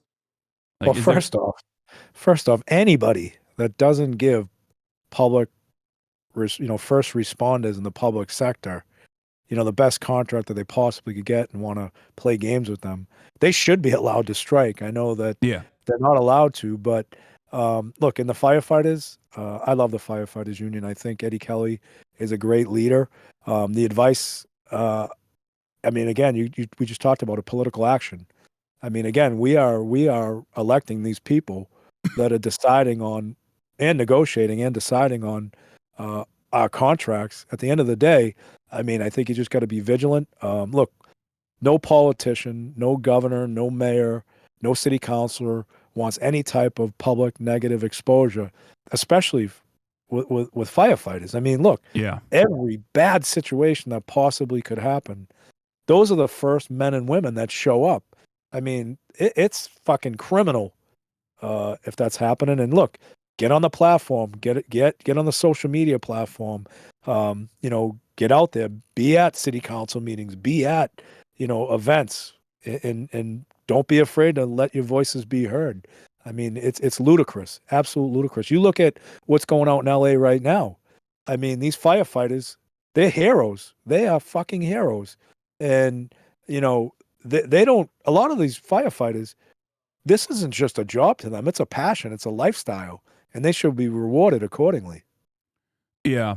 Especially with respect to wildfire prevention brigades that work at the federal level. From what I understand, I have some members of this community that do that. They've reported that their wages are insanely low. They get actually the lowest possible wage that you could get from the federal government, sometimes around like the starting salary being around $50,000 a year.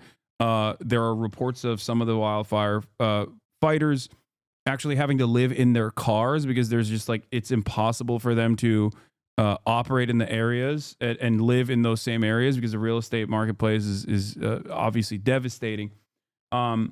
Is there any way for these sectors, not to say, by the way, that like obviously the Teamsters are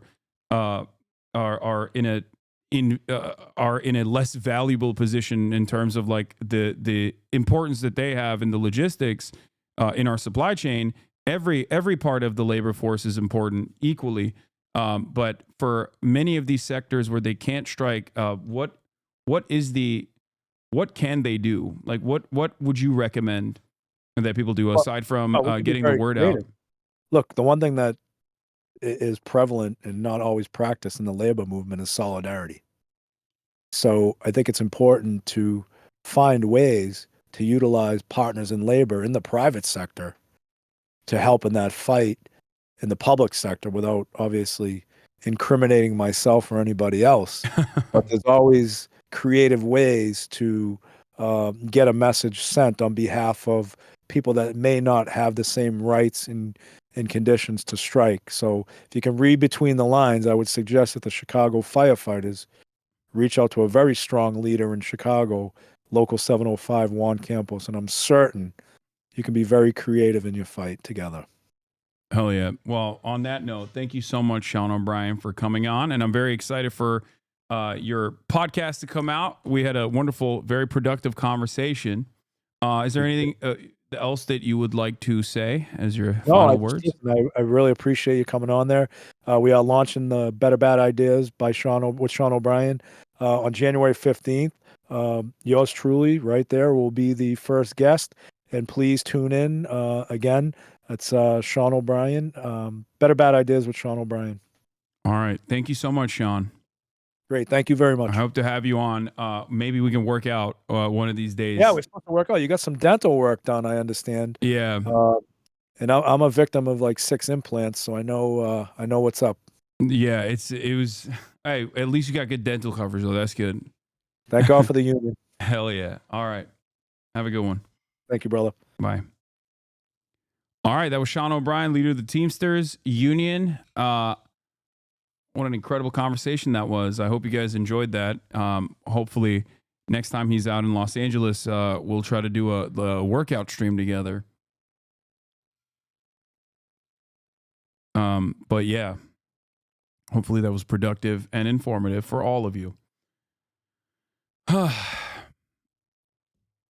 Yeah, you can be jacked like Sean if you join a labor union. Podcast is available everywhere there you can get podcasts, for the record. There is also one video that I want to show because they just released a video from our conversation specifically around Luigi Mangione at the time we were hold on, let me send this to myself real quick so I can post it, or I can show you guys just a brief snippet of the combo. Decoy166, Fukechi, and Virtual Meal, thank you for the 5 gifted subs.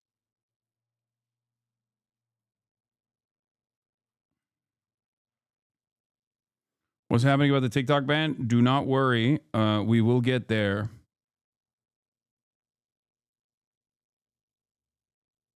I will talk about a lot of the stuff that I still have to get to today. There's so much more to cover today.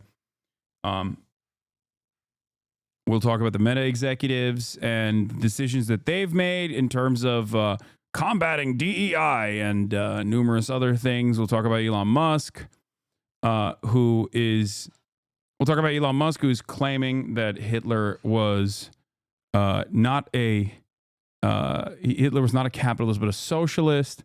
Also, Mark Zuckerberg was, of course, on Joe Rogan. We'll cover that as well. And much more. I just want to show you. I want to leave you off with this video real quick, though, before I do that.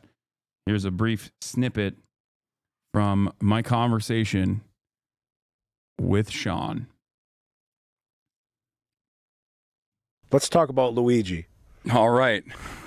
This is not acceptable, murdering someone in the street, but it's a reality of how people are failing throughout this country. Yeah. They may not act out, and hopefully they will not act out like Luigi did, but we can't make this guy a folk hero either. But insurance, for-profit healthcare, is so devastating that it has touched the lives of virtually every single American. And they see it as murder. They see it as, okay, we paid these high premiums.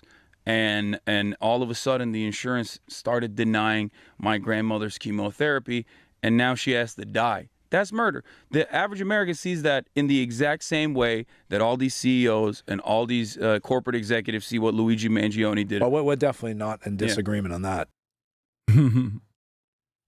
Yeah. Nice fit on the show. I like it. Thank you.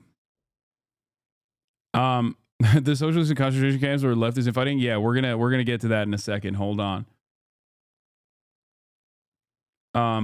And yes, we will be talking about ICE being out in San Jose and all this other stuff that's going on with the Laken Riley Act as well.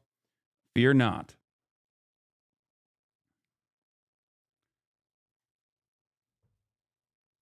What is it with you and bald men? I don't know, man. It just happens to be that way. Okay, calm down.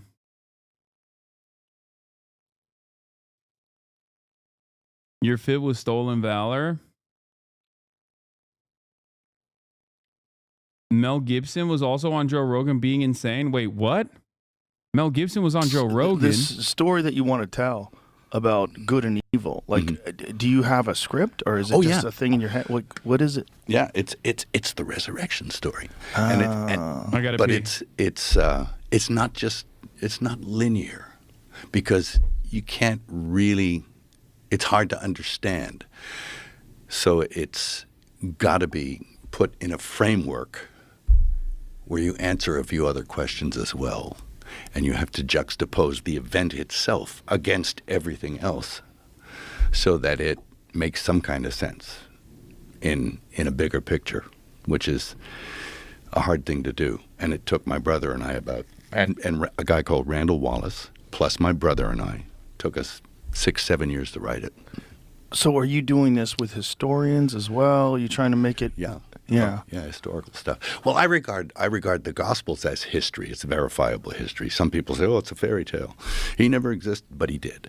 And there are other accounts, verifiable historical accounts outside the biblical ones that also bear this up, that yes, he did exist. And the other aspect of that is that all the evangelists, the apostles who went out there, every single one of those guys died rather than deny their belief. And nobody dies for a lie. Nobody. Right. So that's part of what I'm doing. It's like showing nobody dies for a lie. Yeah. Well, the resurrection is the one that is the most difficult for people to swallow. Yes. That's the one that requires. Dude, what has happened to Joseph Robinette Rogan? Actually, he's like leaving 30K people to get radicalized by Joe Rogan. Yeah, everyone is going to be radicalized instantaneously. It's like give it enough time. I feel like he's going to be anti-weed. Bills can't be that high. I just don't understand. Like, I feel like he is lost the plot in such spectacular fashion. Yeah, like he's like, the Jesus stuff seems real. Also, one of the fun little, one of the most insane parts about the story is that, yes, apparently Mel Gibson's house was actively burning down while he and Joe were openly doubting climate change on this broadcast. And that Mel Gibson talked about curing cancer with, that's right, ivermectin. Hold on. Let's finish this and I'll get to that too. Faith in the most belief. Yeah, resurrection. Yeah. Who gets back up 3 days later after he gets murdered in public? Who gets back up under his own power? Buddha didn't do that shit. Right. So. You believe that was a real event? Yeah, I do.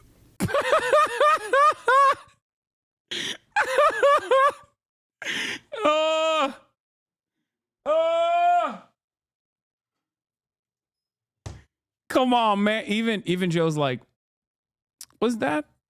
You think that's real? You think?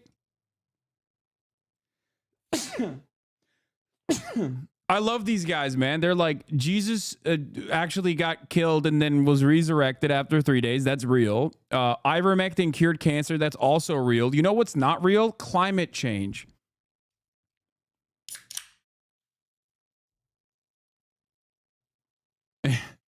I love the Buddha didn't do that shit line in it too. He's just like, yeah, El Buddha.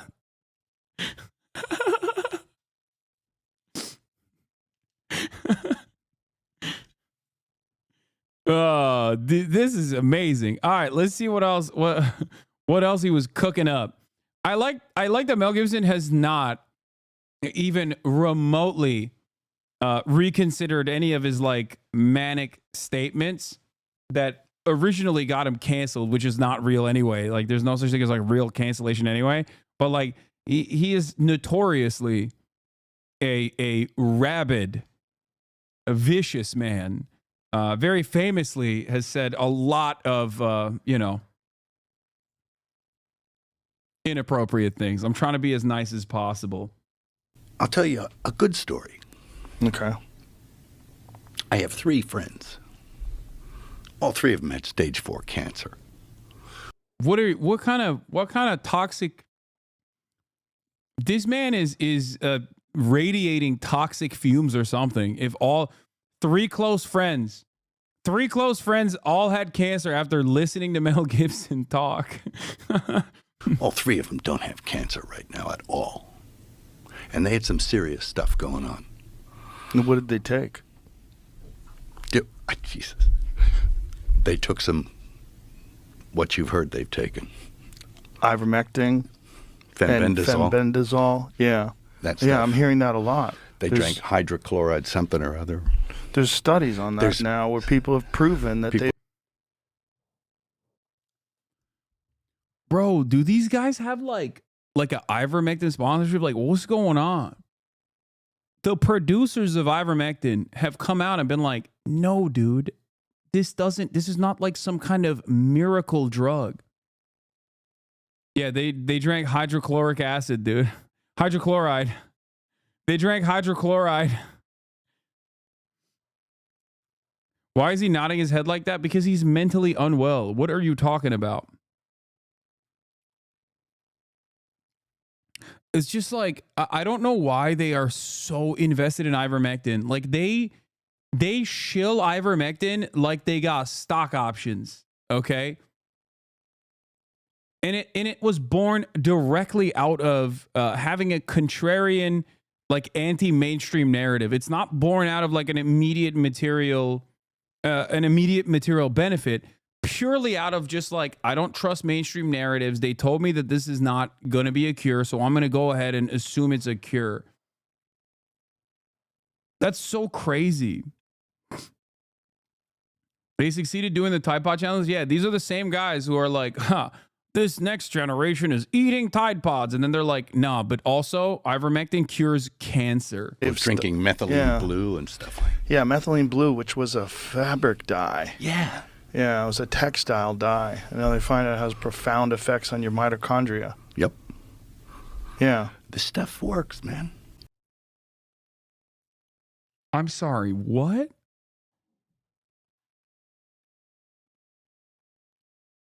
My mom had cancer and she was easily suggestible due to the sickness. Stepdad was an ivermectin nut and convinced her. Needless to say, she hasn't been with us for over 3 years now. I'm sorry about your loss, chatter.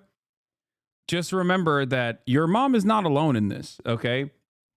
There are incredibly powerful, incredibly intelligent people with endless amounts of resources that find themselves in a similar predicament. Steve Jobs being famously one of these nutters, okay? Not calling your mom a nutter, but, you know, this is unfortunately all too common. And you can watch 2 incredibly wealthy people have this conversation with one another right now. Like, I think Mel Gibson is a real one. Like, I think he actually personally thinks that drinking chemical dye would save him.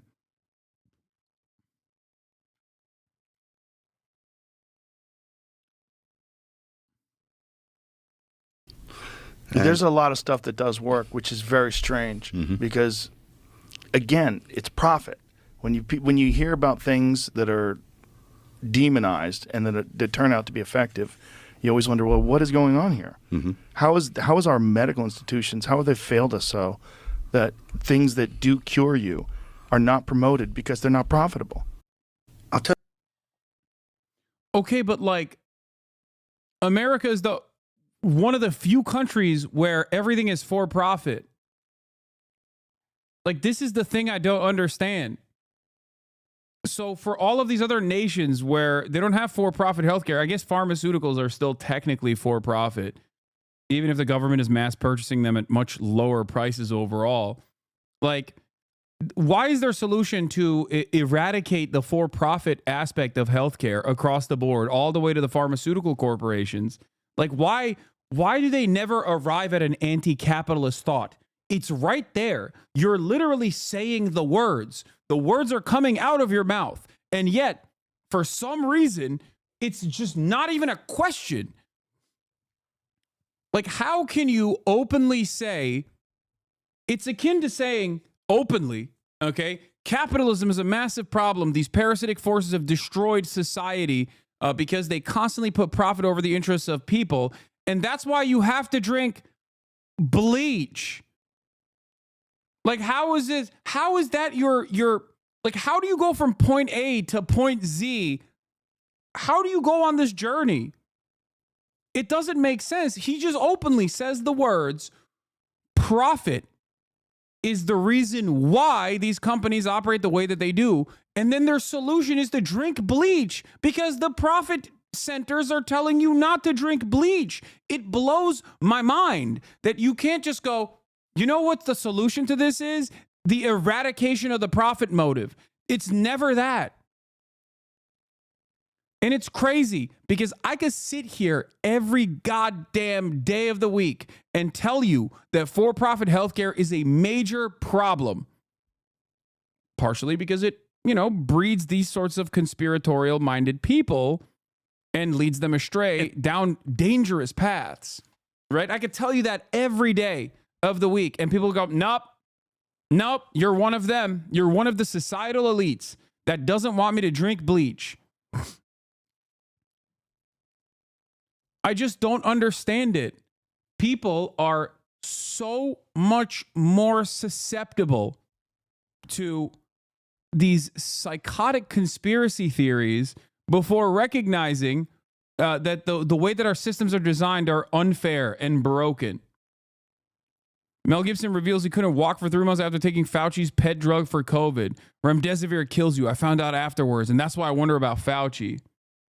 Remdesivir is so lethal it got nicknamed Run Death is Near after it started killing thousands of COVID patients in the hospital, wrote Stella Paul, New York, in a previous report from the American Thinker in Epoch Times. The experts claimed that Remdesivir will stop COVID. Okay, let's watch this. I got COVID from my gardener, and he had it first, and then I got it. I was like, did I grab the hose or what? What was, I don't know. But it was. Wait, that's not how you. That's like week one of COVID stuff, assuming that you got COVID transmitted through like surface contact. I guess he's joking. I don't know. I knew the guy for 20 years, and we both went to the same hospital. And he died and I didn't. Jesus. I think we both got Remdesivir, which is not good. Not good. Not good. Causes kidney failure. I know. I couldn't walk for 3 months after I had that stuff. Really? Because it kills you. I found out afterwards it kills you, and that's why.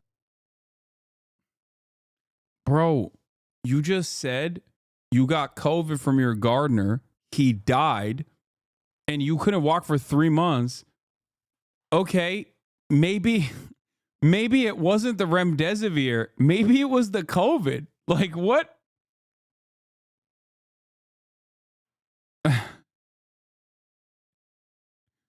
You just admitted it killed the gardener.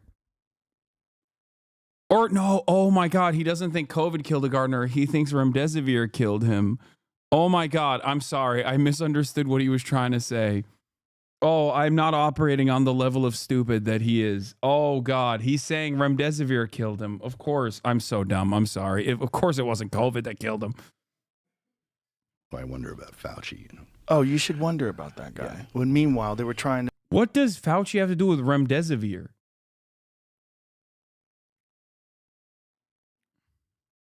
To stop people from getting monoclonal antibodies. Yeah.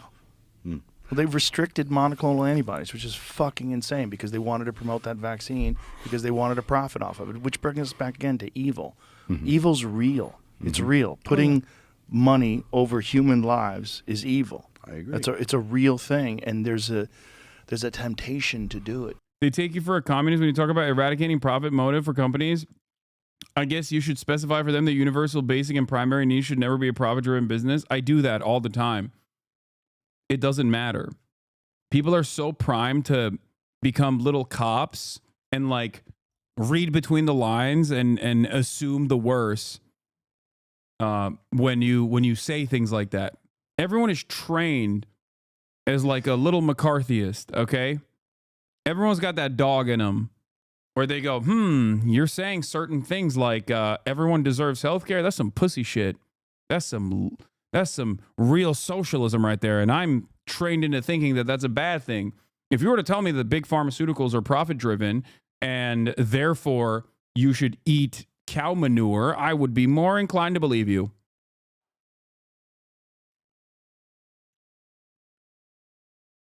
Too, which is even more crazy. Yeah.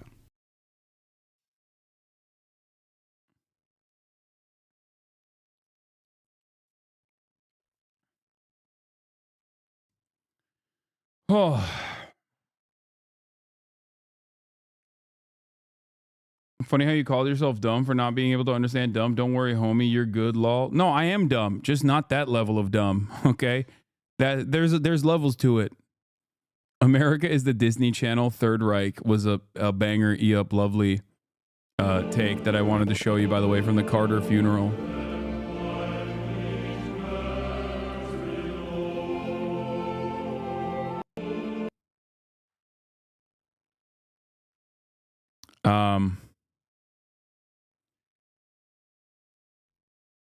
Registered nurse here, we use remdesivir all the time with patients with pneumonia. It's a safe and effective drug. Lots of elderly die due to pneumonia. Remdesivir, hands down, saves them. Yeah, but okay. Some of them died in pneumonia. So remdesivir kills them, is what I'm going to assume.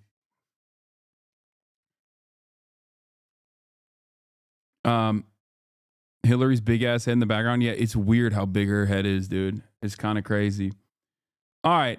Donald Trump sends in the hush money case. I don't really care about it. SCOTUS is hearing oral arguments about banning TikTok. Also, here is Scott Geller on MSNBC talking about the revolutionary sentiment that is sparking amongst the working class that must liberate themselves from must emancipate themselves and crush the chains of capital.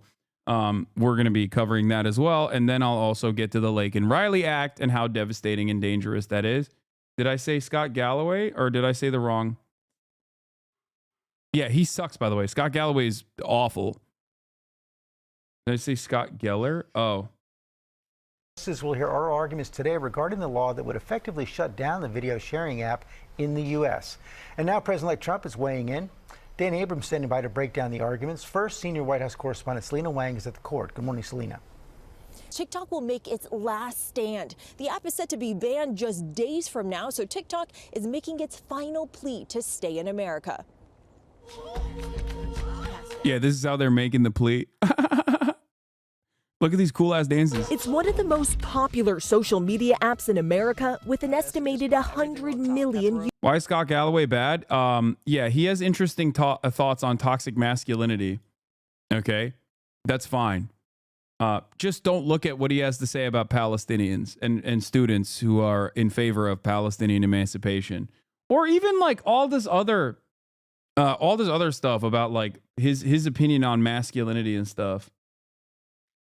He's got a lot of weird takes. Anyway, let's continue with this.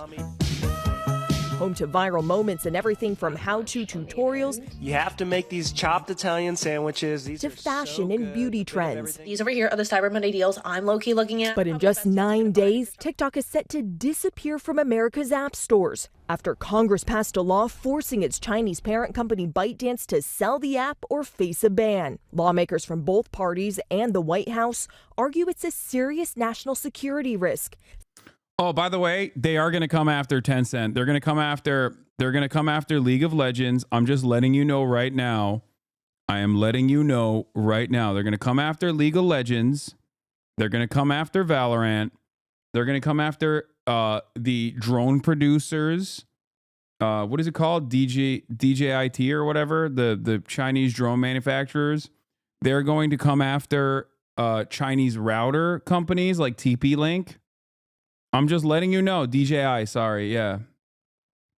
Yes, Marvel Rivals might be on the chopping block. I am letting you know right now that the way things are going, they're going to try to clamp down on anything and everything that is made in China.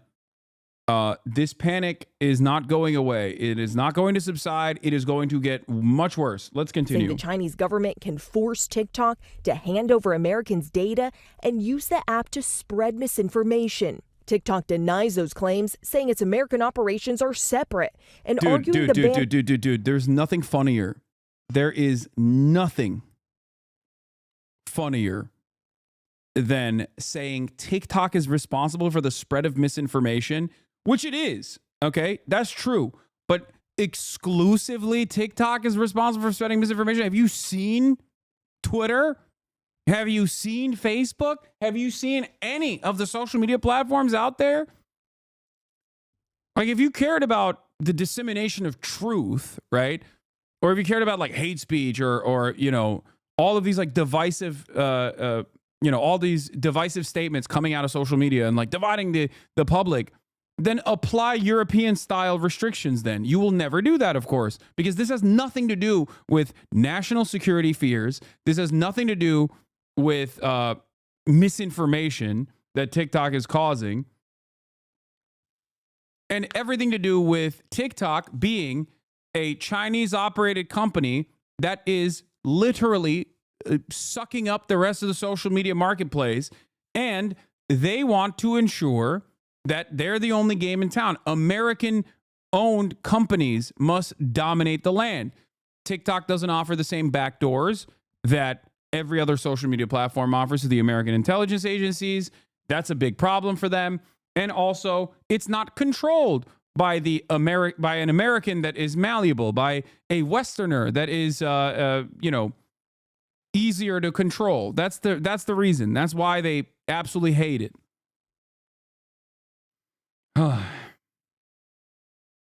And violates the First Amendment right to freedom of speech. So far, federal judges have sided with the government, but later today, the Supreme Court's 9 justices will hear the arguments that... I know they're already coming for Tencent. U.S. adds Chinese tech giants to list of companies allegedly working with China's military. Yeah. Tencent. The U.S. Department of Defense has added Chinese tech companies Tencent, a social media and gaming giant, and CATL, the world's largest battery maker, to a list of firms that it alleges works with the Chinese military. And the thing is, they do. They do. Of course they do. You know who else works with the military, with their respective military? Every American company. Every company in the United States of America, from video game developers all the way to whatever, you know, whatever goods manufacturing we have that remains here, okay? It's so stupid. If anything, the Chinese collaboration with the government / the Chinese military is much more limited than the overt American collaboration that every single one of our software companies and hardware companies works directly with the American military. Yeah, from Microsoft to Facebook to Amazon, everything.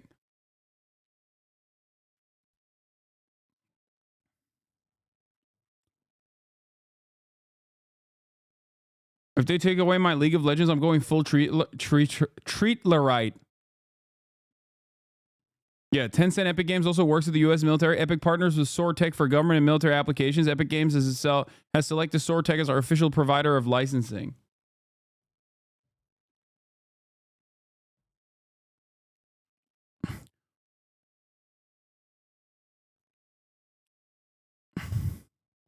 Inclusion of the Pentagon list does not result in immediate sanctions, but it could affect the reputations of the companies named and hinder their commercial progress, particularly if they want to do business in the United States. Shares in Tencent, which owns Chinese super app WeChat, were 6.5% lower in Hong Kong on Tuesday, while CATL Shenzhen-listed shares lost more than 3%. They joined dozens of other alleged Chinese military companies on the list that the Defense Department alleges operate directly or indirectly in the U.S., according to a notice posted in the Federal Register on Monday. The Pentagon has said the so-called 1260H list, which is updated annually, is an important continued effort in highlighting and countering China's military-civil fusion strategy, a goal to develop the most technologically advanced military in the world by eliminating barriers between the country's civilian research and commercial sectors and its armed forces. Meanwhile, we got this going on. Mr. Beast, Kelly Clarkson, and Guy Fieri were approved for Pentagon funds last year as military recruitment hits record lows. Look at that. Ridiculous.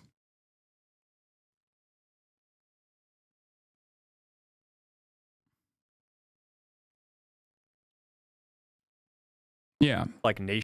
Mark Zuckerberg openly admitting that Meta works with the intelligence community to identify foreign influence operations.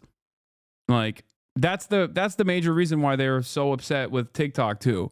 And obviously the straw that broke the camel's back was when they got the Israel lobby on board with banning TikTok.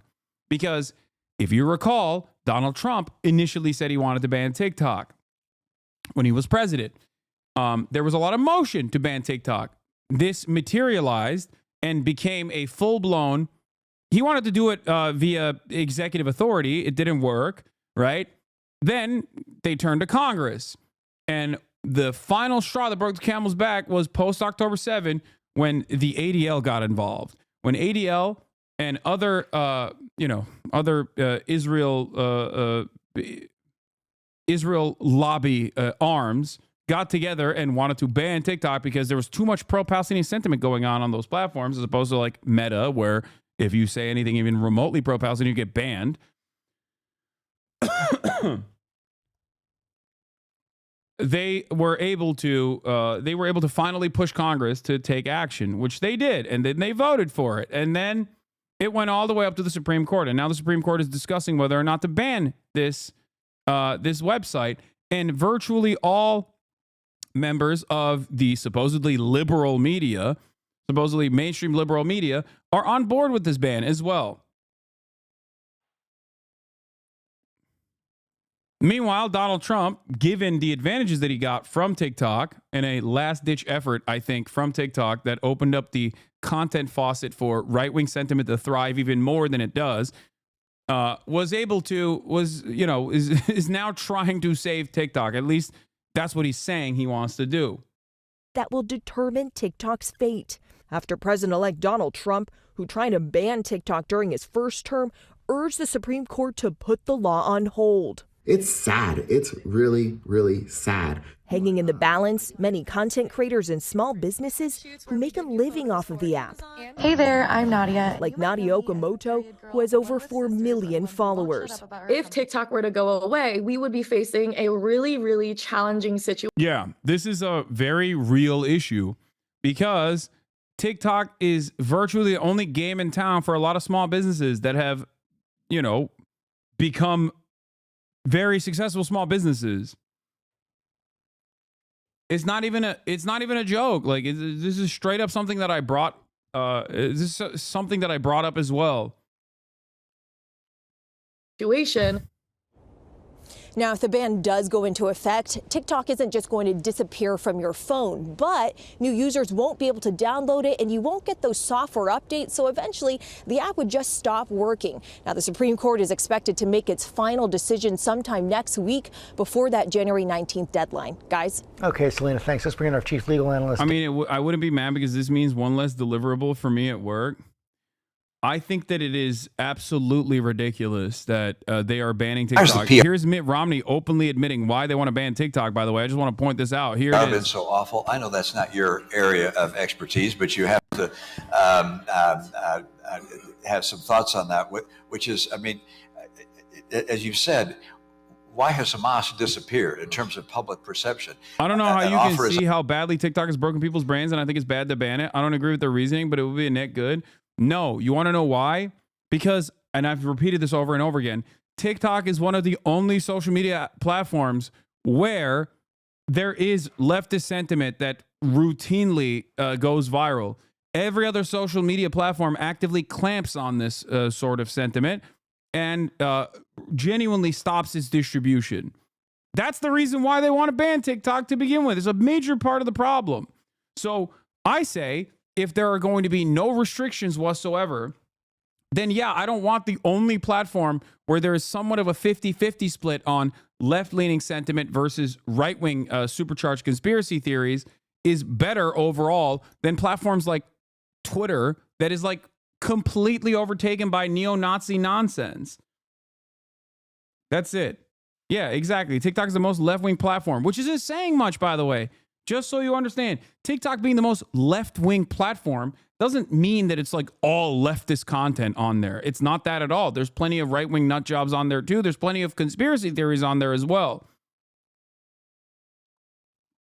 What do you think will replace it? It seems inevitable that it'll be taken away. Yeah, people are just going to supercharge YouTube Shorts. You know? That's it. That's what's going to happen. People are going to go to other platforms, and that's precisely what these American-backed and Western-backed social media platforms want. They either want to be able to control TikTok and give it to the hands of, forcibly sell it to an American, or they want to just like eradicate it so that people just use Instagram Reels and YouTube Shorts. They've all made their competitive products. Okay.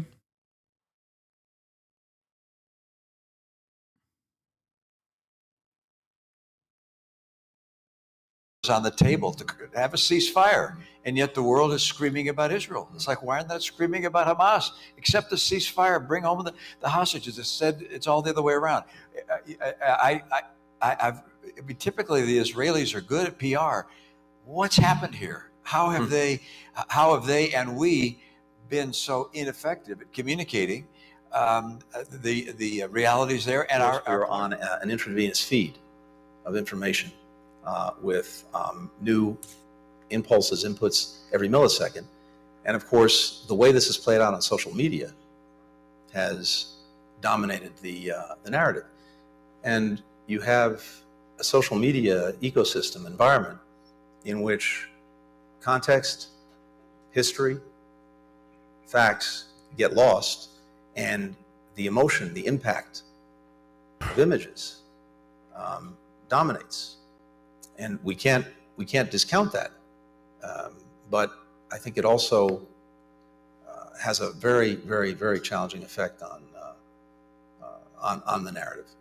Yeah, a small parenthetical point, which is some wonder why there was such overwhelming support for us to shut down potentially TikTok or other entities of that nature. If you look at the postings on TikTok and the number of mentions of Palestinians relative to other social media sites, it's overwhelmingly so among TikTok. Yeah, what they're talking about isn't necessarily that TikTok is woke, particularly. Okay, they're simply stating correctly that TikTok has more left-wing sentiment in it. Like TikTok allows more left-wing sentiment than other platforms. It doesn't mean that it's like overwhelmingly leftist. The argument here is that because TikTok is not controlling the flow of information, they're admitting basically to suppressing any sort of left-wing sentiment. That's it. It's stuff like this. It's stuff like obviously Gaza, but then also Luigi Mangione. Okay? I'm telling you right now. There's only a permissible amount of left-wing sentiment that is allowed on websites, okay? We got to take it out. We got to take out anyone that is a naysayer of the State Department, no matter what the cost. I mean, I'll give you a personal example, obviously, of what I have gone through here on Twitch, right? Think about how many outside organizations have come after the entirety of Twitch. Think about how many media articles have been written about my unacceptable anti-Semitism. Why? Because I'm pro-Palestinian. Okay? It is a laughable argument to make that I am even remotely anti-Semitic. I have spent so much of my media career combating anti-Semitism, explaining to people what dog whistles look like, and combating against fascist sentiment. And just like that, because of my overt an open defense of Palestinian emancipation because of my unflinching support for Palestinian liberty, for human rights and recognition for Palestinians, immediately it's like, this guy is an anti-Semite. You have to ban him. And you're shadow banned on Insta. Exactly. That's the other side of this story. Okay? That's it.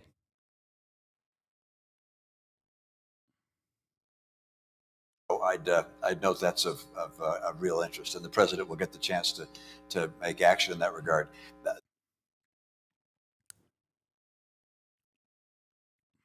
Here's the other side of the story.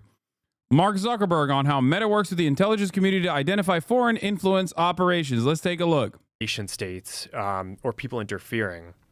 A lot of that stuff is best rooted out at the level of kind of accounts doing phony things. It's effectively like intelligence, counterintelligence folks, counterterrorism folks, AI folks who are building systems to identify what are these accounts that are just not behaving the way that people would, and how are they interacting, and then sometimes you trace it. Where is he shadow banned?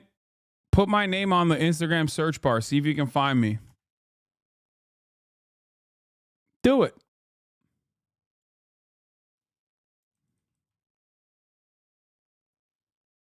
Look at this. Hassan Piker fans. HasnAbi tweets. Hassan Minhaj. Hassan John Kaya. HasnAbi posting. Hassan D. Piker 69. Hassan D. Piker page. Hassan D. Piker memes. Hassan D. _ Piker. You have to write my full username for me to come up. And I'm logged in on my own profile. Like, I'm logged in on my own profile and it still won't show up.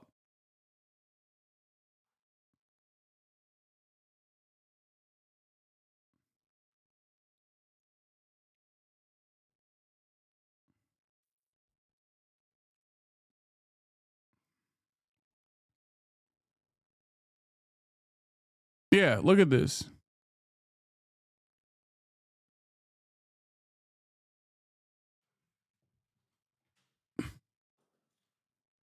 This is real. I don't follow my business account, but wanted to check your stories and I had a hard time finding you. Yeah. I mean, there's like, there are ways where you can find, there are ways where you can find, if you're shadow banned or whatever, or blacklisted or whatever, but your own profile never shows up in search. You come up for me fine without typing out the name.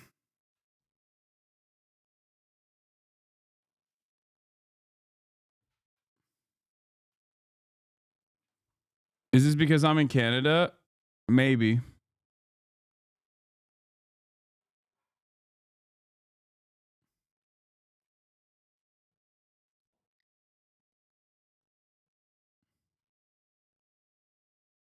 Anyway, it doesn't really matter. I'm not here to complain and cry all the time about like, oh, my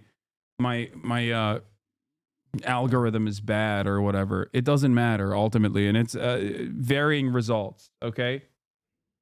I love how we can be shadow banned with no due process, no appeal, no way of even challenging it. Yeah, it doesn't really matter at the end of the day. It still shows like, at least for the time being, it still shows what I'm putting out there to my audience, to the people that have already followed me. It just makes it much harder for new people to follow.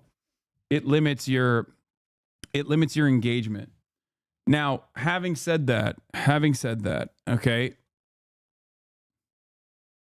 the thing that is, what I'm talking about is a much larger problem. Like, Meta is so censorious on any sort of Palestinian sentiment, regardless of what Mark Zuckerberg is saying about like anti-DEI initiatives and whatever.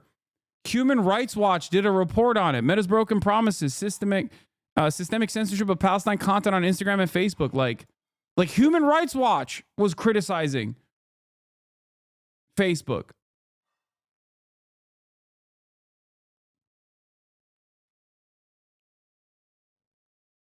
They have had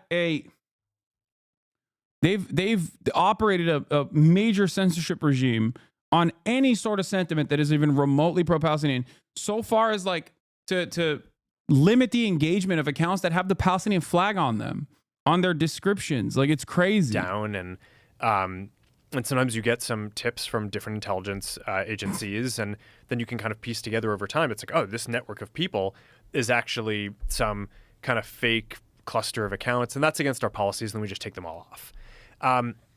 But how are you sure? Like, is there a 100% certainty that you are definitely getting a group of people that are bad actors, or is it just people that have unpopular opinions? No, I don't think it's that for this. I think. But what I'm saying is, how do you determine? Yeah. Like, how do you at what percentage of accuracy are you determining it? Do you ever accidentally think that people that are going to get moderated are actually just real people? Yes, I think for the specific problem around these like large coordinated groups doing kind of like election. Yeah. Facebook literally tagged people as terrorists in their internal software for being pro-Palestinian. Okay. So understand that like these guys are not, I mean, this is like as straightforward as it gets. According to Amnesty and many other human rights organizations, Facebook played a significant role, which Mark Zuckerberg even apologized for, promoting violence against Rohingya, and that Meta owes reparations. Myanmar, Facebook systems promoted violence against Rohingya, the Muslims, in the genocide that took place. Facebook played a role in that genocide, an active role in that genocide through WhatsApp specifically, where misinformation was spread about the Rohingya Muslims.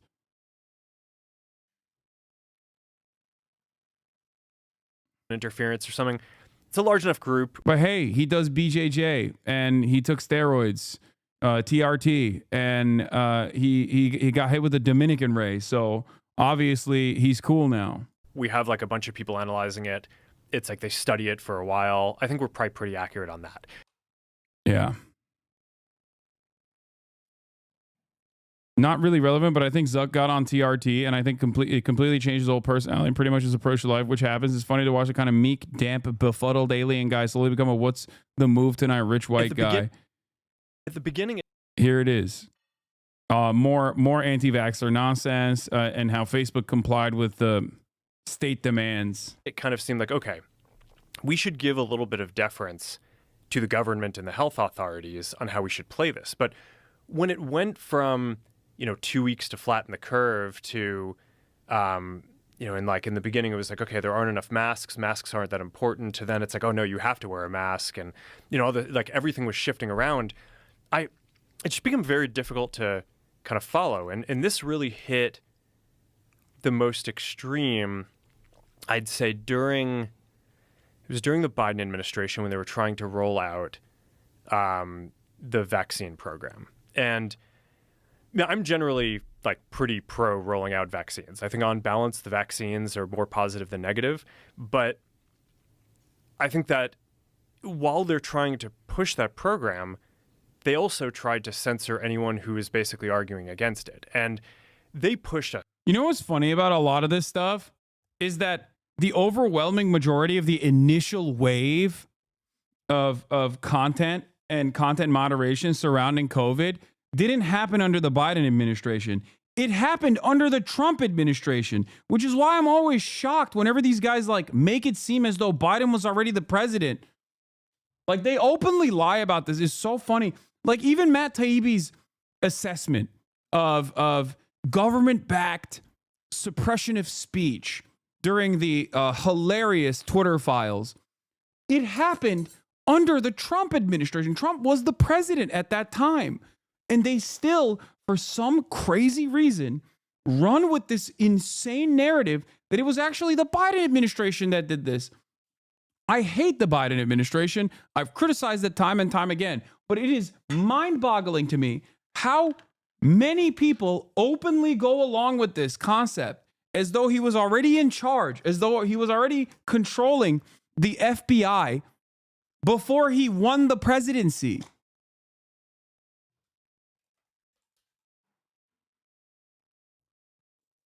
feel like I'm losing my mind. It's like so basic. Such an obvious lie. Why? Why is it? I don't know. It's so stupid.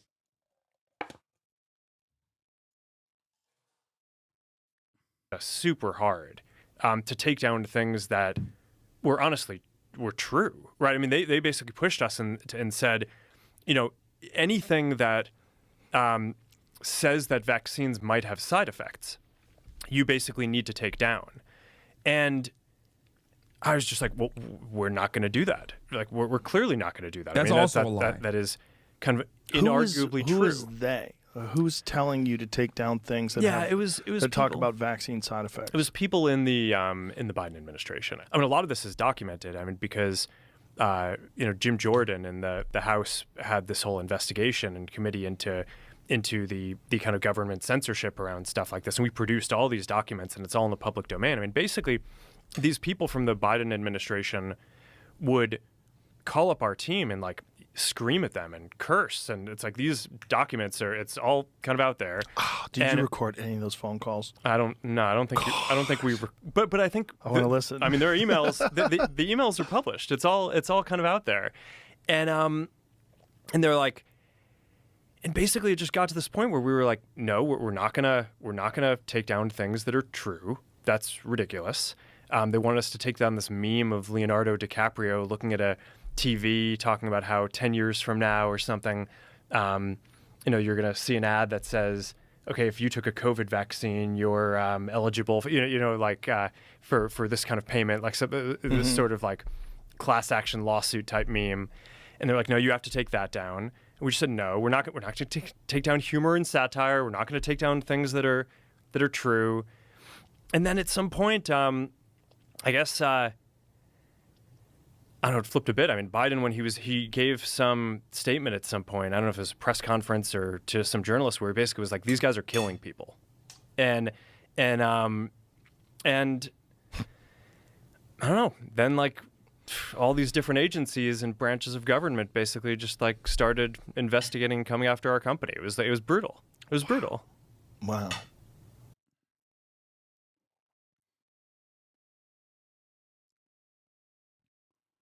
Bro,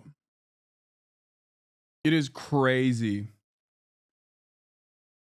These guys are like, they just dropped, dude, it's so funny that they just like dropped liberalism, which was already on aesthetic grounds anyway, like a bad habit, and are just now engaging in the same insane conspiracies. Dan Abrams. So this pits national security. That's what Congress decided is paramount in putting the ban into place versus free speech. Appeals court said national security wins. Do you think the Supreme Court's going to agree? I think so. I think it's likely because this isn't really a case about banning TikTok, right? It's about forcing a foreign government to sell it. And part of the argument here is this is not just a media entity. This is a data collection agency as well, working for the Chinese government. So that's a pretty strong national security argument. Typically, the court has been pretty deferential to Congress and to laws when it comes to national security. And we see President-elect Trump wanted to ban it. Now he's interested in keeping it around. Yeah. So if this ban does go into effect, can the Trump administration do anything about it? Not much. I mean, they can first try to repeal it, right? They can try to get Congress to repeal it. The problem with that is it's really a popular law. Mm-hmm. It was a bipartisan law. It would be very hard for the Trump administration to convince Congress to say, oh, you know what? That law we passed, we're going to... It's not a popular law. It's popular in Congress.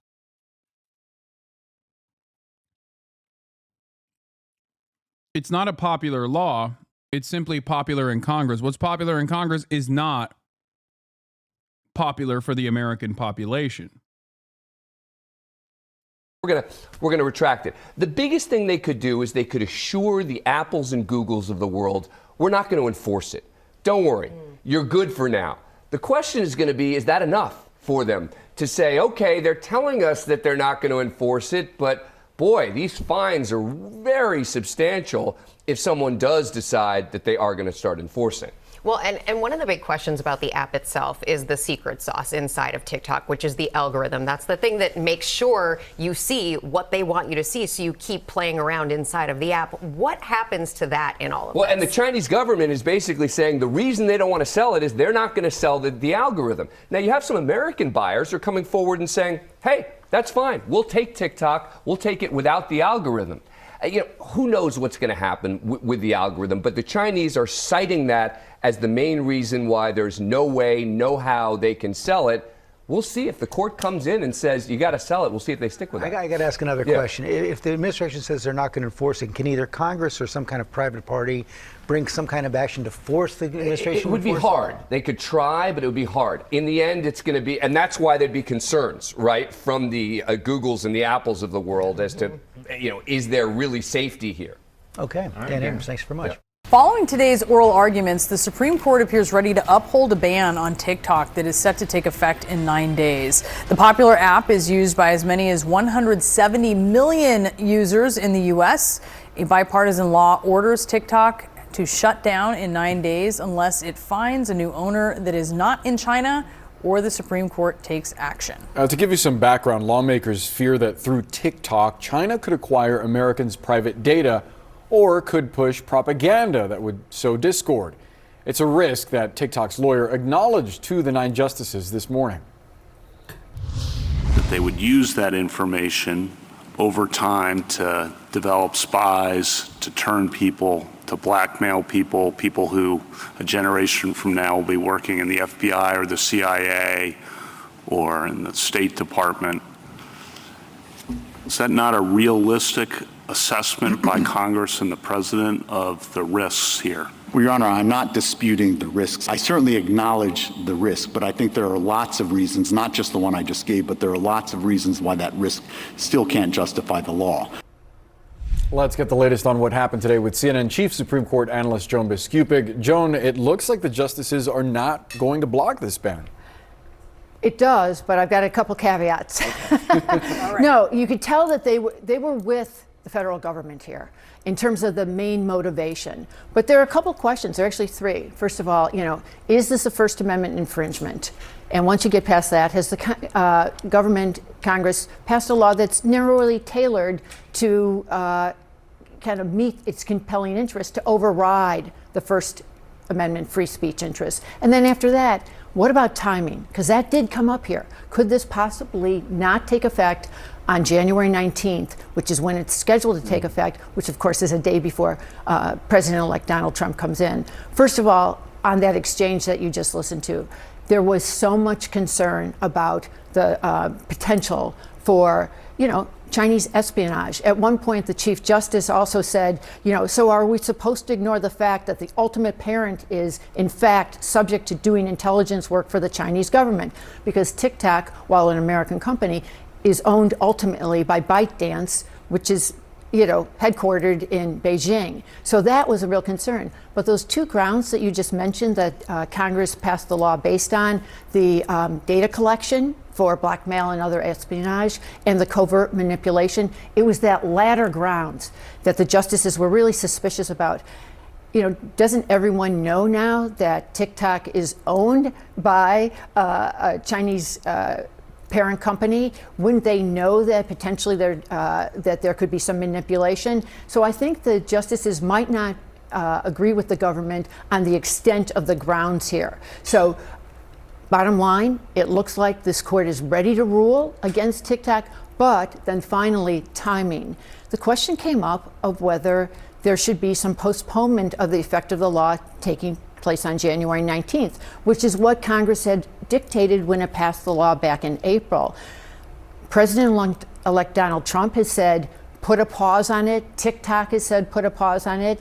And the justices started to ask about that. And the Solicitor General of the United States, currently the Biden administration Solicitor General, said, no, if you're going to rule for us based on our national security grounds that it looked like they were ready to buy, there's no reason to say that that would justify any kind of postponement here. But there seemed to... They don't give a shit about anything, bro. The Biden admin is so funny.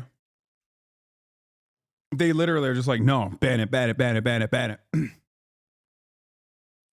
Good stuff.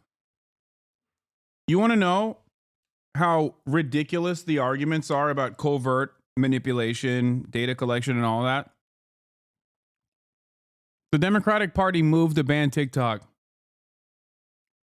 And then they set up TikTok accounts for both Joseph Robinette Brandon and Kamala Harris. That's it. That's all you need to know about how ridiculous these arguments are. That's it.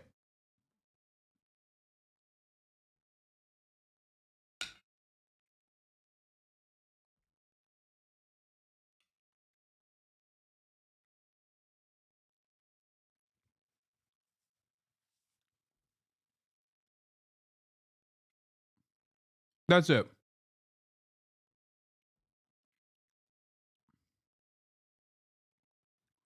Destroyed by design. Los Angeles fires are a part of a larger globalist plot to wage economic warfare and deindustrialize the United States before triggering total collapse.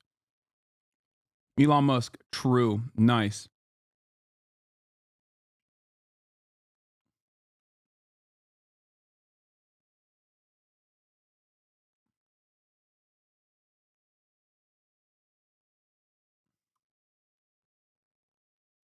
Be some sentiment about should they act when we're in the middle of a transition between administrations, and what would the consequence be if they were to do it that way? It's going to be so interesting what happens, especially with the timing. Joan, thank you so much for that. Sure. We do appreciate it. What exactly did they?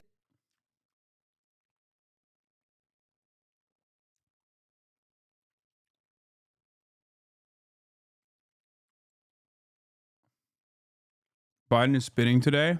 Also asked about Havana syndrome. Today, the intelligence community assessment changed slightly, with two intelligence agencies now saying there's an even chance that this is being caused by a foreign actor. Do you personally believe that a foreign actor is responsible? Those TikTok accounts are not personal, but political in nature.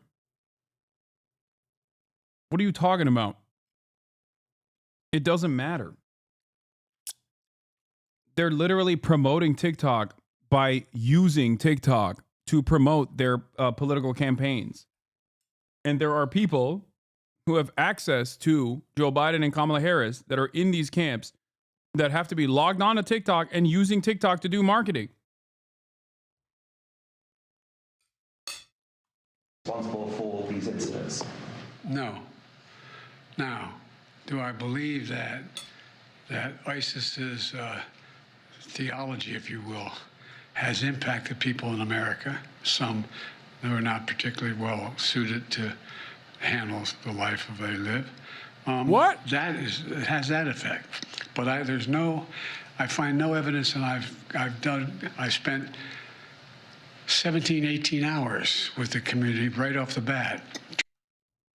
Asked about Havana syndrome, President Biden gets confused and starts talking about ISIS theology. Trying to determine whether or not there was any outside influence. And thus far, we find no connection between an outside player, individual. But that doesn't mean someone reading the malarkey that's going out there isn't influenced by it.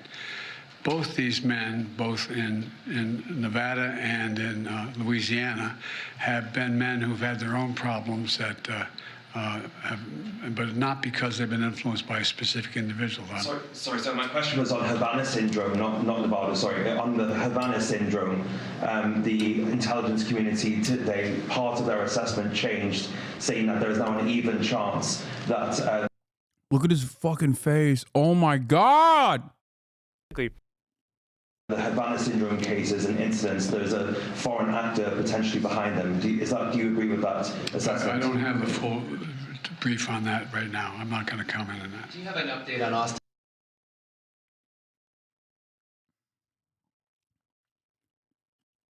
Here's another good take from Brandoni.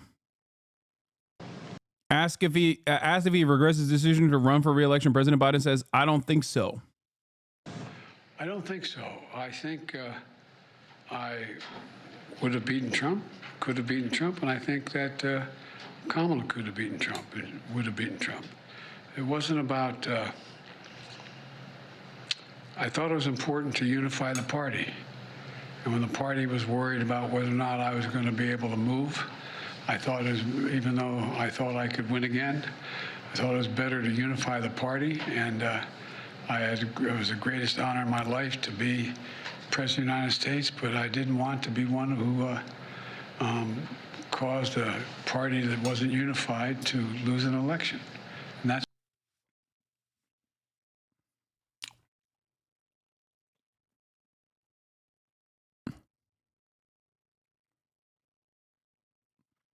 Yeah. He could have beaten Trump totally. well, look, the whole idea of walking away from fact checking, as well as not reporting anything having to do with discrimination regarding the TPS, I find to be. Video on who funded the TikTok. What is this? Guess which country is funding all the research about how dangerous TikTok is and how its users don't hate China enough? Walls behind all. Let me guess. It was if it was written in the free press, then is the answer Israel? Is that what's going to be? All the research, quote unquote, proving that TikTok brainwashed America's youth. Well, maybe you do have some inkling, but I have all the receipts. First, a little context. TikTok is fighting for its life right now in the Supreme Court because they tell us that it is a supposed national security threat, and also its algorithm is supposedly pushing very dangerous ideas on Americans. The evidence for the so-called threat to national security comes courtesy of the Justice Department, which, as you can see here, is just a whole lot of trust me, bro. And in terms of the dangerous algorithm, they will say that TikTok is actively manipulating perceptions of China and the Chinese Communist Party through algorithmic bias.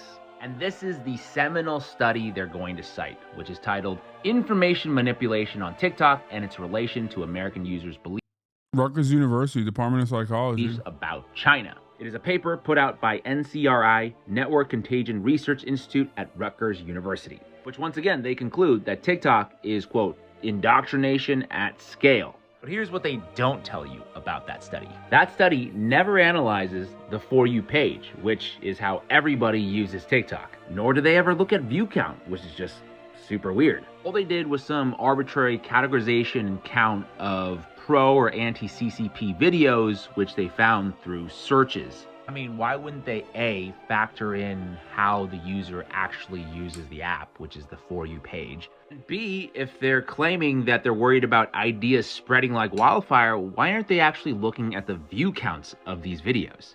But hey, that's just my take on it. You can look up this study and judge the methodology for yourself. But could it be that the conclusion was predetermined for reasons? Because guess who runs the Network Contagion Research Institute? Oh, and by the way, what I'm about to show you has been entirely scrubbed from the internet. I had to go to the Wayback Machine to find their About page, which is now deleted. First, you got guys at Big Tech, most notably Peter Norvig, Director of Research at Google.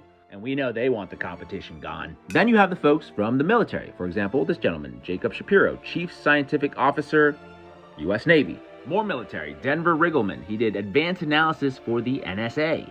And we know they have a little bit of a vested interest in keeping our enemies our enemies. And the final piece of the puzzle, perhaps the most important, people like Alex Goldenberg, lead intelligence analyst, who did intelligence work for AIPAC. Last but not least, the director and co-founder, Joel Finkelstein. He is from the Anti-Defamation League. Okay, that is a lot there. A lot of these guys work in pro State Department. I don't think this is like specifically Israel. I think that given that Israel is aligned or is an extension of American empire, yes, you're going to see a lot of people who have worked in the pro-Israeli side of things actively working on initiatives such as this one.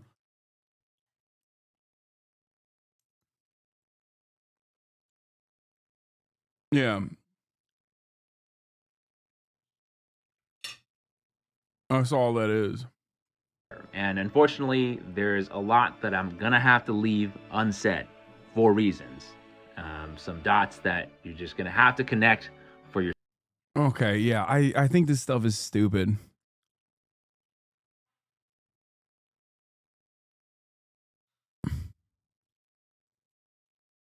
Yeah, they're anti-China, and they don't like that TikTok is popular. They want to sell off this popular product by force to an American so they can control the dissemination of info on it.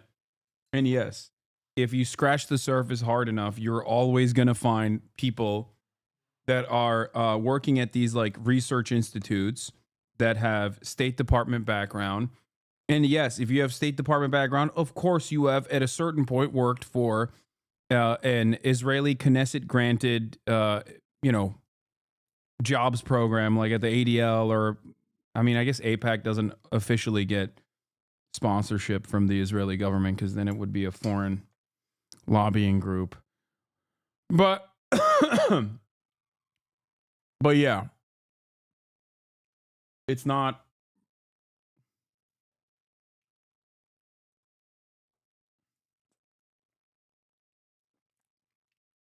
It's not shocking.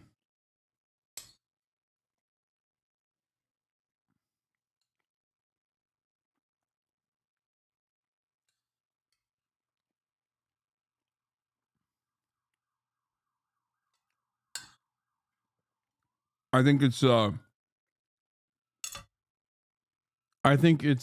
byproduct of Israel being a tool of American empire. And it's like such a strange thing that I can't get pro-Israel people to reckon with, liberal Zionists, and I can't get anti-Semitic people to understand it either.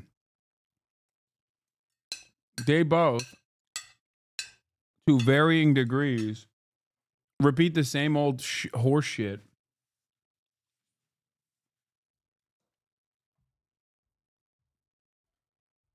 Which is that Israel is operating on its own and dominating American politics. Does Israel have a tremendous amount of influence over Does Israel have a tremendous amount of influence over American domestic affairs? Absolutely. Okay? It does. It spends a great deal of money on making sure that there is ideologically minded pro-Israeli people growing up in the United States of America. They spend a great deal of money also making sure that Congress plays ball. But the only reason why they're allowed to do that and not China is because it is a cycle that that benefits American empire.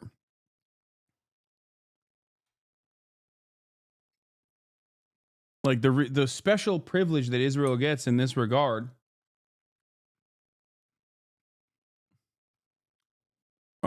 is not the special privilege that Israel gets in that regard is not unique because Israel is Jewish. It's unique because Israel is an extension of the American state.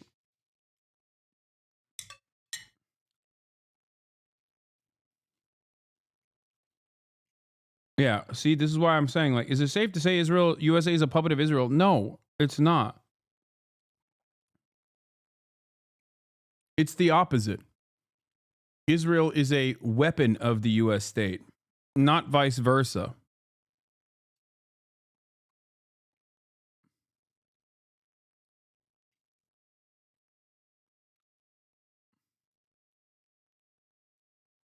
Anyway, let's look at the logistics behind Trump's purchase of Greenland. President-elect Donald Trump says he wants to wrestle ownership and control of Greenland, renewing a pledge he first made in 2019. Well, we need Greenland for national security purposes. I've been told that for a long time. Donald Trump Jr. just visited the territory, where locals were seen wearing MAGA hats. I just want to say that it's a very special place. But to actually buy the island, the U.S. would have to first... They really are bad at doing PSYOP.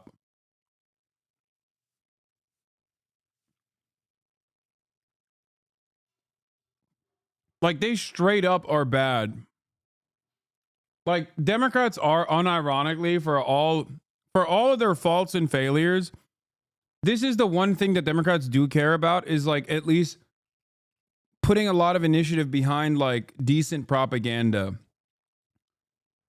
Like, come on, man. You went to a restaurant in Greenland and like there was 8 people wearing MAGA hats. Like that is, you're not even trying. Democrats would have found like an Inuit group that is seeking out American liberation and like juice them to the freaking gills with bribes to talk about like Danish colonialism and its impact on Greenland last week. Like, it's kind of crazy that they really do lead by force. Like, they have no interest in doing any sort of propaganda operation where they're just like, yeah, we found a bunch of people that wear MAGA hats. Look, they love us.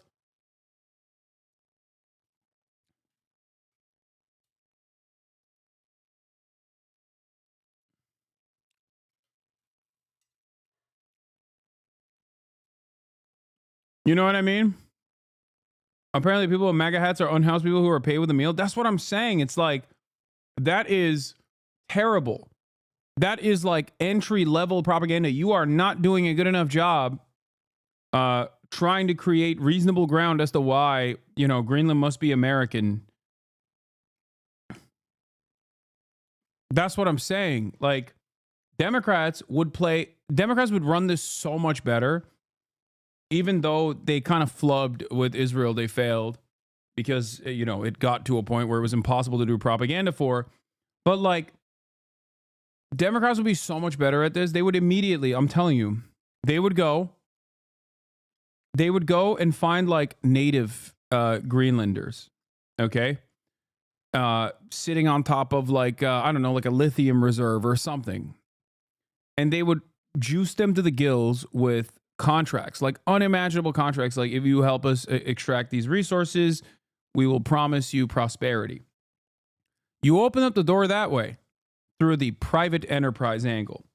And then once you have developed a decent enough relationship with them, you then turn around and you say, you know what would be amazing? If all Greenlanders could be liberated from the scourge of Danish colonialism. Okay? Then they would they would set up shop, create NGOs in Greenland for a multitude of different things that they perceive Greenlanders care about, but specifically colonial liberation. You'd start seeing like voice of Daneland articles talking about how Greenland must emancipate itself from the chains of Danish colonialism, and that the Danish have left them behind, exploited them for far too long. And most of all, one of the things that Greenlanders want more than anything else is the beauty of free enterprise, an opportunity to actually work with the global leaders in economic opportunity, the United States of America. Okay? Then, yeah, Radio Free Greenland would constantly churn out this propaganda. The NGOs would go to like student groups or whoever, right, about, you know, make Greenland gay or whatever kind of social issues they might perceive in Greenland. Then New York Times would write an article about the Inuit suppression forced by the Danish upon Greenland. They would go and interview some of these NGOs that have set up shop there. Okay. Then they would turn around and start highlighting some of the Inuit population in Greenland that want liberation. You've already developed a decent reputation with them. Those are your guys. You can use them all the time. You would create so much pro-Greenland emancipation propaganda. Okay? You could create so much pro-Greenland emancipation propaganda as a just cause that you would turn around and have the entirety of the international institutions also admonish Denmark for its colonial stranglehold that is placed on top of Greenland. And the only way to liberate Greenland would be the United States of America and its involvement. They would maybe, for good nature, they would add in a couple notes about how terrifying it is that the Russians are trying to colonially occupy Greenland, and how the Chinese are trying to do colonialism on Greenland as well. And ultimately, they would move on with a security partnership and cooperation as they, turn Greenland into a territory.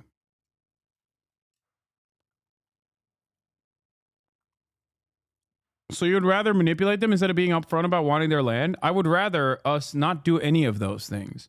I'm just simply stating that the only people who are still invested in running these sorts of operations are the Democratic Party.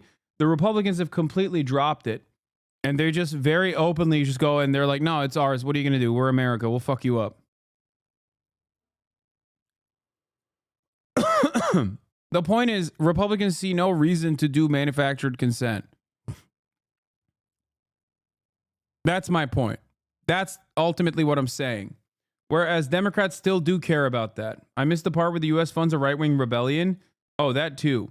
It's dependent on what the political environment looks like. Navigate a series of obstacles. Greenland, a former Danish colony, has been tied to Denmark both politically and culturally for centuries. It's hosted multiple visits from the Danish royal family and features symbolically in the crown's coat of arms. Following Trump's latest comments, Denmark's king unveiled a change to the centuries-old design, making the segment representing Greenland more prominent. Although Greenland now has powers to self-govern, the island is still bound to Danish approval on certain issues. And Denmark maintains responsibility for national defense and security, while at the same time the Greenlandic government has responsibility and control over domestic issues and domestic resources. So under the current framework, Trump would need to convince both the Danish government and government of Greenland to agree to a deal. But if those connections were to detangle through independence, a movement which has been gaining momentum in recent years, Trump could directly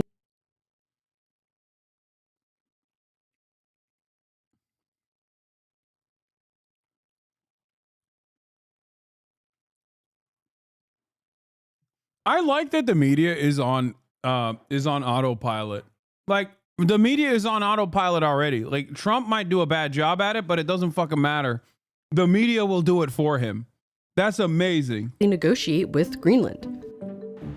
Some Greenlanders are welcoming Trump's interest as a way to pursue that goal. That includes one of the island's most prominent online influencers. 3 things you should know about Greenland. When I look overall, I'm happy that US is showing this much interest in Greenland, because this way we are being heard much, much more around the world. It feels like us getting the attention is speeding up our independence of Greenland from Denmark. However, even if Greenland gained independence, analysts say purchasing it is far-fetched. This decision about Greenland is for Greenlanders. I don't believe the Greenlanders are interested in swapping one relationship with Denmark for the United States. Plus, the government of Greenland has said it's not for sale. But if Trump did manage to make a deal, analysts say 2/3 of Congress would have to ratify a treaty before the takeover would be signed into law by the president. This process is not without historical precedent. In 1867, Andrew Johnson gained control of what is now known as Alaska from Russia in a deal which cost the U.S. $7.2 million, equivalent to around $138 million today. The U.S. has also tried to buy Greenland before. Sturdy deep-sea cutters of the United States Coast Guard patrol the western Greenland shores. Following World War II in 1946, U.S. President Harry Truman offered to buy it for $100 million. Denmark refused to sell. So far, Trump hasn't floated a concrete figure for any purchase. Instead, another option he has not ruled out is taking military action. Can you assure the world that as you try to get control of these areas, you are not going to use military or economic coercion? No, I can't assure you. You're talking about Panama and Greenland. No, I can't assure you on either of those two. But I can say this. We need them for economic security. Trump has also suggested leveraging economic policy to achieve his goals in Greenland. He's threatened to hit Denmark with tariffs if Danish officials don't cooperate with his takeover bid. Ultimately, it isn't clear how taking control of Greenland would be achieved. The reason that the Truman administration didn't need to go forward is because NATO was created 3 years later, and that was the basis by which the United States signed in 1951 our first defense agreement with the Kingdom of Denmark, which allowed us to create our northernmost military base in northwest Greenland. That base, which still exists today, includes a radar station that is part of the US's ballistic missile early warning system. The thought about, invasion, well, we're invading ourselves. We have a base that is right there, and it's so important to the United States. And again, we have the strongest ally and partner in the Kingdom of Denmark. Even some of Trump's advisors acknowledge a Greenland takeover is unlikely. They say instead an expansion of U.S. presence on the island through economic investments and a larger military footprint is a possibility. And I think the other option, which I think is more realistic, the U.S. could pursue a compact or free association agreements like we have with Micronesia and some of the other island Pacific nations. Right, this approach would allow the United States to expand our access and influence, but also while providing. Remember when you said mining contracts? The YouTuber influencers they just showed. Kunapuk Olsen currently works as a Greenlandic director for Ironbark Zinc, an Australian Securities Exchange listed mineral resource company focused on the development of the Citronen mine zinc project in Greenland.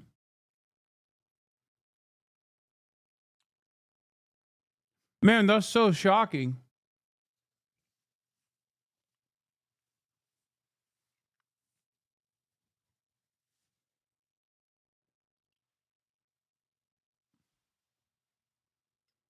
The Greenlandic chatter here, Inuit initially started being critical of the U.S., like with a military base in Tula and the forcible moving of native population there. There was an international lawsuit.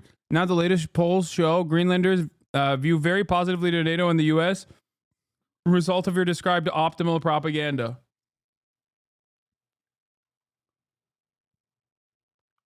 Yeah. Soon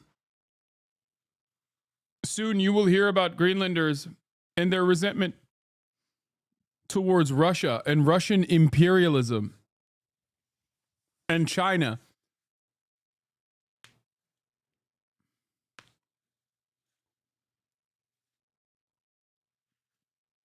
The real reason why, obviously, this is happening is because it's a new trade route that has opened up that China and Russia can use willy-nilly due to, obviously, climate change.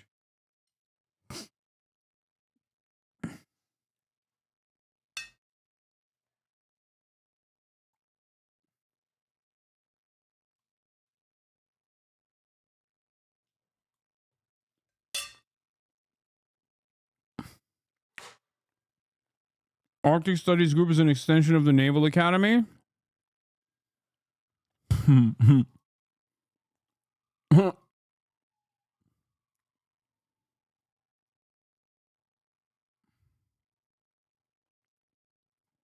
Dude, we have affairs everywhere.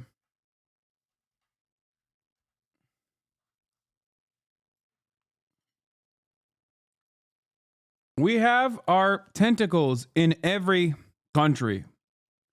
All the time. Everywhere.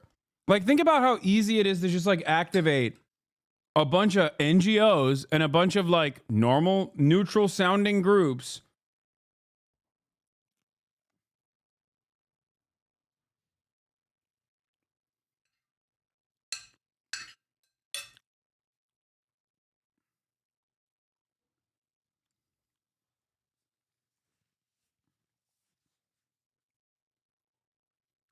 Yeah, it's not just climate change. Russia plans to use their northern waters to streamline trade and begin whipping the U.S. in logistics. Yeah.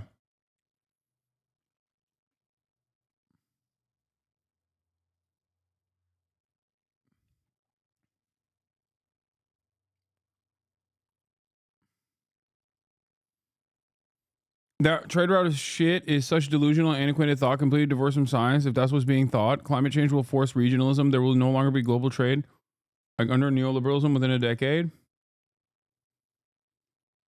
Oh, Here, this is the shitty propaganda that Trump is doing. Sources for DR: Trump's people bribe the homeless and socially disadvantaged with hotel dinners to play Trump supporters. Few people have probably noticed that Donald Trump Jr. Tuesday visited Greenland as a part of Trump's plan to gather greater control over Greenland. Here, several of Greenlanders appeared wearing red MAGA "Make America Great Again" caps while posing with Trump's son. Several of them even enjoyed a lunch with Trump Jr. at Hereford Beef Stew at the fine Hotel HasnAbi in Nuuk, where Donald Trump even called in to talk to his Greenlandic supporters.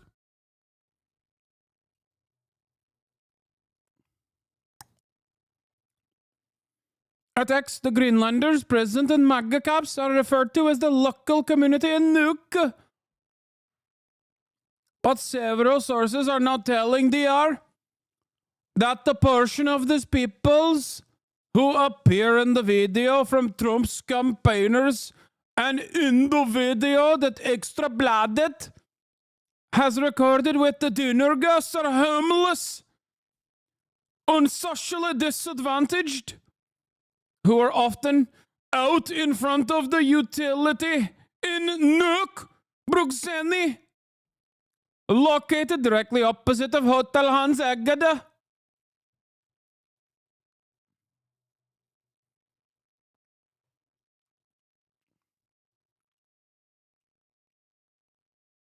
This is a hate crime? Yeah. That's fucked up. We do not speak like fucking Swedes. This violation is too much. A lot of natural resources. It's so funny whenever I talk about like a country with like what? 70,000 people max. There's still a couple chatters in here that are like, "Oh, I'm from Greenland." Like it blows my mind. I think the craziest one isn't Greenland though. The craziest one is when chatters come in and they're like, they're from like, I'm Danish. Oh, never mind. Okay. Boo. Boo to you. You colonizer. There is a Greenlander in the chat. The car suck guy. But there's you're from Denland.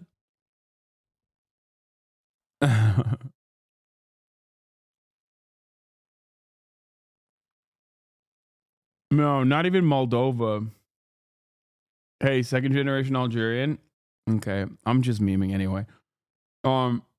Yeah, there's like there's chatters from Tajikistan.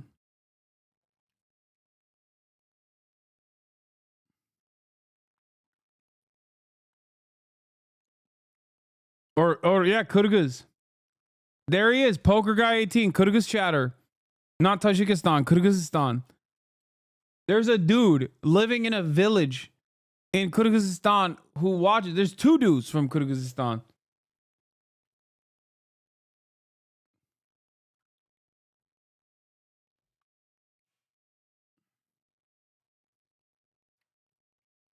It's crazy.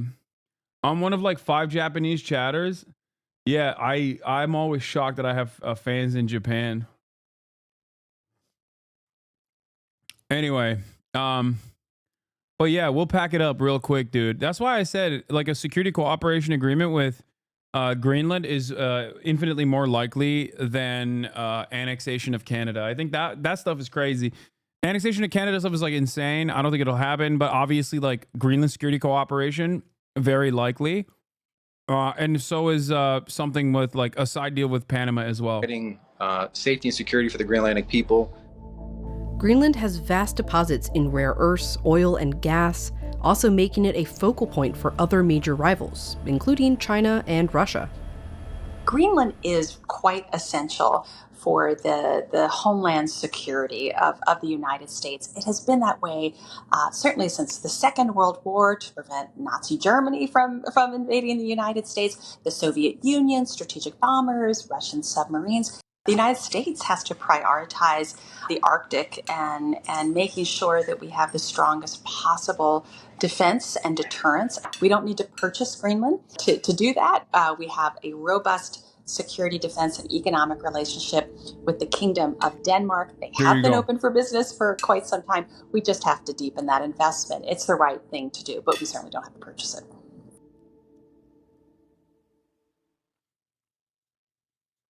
It is time to expose Toyota. They have gone totally woke. Meet Robbie Starbuck. If you spend money at John Deere, are you helping pay for the sexual transitions of children? This is Harley Davidson. John Deere? It's time for them to be exposed. The conservative activist has been taking on corporations over what he calls their woke policies. And he's been having a lot of success. All right, y'all, we've got another massive win to report. Toyota has just sent this email out to their employees and dealerships. Walmart has decided on making some changes. Since last summer, Starbuck has claimed responsibility for over a dozen public companies dialing back their diversity efforts. I think Starbucks activism definitely lends some strength to the go woke, go broke sentiment that you hear from some on the right. Your wallet is a weapon. You do have a voice in this. To learn about his activism and which companies are his newest targets, the Wall Street Journal visited Starbuck to get a never-before-seen look at his work behind the scenes.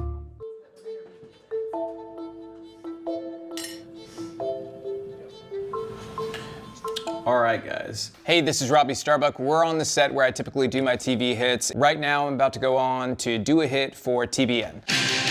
Welcome back to Stat Back Tonight. We're talking to filmmaker, activist, and host of the Robbie Starbuck Show, Robbie Starbuck. Why would these companies do this? Starbuck works on his crusade against diversity, equity, and inclusion, or DEI programs, from a studio in his home outside of Nashville. A lot of this is predicated on what happened in 2020. So after George Floyd, what happened was executives got put in this position where they were incredibly fearful of being framed as racist. Today, Starbuck is best known for his activism, but his venture into conservative politics is a relatively recent endeavor. Shining like a flashlight. In a previous life, Starbuck directed music videos in Hollywood for big names like Snoop Dogg and Megadeth. My journey from the entertainment industry to today, it started in many ways as a father seeing it come into my kids' schools, this ideology that has permeated corporate America now. A lot of people describe it as wokeness. And my kid comes home and she says, Dad, they had this person come to the school and they talked about white privilege. And at the time, I had never heard of the term white privilege. So I look it up and I do research on the person that they had come in. And I find they're just a total radical Marxist. Starbuck's politics are rooted in his family's history. God, I hate these people so much, dude. There's just so much, I have so much disdain in my heart. We celebrate stupidity. We celebrate idiocy. We celebrate incompetence. We celebrate a clear-cut lack of critical thinking. Like, all this guy does is sit around and complain that, like, John Deere made him want to suck a penis, dude. And honestly, it is wild to me that this is the peak of modern conservatism now.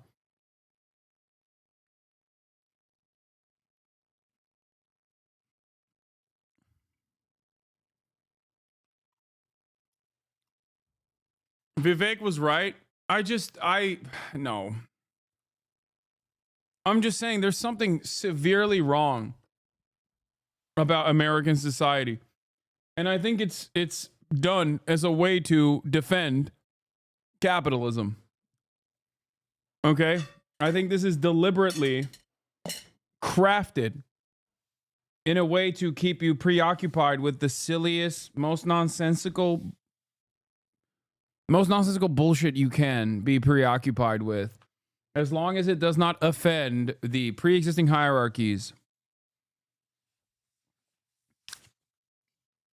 You can get away with being as stupid as you want to be, as long as you successfully distract the broad majorities of the American population with your idiocy. And you'll even get a Wall Street Journal article written about you. Like, that's what's so crazy about this. Like, why is the Wall Street Journal doing an article on this guy? Like, they're hailing him as a successful champion, a hero, an activist. Like, that makes no sense. He says his family fled Cuba in 1965 after their ranch was confiscated by the Castro regime. My family, they lost everything to communism, and I see this ideology as sort of a modern form of communism. I don't think there's a polite way to say it. I raised hell over it. There it is. Of course, dude. God damn. It's even funnier if he's lying about this, because so many people like Menendez. You want to know what's really funny? There are a lot of American Cubans in positions of power, like Bob Menendez, for example, that literally lie about having their families' possessions confiscated by the Fidel Castro regime. When you look at their entry point into the country, and they actually fled the Batista regime. Okay? They literally lie. Like Bob Menendez lies. If you recall, when he was under investigation for getting gold bars delivered to him to make this one singular company that he works with in Egypt the singular halal meat distributor in America, he turned around and he said, "Oh, but it's in my culture as a Cuban to like hide wealth this way. This is how we escaped the Fidel Castro reign with my family. We hid our wealth in gold bars and we trafficked it into the United States of America." And then people looked it up and they were like, "But dude, you fled the Batista regime. Your coming into the United States of America predates the Cuban Revolution."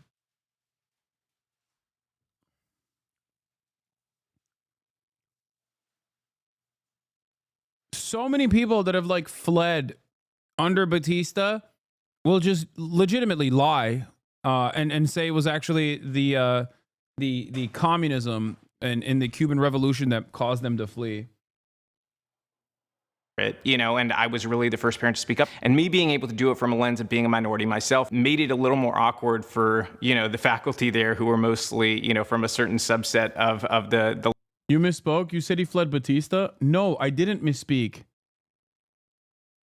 They lie and say they fled Fidel Castro and communism when they actually fled Batista.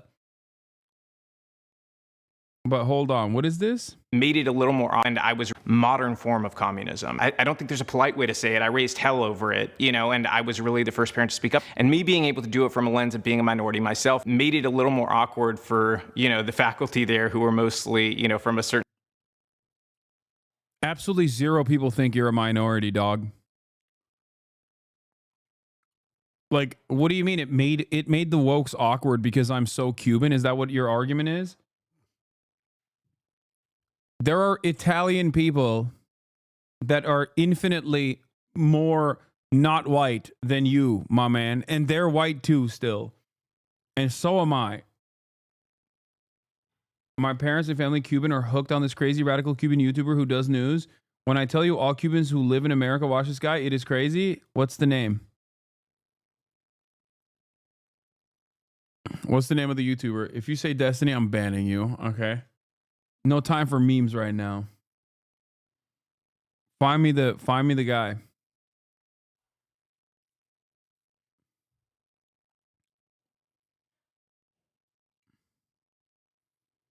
Yeah, this guy's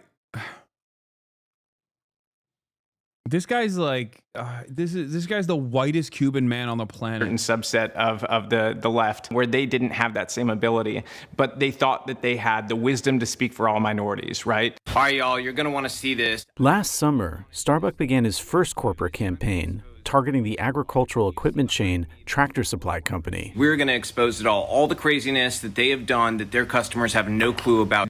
Every day we were dropping a new piece of information about how they had. You said every day you get closer to understanding land reform in China? No, every day. I'll take it one step further. I understand Stalinist purges, okay? Do you understand me? Like, fuck land reform. When I see reactionaries like this, I'm like, oh, I get why. I get why people can become incredibly paranoid and so angry and so resentful, especially if you have like a little bit of that authoritarian dog in you, dude. Oh my God. Holy moly. Like, I just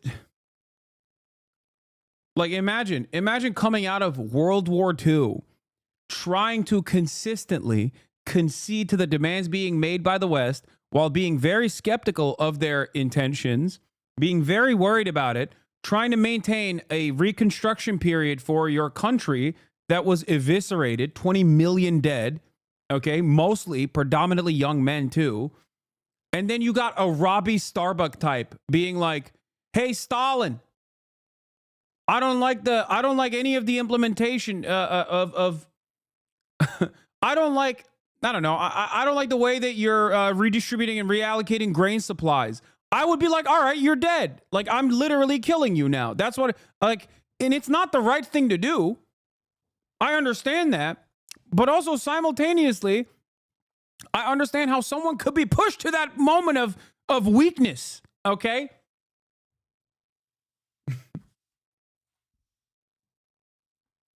Like, it's not appropriate. Make no mistake. I don't think it's the right thing to do. But given the human condition, given the nature, given the material circumstances of post-World War II USSR and the efforts to rebuild it, while constantly being strung on a tightrope against American empire and American initiatives that are actively and desperately trying to fight against the spread of Soviet-style communism around the world. This is the guy. Wait, he's live right now. Johnny!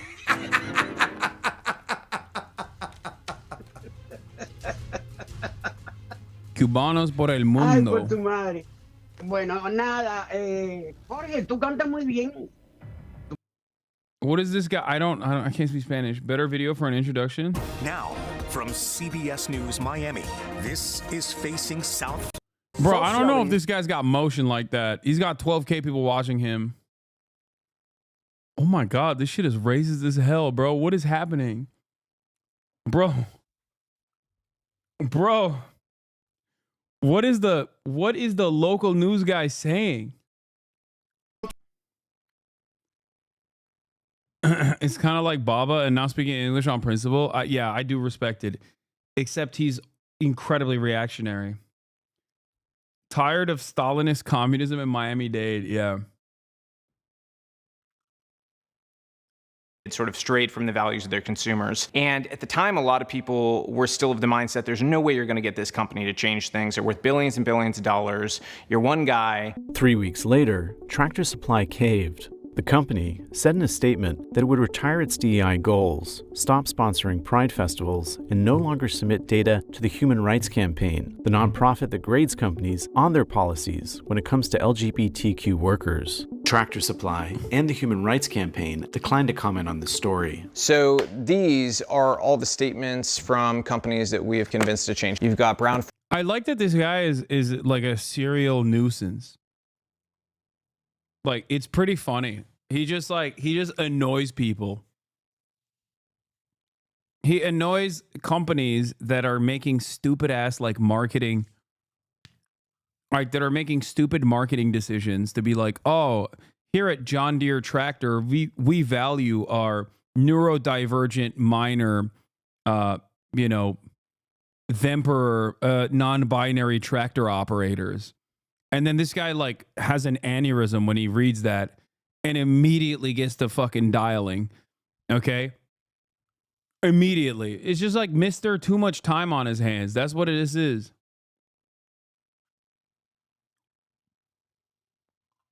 And then of course the companies are like, yeah, we didn't give a fuck about this gay shit anyway. Yeah, okay, you got us. Oops.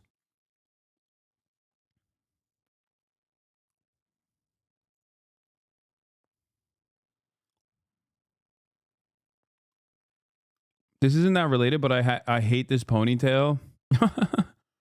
Foreman, owner of Jack Daniels, Lowe's. Starbucks has gone after over a dozen public companies, each of which has since announced retreats from their DEI. Like Black & Decker. Hey, John Deere, your founder actually killed my father in the Cuban Revolution. Stop with all that gay shit.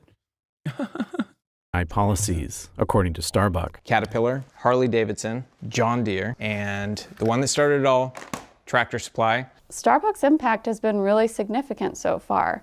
Companies have rolled back policies. They are worried about a social media attack by him. And this is on top of already mounting pressure from shareholder initiatives to litigation around DEI policies. Starbucks shares his findings with its followers on X and Instagram. His posts about Tractor Supply were forwarded and posted so often that the name of the company started trending on X. Social media is very important for Starbucks' success, and rather than a more private forum like a shareholder proposal or litigation, this is very public, and companies, I think, are thinking through the fact that they will need to react. To date, Starbucks says the most challenging campaign was Harley-Davidson. It wasn't hard from the context that I thought we couldn't change them. It was hard from the context of I knew how damaging this was in the process, and I couldn't. Next time the Wall Street Journal is making a video on Grums, I know. It's so funny that the mainstream media, I mean, Wall Street Journal is already pretty right-wing, but they don't care about like DEI initiatives or anything like that. They just care about money. But yeah, this is the equivalent of doing a video on Grums to be like, this guy tackled wokeness in video game developers. Wouldn't believe that they were willing to continue down this path of essentially lighting money on fire and slapping their existing customer base in the face. To the CEO of Harley-Davidson, I know you're watching this video. No more donations to woke causes. No more donations. Why are companies scared of 20K likes and 1 day of trending? Because their commitment to like woke is just marketing anyway. They do it because they don't want people to yell at them. That's it. So they can just like keep exploiting the American labor force to the best of their ability. So when someone, makes a big fuss on the opposite direction, then they go, oops, sorry, my bad.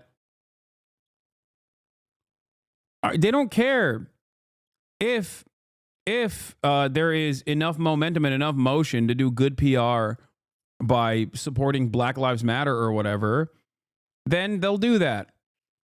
If there's no longer any interest in supporting Black Lives Matter, and if there is like at least some motion in the anti-woke crowd and soothing their interest, then they'll do that. To pride parades, that parade section. I've told you a few times, but I know him personally. He was asking Alexandria's video guy and got outed for some charges, so we had to leave the scene. 2016, almost a week after the election, he was on this shit. Fuck him heavily. There's more to him that sucks. What is this? Tom Morello. Deal. My assumption was wrong. I still think your communist views are disgusting, but at least you're not voting for a warmonger. Also, Fidel Castro stole everything from my family and of cattle ranchers, so I appreciate your apology for calling me a hero. Gracias. Apology accepted. Your cattle rancher, fascist death squad, Batista, apologist, family, crybaby problems are perhaps a conversation for another time, but nice pivot. Wow. I guess Tom Morello is raging for the machine again. The machine of being pro Fidel Castro in the United States of America.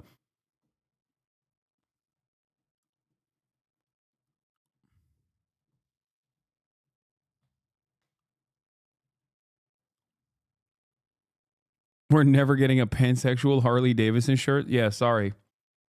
There's no pansexual visibility with Harley-Davidson. Sexuality to children. Just make motorcycles, period. Starbucks' posts about Harley-Davidson were also amplified by billionaire Elon Musk. We did an analysis of impressions and found that it was upward of 1 billion impressions via all of our Harley-Davidson stories that had occurred and all of the influencers who made videos and things like that. So anybody who knows the ad world knows companies pay enormous amounts of money to get 1 billion impressions on something. This is not the 1 billion impressions you wanted. Harley-Davidson did not respond to a request for comment. Starbucks' activism appears to the world in his social media blitzes, but his campaigns are based on his own small team's painstaking, weeks-long investigations. It's always predicated off of whistleblower testimony or them bring forward evidence, things along those lines. We examine that and then we dig deeper and do an open source investigation where we're looking at things that are public but that most people never look at, like sustainability reports and things like that. We collect that all together and build a real portrait of how an ideology may have shaped or taken over a company. When the Wall Street Journal visited Starbucks, he was working on a campaign for the automaker Nissan. This document I have in front of me is the 2023 Nissan DEI report. It's titled Accelerating Allyship. And the reason that we're looking at this is because oftentimes inside these you find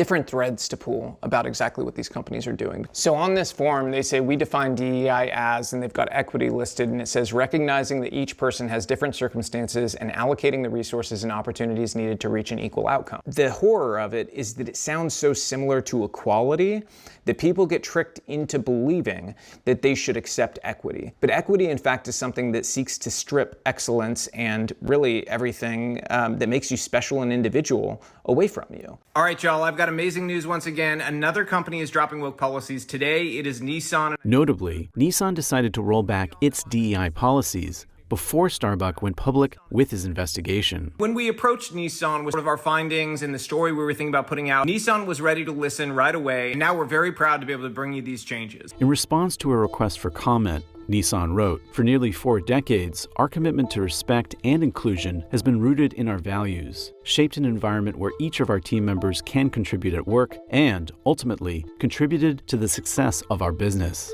Starbucks says he is mostly focused on companies that have a conservative customer base. You have to have a strategy to first start with the companies that depend on the right-wing consumer. Once you start to shift those, you're starting to shift the psychology of the country. And in doing so, you start to be able to move a little bit further away from being so vastly populated by right-wing consumers. So that this guy is so consumer-brained. Oh my God. He literally thinks that, oh my God, I hate this so much. Oh yeah, once you shift John Deere away from LGBT initiatives, then you'll shift the American population. It just everything that Americans care about revolves around burger and the consumption of burger. Oh my God, it's so stupid. Look, every single one of these corporations, especially due to in the age of corporate consolidation, every single one of these corporations are operating on like minuscule profit margins. They're constantly looking to maintain efficiency, and they thought for some time that these like fake initiatives to say that they love gay people or whatever was going to cause people to buy their products more. Okay, that's it. That's the only reason why they did it. And I've long maintained the position that it's better for companies to not do these like pro-LGBT initiatives and then drop it like a bad habit the moment that there's anyone that's like against it, the moment that anyone like trends on Twitter for 24 hours, then because it's worse overall when they drop that kind of stuff because these guys get a W out of it, making it seem as though there's no appetite for this kind of thing anyway. If you're a small business and you're owned and operated by your, if you're a private business and you're owned and operated by a family and you have genuine ideological convictions, then yeah, it's fine. Go ahead. Okay. What? He quote tweeted you as well. I don't think it's healthy for a nation to be held hostage with the hallucinations of a rabbit cult that lives in an entirely separate reality. Agreed. Something has to be done about mainstream media and their brainwashing of so many people. Thankfully, Trump won, so we can have... Oh, this guy follows me.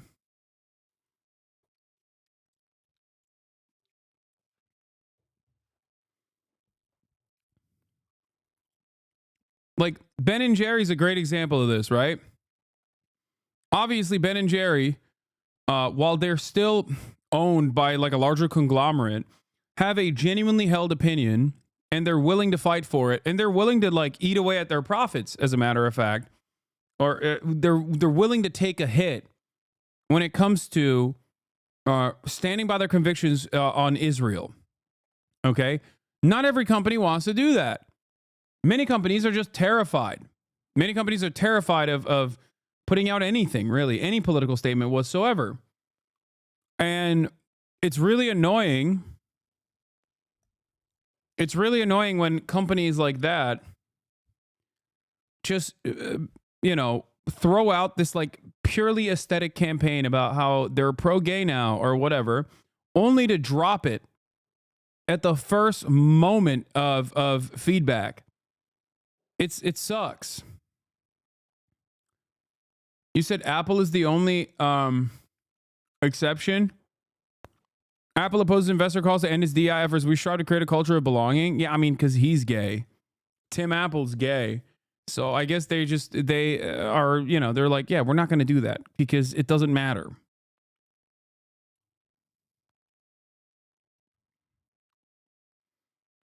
Why is EDI wrong, though? Can marginalized people not get crumbs of semblance of justice, even if it's just an illusion? What? Why is DEI wrong? I'm not saying DEI is wrong. I'm just saying exactly what it is, which is a marketing initiative. No company says, oh, we don't want to hire the best people. We want to hire gay people. Okay? That's not a real thing. Everyone wants to hire the best people. This is idiotic. Okay? The notion that the notion that companies are just saying no to the best possible candidates for a position because they're not gay enough or not brown enough is idiotic. It's not real. It's stupid. Okay? It's not. That's not a real thing. DEI initiatives are, at best, marketing initiatives. Real diversity initiatives, on the other hand, that companies apply, oftentimes are also applied for pro-capitalist interest, like having a more diverse board of executives, for example, leads to having better returns on your overall investments, having higher profit margins year over year. So that's the reason why they want to have more diverse people in general. Okay? Because, the American population is diverse. So it's better to have at least, a group of people that understand the market that you're producing to. I mean, the market that you're trying to sell to.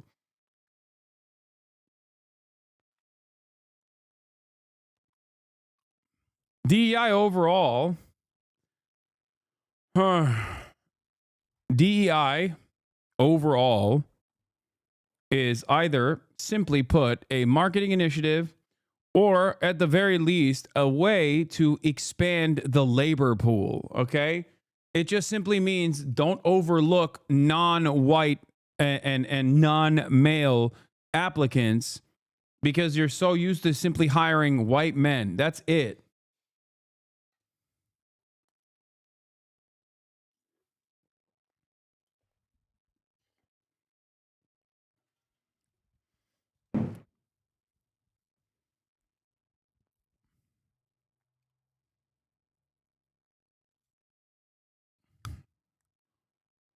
But in any case,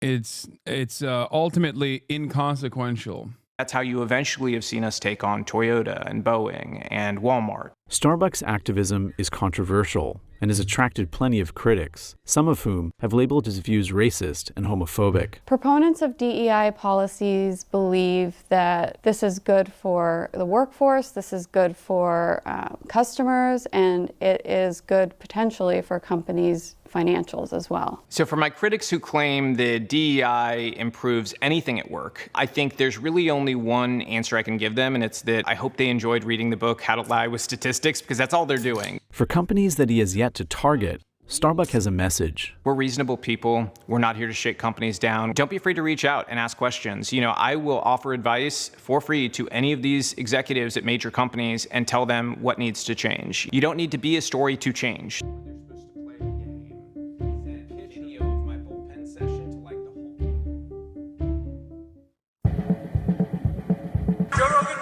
I'm not going to watch this whole thing. That would be crazy.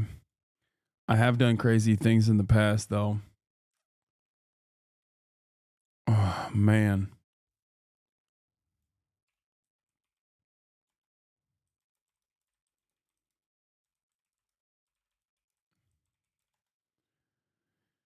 We're not going to watch this. We're not going to watch this whole thing. This is one of those, this conversation isn't for me moments. I do consulting for airports around DEI, and a lot of it currently has been workforce development in low-income neighborhoods to create a better pathway to airport jobs. In 2021, Starbucks declared his candidacy for the Republican nomination to represent Tennessee's 5th congressional district. The state Republican Party removed him from the 2022 primary ballot, a decision ultimately upheld by the Tennessee Supreme Court. Bro, literally no one likes this loser. Well, Wall Street Journal does. So that's cool. Young Americans sympathize more with the CEO shooting suspect than victim. A new poll of college students found that half view the suspect in the UHC CEO Brian Thompson's recent killing extremely or somewhat favorably. Nearly half believe the crime was justified. 81% of the students polled by Generation Lab said that they have an extremely or somewhat negative view of Thompson, the victim.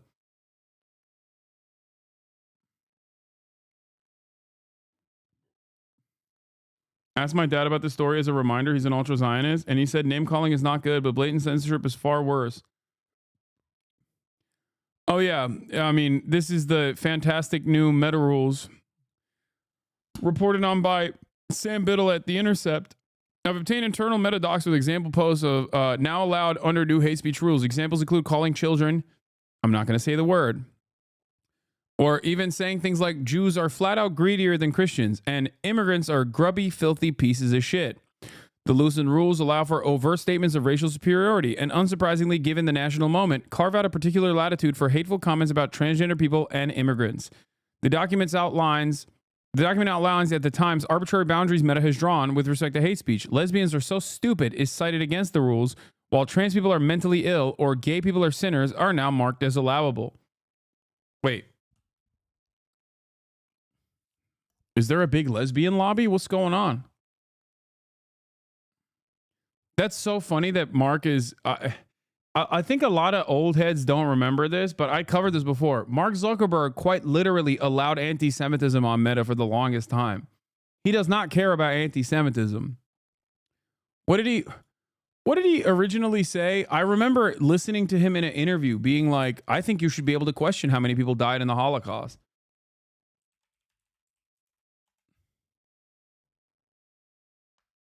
Yeah, here it is. This is from 2020, okay? Facebook's decision to disallow Holocaust denial after previously affirming it reflects the company's shifting stances on free speech. 3 years ago, Facebook chief, in 2017, I remember covering it, Chief Executive Mark Zuckerberg stridently defended the rights of Holocaust deniers to publish their thoughts on the social media giant's platform, saying it wasn't in the business of removing content just because it was factually wrong. The comment a year after the neo-Nazi rally in Charlottesville was considered one of Zuckerberg's boldest stances, affirming his permissive views on free speech, a watershed moment that preceded his controversial announcement a year later that the company would not fact-check statements from politicians. It drew a huge backlash from Jewish groups and Holocaust survivors. A lot of you don't remember this. I do. Mark Zuckerberg was literally, he openly defended, actively defended. Yeah. Why Mark Zuckerberg says Facebook won't ban InfoWars and Holocaust deniers. In an interview published by Recode. Let me just, come on, just show me the video, man, because I'm pretty sure he said it on tape. Oh, wow. Now you can't even find the goddamn interview that he made. Anyway, Facebook has the responsibility to curb the viral spread of hoaxes and blatant misinformation, but he maintained Facebook should not ban publishers for spreading false claims, a position he described as too extreme. The approach we've taken to false news is to not say you can't say something wrong on the internet. Everyone gets things wrong. And if we're talking down people's accounts when they got a few things wrong, then that would be a hard world for giving people a voice and saying that you care about that. Zuckerberg said if people flag post potential hoaxes, Facebook will send the content fact checkers to verify those claims. Zuckerberg, who is Jewish, also said people who deny the Holocaust happened should be allowed to stay on the social network too.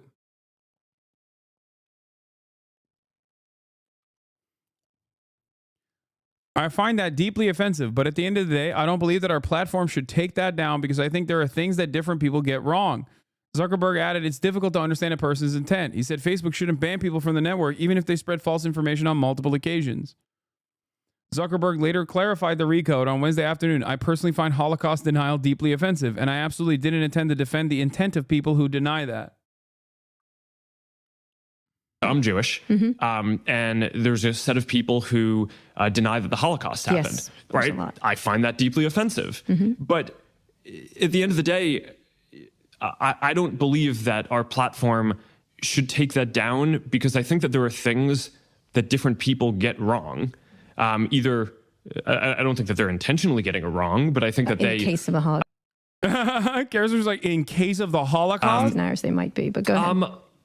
It's hard to impugn intent. I just don't think that it is the right thing to say we are going to take someone off the platform if they get things wrong, even multiple times. Yeah, I remember this at the time. I remember this at the time because I covered it at the time. I was like, Mark Zuckerberg wants Holocaust deniers to stay on the platform.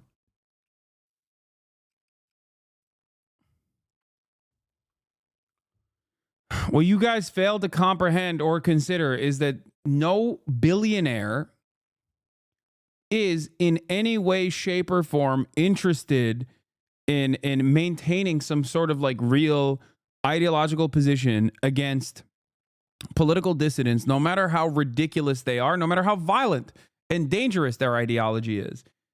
Mark Zuckerberg only cares about money. That's it. And after the last couple of years of I guess, wokeness, they're finally able to just be open. Okay? He would much rather not have, he doesn't even care about Nazis being on the platform, but he probably does care. I mean, he very actively does care about Palestinians speaking about pro-Palestinian sentiment on the platform. He has banned them. And it's not because he's Jewish. What? No, him being Jewish has nothing to do with anything. He is a capitalist, first and foremost. He is a billionaire, first and foremost. There is no better representation of this than a prominent Jewish man going on television and being like, yeah, Holocaust deniers are A-okay on my platform. That's it. Yeah, no, the chatter agrees with me. He's just saying, like, he's just saying before people, before people jump to conclusions.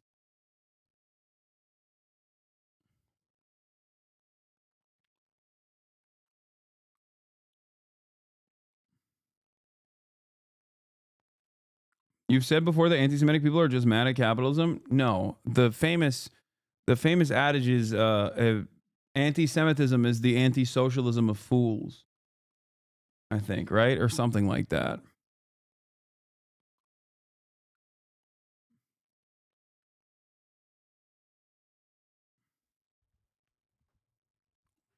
People who are mad at the systems that are oppressing them have no other viable outlet to channel their anger through.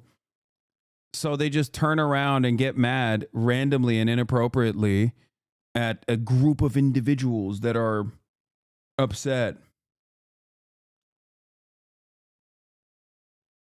Anti-Semitism is the socialism of fools. Sorry. Yeah, anti-Semitism is the anti-capitalism of fools.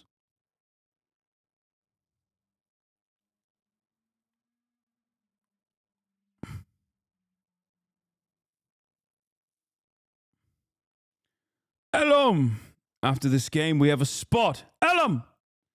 He's so bad at faking that he knows misinformation and incendiary speech should be regulated on social media platforms, but doesn't want to because it's bad for business. Yeah. Also, it doesn't really matter. He just like he wants to generate more profits, and cozying up to Donald Trump will help you do that.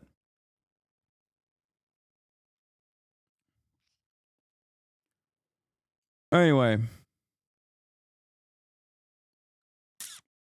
Dave Weigel talked to Representative Veronica Escobar, who opposed the Laken Riley Act, about why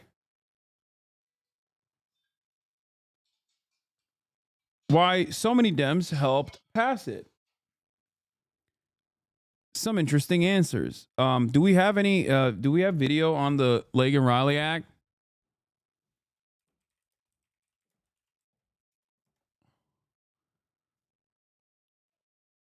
Here it is. What is this? Chuck Grassley. This is how the Laken Riley Act will.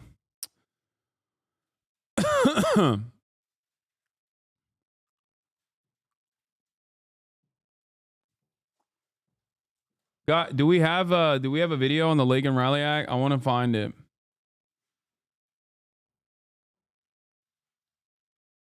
I mean, there's one on California Dems on why they voted no. Wildfires raging in California right now. 3,000 with fire committees and the House Select Committee on China. Congressman, it's great to see you this morning. Thanks so much for joining us. Great to see you, and my heart goes out to all of those suffering with the California wildfires back home. Yeah, I wanted to ask you, I know this is not your district, but I wanted to get your take on what you can tell us about the impact. Why are we seeing committed by illegal migrants? Requires federal Democrats joined with all our way. Thank God for our firefighters. Misinformation has predictably become the catch-all scapegoat for an excuse for not performing the basic tasks of politics. The invention of lying in 2007 has had a devastating and unprecedented impact. Okay, so let me give you the short and sweet of it, okay? The Laken-Riley Act. It is an anti-immigration bill, okay? The Slate wrote about it. Said this new immigration bill that's about to pass is a horrifying Trojan horse. Congressional Democrats are suddenly falling over themselves to endorse the Laken-Riley Act, handing Republicans a major victory in their crackdown on immigration before Donald Trump even takes office. GOP lawmakers prioritized the bill this session, pitching it as an urgent revision to ensure America's streets are safe from illegal immigrants who have been convicted of crimes. It would, in this telling, mandate the detention of undocumented immigrants who commit theft, The Laken-Riley Act has ostensibly to prevent them from moving on to worse offenses. The act, which originates as a Republican messaging bill to condemn President Joe Biden's border policies, has already sailed through the House of Representatives with bipartisan approval and advanced to debate in the Senate on Thursday by an 84-9 vote. This cross-party support might create the impression that this legislation really is what Republicans claim, a common-sense fix to broken system that will keep undocumented criminals off the streets. But that is a gross mischaracterization. Rather, the Laken-Riley Act would impose sweeping changes to the immigration system that raise serious constitutional concerns. Serious constitutional concerns. Now, of course, if you think the Supreme Court's going to do anything about it, well, guess what? They're not going to do anything about it. It would penalize immigrants who live and work in the U.S. legally, subjecting them to indefinite detention without being convicted or even charged with a crime. And it would transfer a massive amount of power to state attorneys general and district court judges who could effectively wrest control over immigration enforcement from the executive branch. These judges could, upon a state's request, ban the issuance of all visas to residents of entire countries like India. In short, under the guise of punishing a small number of law-breaking undocumented immigrants, the act would curtail legal immigration and subject law-abiding immigrants to detention and deportation. It is baffling that so many Democrats would sign on to such a cruel and constitutionally dubious scheme. It is not actually shocking that Democrats would sign on to it because they are also racist. Anyway, here it is. The Laken-Riley Act has passed the U.S. House of Representatives. The legislation requires law enforcement to detain people who are in the country illegally who commit theft-related crimes. The bill is in response to the murder of 22-year-old Laken Riley. Right now, 26-year-old Jose Ibarra is serving life in prison without parole for killing Riley last February. It happened while she was out for a run on UGA's campus. ICE says Ibarra entered the country illegally in 2022. Records show Athens police cited him for shoplifting in October of 2023 before letting him go. The bill passed the House 216 to 48. You're taking a look at the breakdown of all of Georgia's 14 representatives and how they voted. You can see this vote is split down party lines, except for Democratic Representative Lucy McBath, who voted with Republicans. And yeah.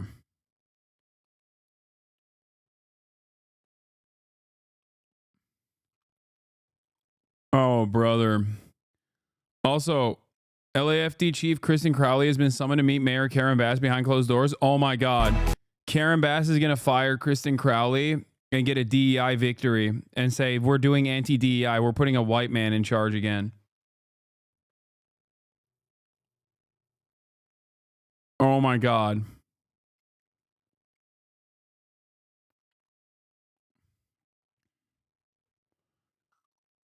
Anyway, Republicans have championed the Laken-Riley Act.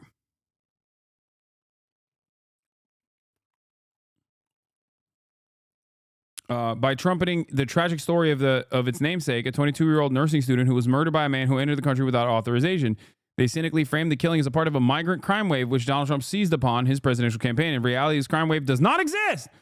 Undocumented immigrants are significantly less likely than American-born citizens to commit crimes of all kinds, including violent offenses. And the federal government already has the power to detain and deport undocumented immigrants who break the law. GOP leaders, nevertheless, have fast-tracked the bills as if it were an overdue solution to a pressing problem. And by rushing its passage, they have obscured profoundly troubling features buried in the bill's text. The first of these glossed over details is the fact that the Laken Riley Act would not only target undocumented immigrants convicted of crimes of theft, as its sponsors assert. You can simply be suspected as an undocumented migrant or any migrant whatsoever, someone who is not a natural-born U.S. citizen, as being suspected of committing a crime. You don't have to be charged. You don't have to be convicted. You can be suspected of committing a crime, and they can have permanent detention powers over you. It would also apply to those who are charged but never convicted, as well as those who are arrested but never charged. An individual who's mistakenly arrested because of a police officer's own error would therefore be ensnared by the law. So would a person who is wrongfully arrested because of racial profiling, prosecutorial malice, or other unconstitutional motives. The same is true of a person who faces charges that are later dropped.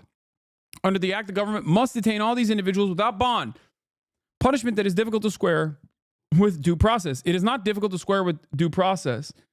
It is exactly the opposite of due process. This is unconstitutional, but it doesn't matter.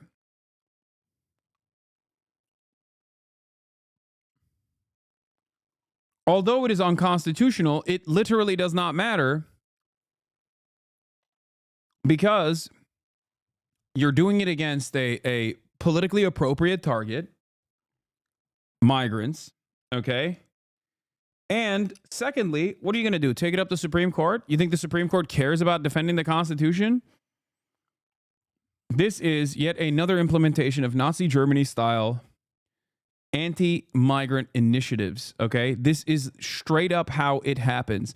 I keep repeating this point over and over again to people. This is how it happens. This is how it happened. It's happening right now.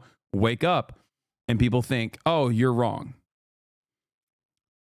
The second detail is the act's startling scope. It does not only apply to undocumented immigrants, but also to people who live and work in this country legally. As immigration attorney David Isaacson has explained, the law would clearly apply to dreamers who are authorized to reside here, at least for now. It would also apply to refugees who enter the country without permission, but have since been granted asylum. And due to a quirk in federal law, it would even apply to legal immigrants who leave and re-enter the country while awaiting issuance of their green card.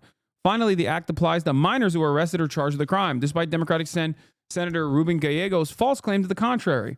Under this legislation, an 11-year-old asylum seeker whose parents brought him into the country without authorization would be forced into mandatory detention if he were arrested for swiping a candy bar.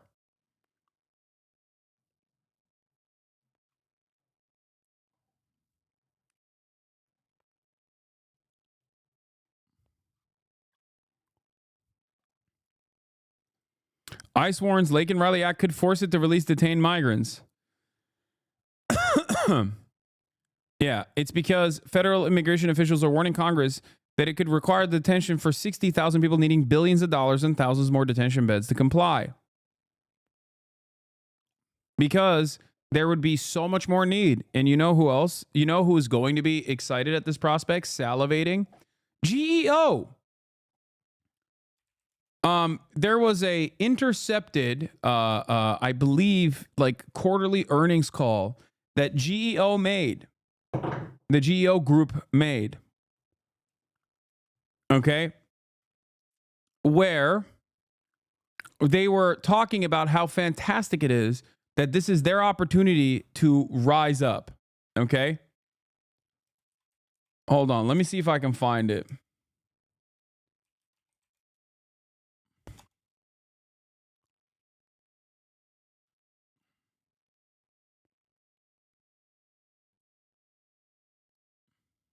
I mean, there's this, but those are moving higher after Trump's victory in the U.S. Presidential election. And for those of you who do not know, GEO is a private for-profit prison company. Okay. And they had an earnings call where they talked about, in the aftermath of the Trump election, in the aftermath of the Trump victory, there was a conversation that they had, the presentation that they delivered, where they talked openly, and I wonder if we can find it, where they talked openly about how there's going to be need for so many additional beds, so many additional detention facilities and that the Trump administration will have to work with them. And higher by a lot. Geo Group is up some 41%, Core Civic up 29%. And what caught my eye this morning was a note from Isaac Boltansky over at BTIG on this topic. And he said, I didn't realize this, some of the activities of ICE and Border Patrol in this country are already outsourced to these prison companies. They operate detention centers at the border. And so Boltansky's thinking was that if the Trump administration has what he says, a far more aggressive stance on border enforcement, that would impact the ICE business lines at these firms. So another Trump trade is what we have here, right? Effectively, yes. And Geo Group, by the way, has had... Yeah, I mean, the stock is up crazy. What a run. Yeah. What a run. What a run. Where is it, man? I wish I could find that conversation, dude.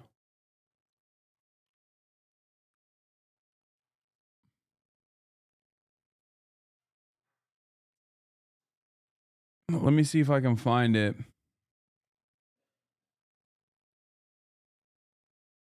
What is this? If it's a link that I'm not interested in, yeah, no, I'm not interested in this. You're just not Okay, I'm not interested in this right now. I'm looking for a very specific link. Where it was like a investors call.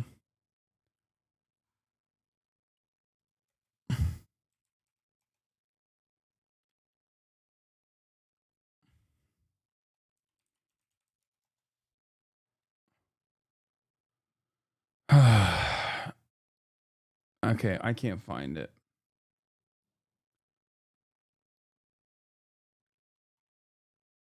But yeah, they're very excited at all the concentration camps that they will be building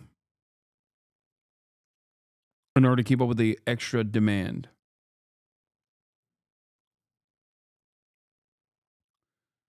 During a recent corporate earnings call, GEO Group CEO Brian Evans estimated that his company could make as much as $400 million annually by filling empty or underutilized beds at existing detention facilities to support what he called the future needs for ICE and federal government, referring to the U.S. Immigration and Customs Enforcement Agency. They also openly... Oh, this is just the earnings call transcript. I think this was it, yes. They also talk about, like, you can hear it. They also openly talk about how, like, they were built for this moment. Call it the Trump trade for mass deportations. We will carry out the largest deportation operation of criminals in American history. Shares of Geo Group and Core Civic rose more than 50% since the election. The private prison companies say they're ready to detain more undocumented immigrants. Geo Group said after its latest earnings that it's well positioned to more than double the number of detainee beds from over 13,000 now to potentially over 31,000 in the future. It also said it could scale up its monitoring programs for migrants, like case management apps and GPS trackers, from 182,000 now to millions of people. The GEO Group was built for this unique moment. This is it. This is what I was looking for. The GEO Group was built for this unique moment. In our country's history, and the opportunities that it will bring. The company did not respond to our request for comment on expansion. Wall Street analyst Brian Violino says Immigration and Customs Enforcement, or ICE, could bump up their business. There's generally an expectation that there will be a significant increase in the amount of beds. This is actual Nazi Germany, man. Straight up. I'm just letting y'all know. Anyway, going back to the Laken-Riley Act, though, the third detail, and perhaps the most alarming one, involves the Laken-Riley Act's extraordinary reallocation of powers to states and federal courts. As the Supreme Court has confirmed too many times to count, the Constitution assigns primary responsibility for immigration enforcement to the executive branch. Both Congress and the court have long recognized president's prosecutorial discretion to prioritize the removal of certain undocumented immigrants over others in light of the practical impossibility of deporting them all. The act would upend that balance by empowering states to seek federal court orders, overruling the executive branch's individual immigration decisions, and imposing mandatory detention in individual cases. And that is where we are.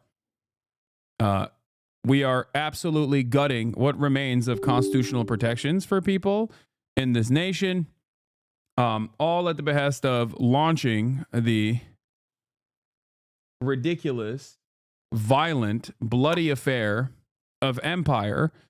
But on that front, it's time to see what the new buffed Venom looks like. Playing Marvel Rivals, baby. Let's go. New season is upon us, and I'm going to let her rip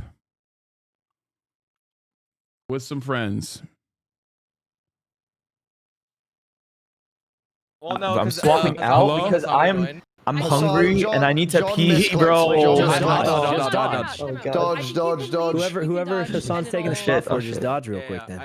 I dodged. Oh, really? Wait, what's happening? Do we just leave? Oh, no, you good, Hassan. I mean, I think there's only a dodge if you like, or there's only a penalty if you do it like a lot, right? So do I just leave? No, I already John, left. it'll reset for John. So we wait a bit. Go and piss then... on him. Oh, okay. It should just reset, and then John gets a 15-minute queue penalty, which... I thought it was 5. I thought it was 5 minutes. Doesn't even hurt him much, right? Oh wait, wait, who's leaving then? I already left. I'm out of here. I'm out of here. Going. Yeah, Shoto's going. Oh, okay. I'm still, it's shader compiling because I haven't turned it on in a week or so. Oh, you're fine. You're good. Oh, wait, if Shoto's leaving, do I join back in then? And then Shota dodges? Yeah. Okay. Wait, what? Because if you why doesn't Shoto dodge if he's leaving? Yeah. Oh, okay, launching. Wait, let me get out of here. Wait, I would just dodge. John should join because you get the only penalty is a 15-minute queue penalty.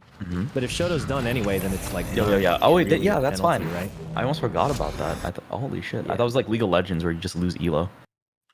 No, I mean you might lose a little bit since the no, game that's did fine. start, It's whatever. It it's is honestly like whatever. for the most part, it's like a queue penalty.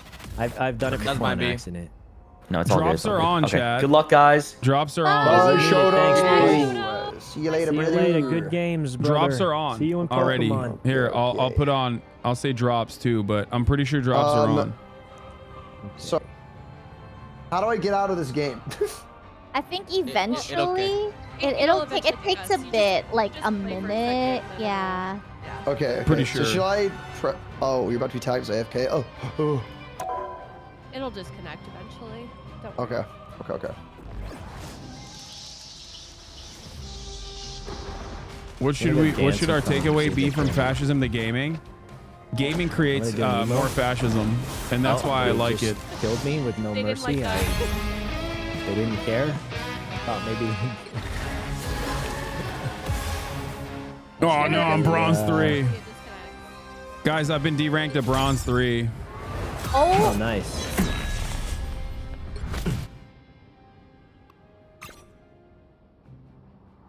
There we go. Boom. Nice. Okay. Good job. Nice. Oh my Man, god. I can't believe Shoto just AFK'd like that. That's so crazy. Rude. I cannot believe that. I knew it. I knew he was like that, but Not okay. I didn't think he'd do it while we were all in a game together. Shoto just joined the thing again, and I just see his chat going back to Minecraft, back to Minecraft. Wait, dude, he's going back to Minecraft. I knew it, bro. I knew it. Of course he's going back to Minecraft. Well, if it isn't Shoto back to Minecraft. I see. Get the malice skin immediately. What's the malice skin? Runster. Get it. LA was on fire. You gotta give yourself some. Okay, Hasan, let me invite you. There you go. All right, we good. Woohoo! We have a tank player. Oh my God, Hasan, we needed and you. he plays Venom. Oh my god, and Venom is buffed. Oh, thank Christ. Oh shit. Thank Christ. It's your time to shine. Okay, I'm not gonna lie to you guys. Like the malice skin is so good for Dr. Sue that like I might just start being support. You know what I'm saying? Like We're like, no. I already bought new it. Venom skin. New Venom skin. Snow symbiote. Huh? Oh, I have that already. That's not a new that's one. not new. No. Hold on, let me check the battle pass, guys. Hold. Guys, we gotta convince him quick. I will play Oh, my bad. Sue's skin. I thought you called me Virginia. I have all the Venom skins already, but I'll play with Venom. I mean, it's all good.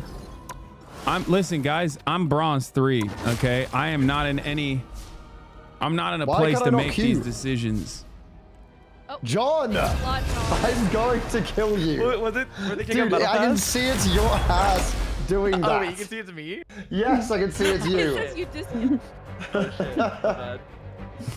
Have you guys played against any Venoms yet? I heard the Venoms got buffed. Played against Or villain. I'm not judging. I'm a no more main. I can finally be what I was born to be. Relying on the squids. Who's our other tank? There ain't. No. There ain't. Wait, is the thing I mean, available? Don, if you want, you could, because you said as if you were going to double take, and I could pick up you. Wait, who? Nothing. Wait, they're trying to meet. Wait, you say John? Party like a rock. Party like a rock star. Why is Shoto bad? Dude, I don't know. Dude, I don't. 30 seconds before you attack. I left. Oh, Release us. Yeah, we saw. Left to MC. Oh wait, is this a new map? No, this is not this No, one. this is not a new map. Have you guys played any of the new maps yet? Yeah, we played body. Wait, I haven't yet, but See, John, look, my toes are out. all right. Yeah, I saw in like the MVP they do a You hard see how zoom long in my- on your toes. My toenails are so long. Okay, what's I gotta really go. cool about being Stream bronze together, 3 man. is that I can't get any lower in rank. That is good. It's up from here, up from here. Dude, Shoto can't leave. Shoto, just Can't leave the what? You can't leave the two stream together, you're just stuck. They have a sniper there. Black Widow got Go, buffed. squids, go. Oh my god! Nice job. Kuna might go. Oh, I'm low. Yeah. I'm at a club. Okay. Hunter can die. Killed Punisher. Nice, good push, good push. Oh, okay, I'm getting beamed. I'm getting heals. Yeah, yep. Thank you so much. Okay, okay. Luna on left. Get her. Strange can probably die here as well. Luna dead. Die, Strange. Strange dead. Nice. Oh, they're coming up. They're coming up. Let's Yeah, back up. Oh. No reason. What is that? That shield is. Yeah, it's like Sue's shield. Wait, I have ult. Good shit. Okay. Oh, to our left. Yeah, I'm going for a sleep. Bro, this angle is so good for Namor. I'm out of club. Oh my god, Oh so good. no. Don't die, Get bro. out. Whale attack. Oh, Nice. whale. Wait, I ult. Come. Coming. Nice. Ulting. I'm ulting. Back on a little. Oh, good shit. We're man, invisible. We're invisible. I'm trying to sleep Mantis. Wait, what does that all look like? Alright. It's invisible, so they can't see us. Wait, even when not when I hit though. It'll like outline your body, but you can move from it. Yeah. As long as you don't sit still, you're fine. Nah. Nice. Crazy combo. Yo. That's a nasty combo. Wait, what was That that? was crazy. Wait, can I It's be Storm and Spider-Man. That was Get it, you're goated. God damn. The grinder. Oh my god. We actually just mowed them all Yeah, down. we there. That was crazy. I was like, why are This they is dying? great. I'm picking Like, up. that's the Still dies. When he died. Get him. Dead. Nice job. Yeah. Dude, this They're was... above. They're Above. coming from the right side. Oh, they're coming. Oh. They're all lit. You get me, careful. Are we trying to get me? I got Noah.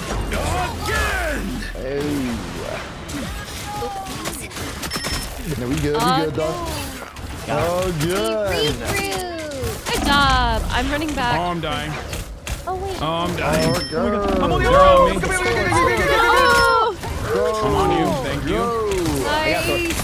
No, I can't climb. All right, got her. Got Luna. I got my whale. I got my whale as well. Oh, Nice. nice. Good ult. Thank I you. tried to cancel it. Good job, That's guys. crazy. My first death I'm body from blocking him. falling One, off in yeah, guys, singular one. form. She's That's dead. funny. Oh my god, dude. I'm not used to having a team like that. That was so good, man. Wow, we dominated them pretty good. That was That was crazy. crazy. Yo. That was a beautiful combo. Brother. Brother. That felt good. Oh my god, I forgot what victory felt like, honestly. I mean, I shouldn't speak too soon, you know. Danny, 16 and 2. You're nuts. Hell yeah. 30 seconds before you attack. Is Storm OP? What is this? Oh, yes, she is. Yes. Oh, did she get buffed? She's such a rock star. Did she get buffed or something? Oh, like big time buffed, like hella buffed, yeah. Like you see this electricity, when you guys are in it, you guys get damage boost. And Oh speed yeah, boost when she's like a not a support character in the way that, you know, you heal, but a support character in the way that it damage buffs, She's not right? a support. 3, 2. Like it's like a damage buff support. She's not a support. She's just a DPS, Hasan. She's a DPS, but she does damage buff support, right? That's what it is. Oh, She I gets see movement what you speed mean. and Okay. damage. Wait, are we going the right way, or how do we? Oh. I was No, I Break this door down. here. I'm following Saikuno for no reason.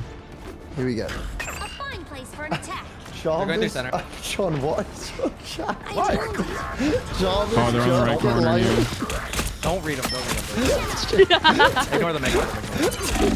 Uh-oh. Hey, hello. Oh, hello. Wait, whoa, chill. Oh, no. Oh, they turreted too. Oh, I did that too early.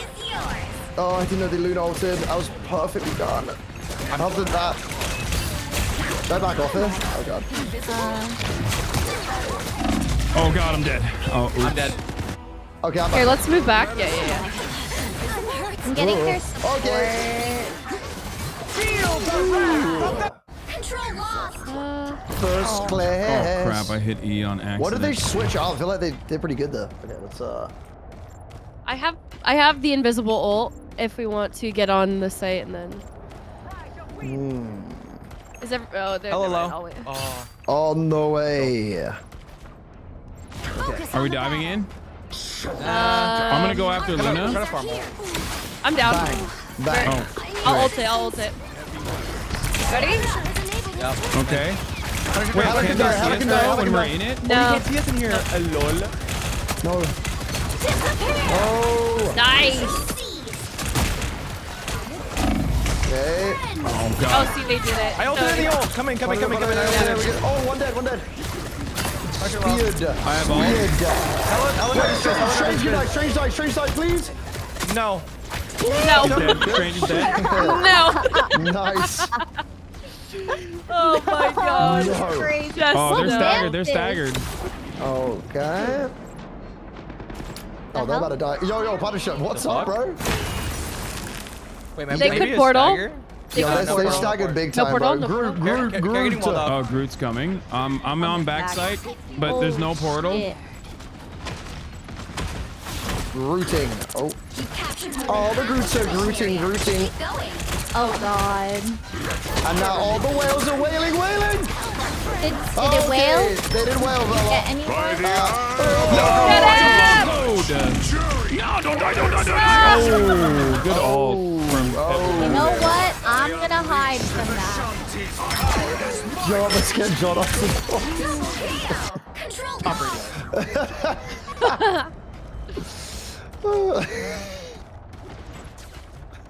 Oh wow, they're opening up even on the entry point. And they just used all their ults, so we should be able to push this. Oh, he's turreting. God damn. Nah, I'm breaking the turret. Yeah, if you break that turret, then we're changed. Turret down. Okay. Oh god. Oh, I'm lit. Okay. All the groups are grooting. Go. Please. Okay, Mantis ult. Wait, did they just all? Wait, hold on. They stack their ults. That's really bad. Mantis can... No, I'm ulting in. They loot ulted. A few seconds until... I have my ult. Nice. Punch can die. They would have reversed my ult. How'd they take that? What is that? They ulted my ult. They used all their... I don't know what's happening here. Turret down. Oh, is that their ult? Yeah, they did it. Guys Yeah. are That's what it looks like on the opposing side, huh? Okay. Oh no! No! I got ulted. Oh shit. I think we get this one back. Sue ult makes everybody invisible inside. That's cool. Okay, that's fine. We were really good on the other side. This is why I said we spoke too soon. They had 3 healers that time. I'm gonna go to Cloak and Dagger. I think I do better. All right. We shall protect the innocent. Chat, Sean O'Brien said I was wicked smart.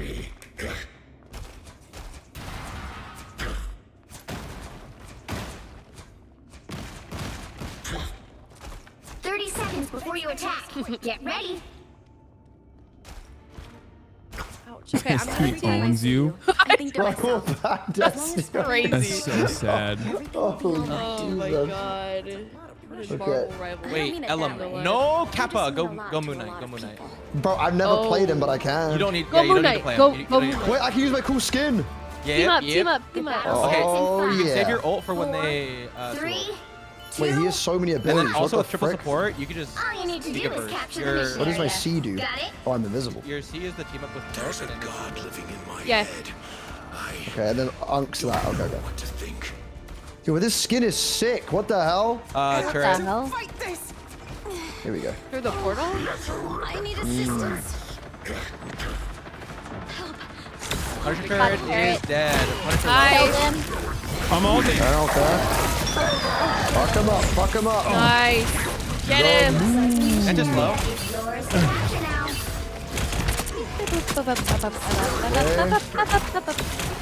Nice. I'm not. Why do I put my unks on the walls? That's why you right. Your Unk is E. Jury. Oh, hell no. Oh, hell no. Stay behind the walls. Stay behind the walls. Okay. We have Storm ult. Hurricane. Oh, dude. Our mantis. Okay, we always have Moon Knight soon. We have Cloak ult. I have Cloak. You want me to do it? Yeah, fuck it. Why not? I'm unking them. Good Unk. Oh, I got my ult. I have literally no idea how it works, but I do have it. Alright. Ult in there. Ult in the ult. Whoa, what the hell? Push away. Mighty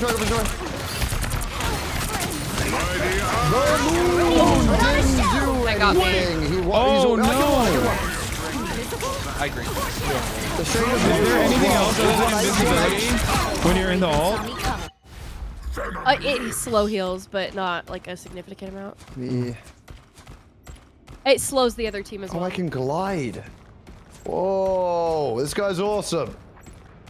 Wait, why'd you switch to DPS that you've never played before while we're losing? That's what John wanted from me. It's gonna work, trust. Here we go. Let me...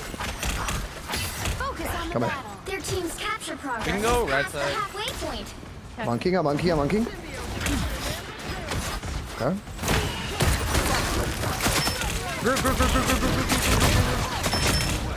I'm ulting.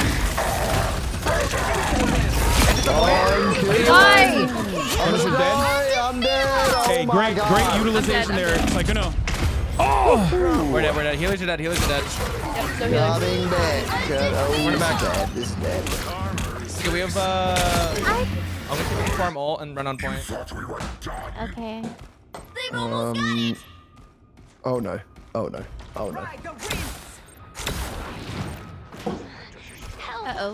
Oh. Okay, guys. We got a point. We gotta get a point. We gotta get on point. We No matter gotta go. what. Rid of that turret. I'm trying to get rid of that turret real bad. Yeah, I'm trying to get it. I'm gambling it. Go. Turret. I died. I'm unkin.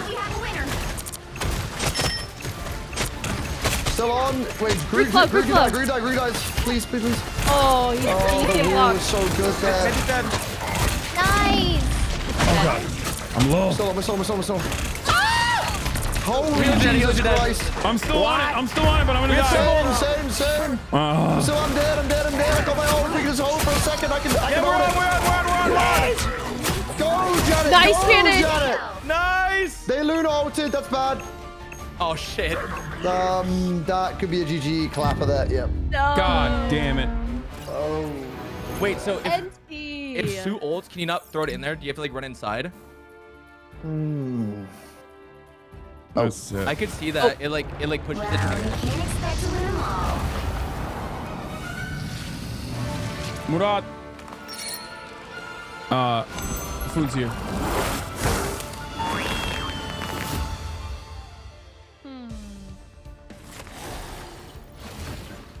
I'm gonna shoot my unk. Yes, dude. No, you don't have to. I If you lost. hit them, it bounces off I of it. lost. I'm at bronze 3. You can't go lower than bronze 3, right? Type shit. I think bronze 1's the lowest. No, bronze 1's the bronze higher. three's the lowest. Isn't Yeah, it bronze 3, 2, 1? Yeah. Yeah. You started from the bottom. Now we're here. I started from the bottom, and I'm still at the bottom. There's a streamer Until mode this now. game. Wait, really? What does that do? Wait, real? Wait, how?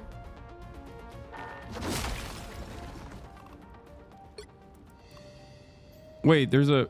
I'm gonna do streamer mode. Where's that at? I mean, match found already. Goddamn. Sorry. Okay. Different per. John, did they just call you a shithead rat? Is that what your chat just Wait, what? Oh, apparently. His John's chat just called him a shithead rat. That was I like that one. That was a pun. That was. What the fuck happened? Where is it? Is it on social? Oh god. Oh, streaming mode. It's on social if you guys want to turn it on. What does it do? Just, I guess it wasn't working for Mason this morning, but maybe fixed it by now. Social. Oh yeah. What the hell? Nice.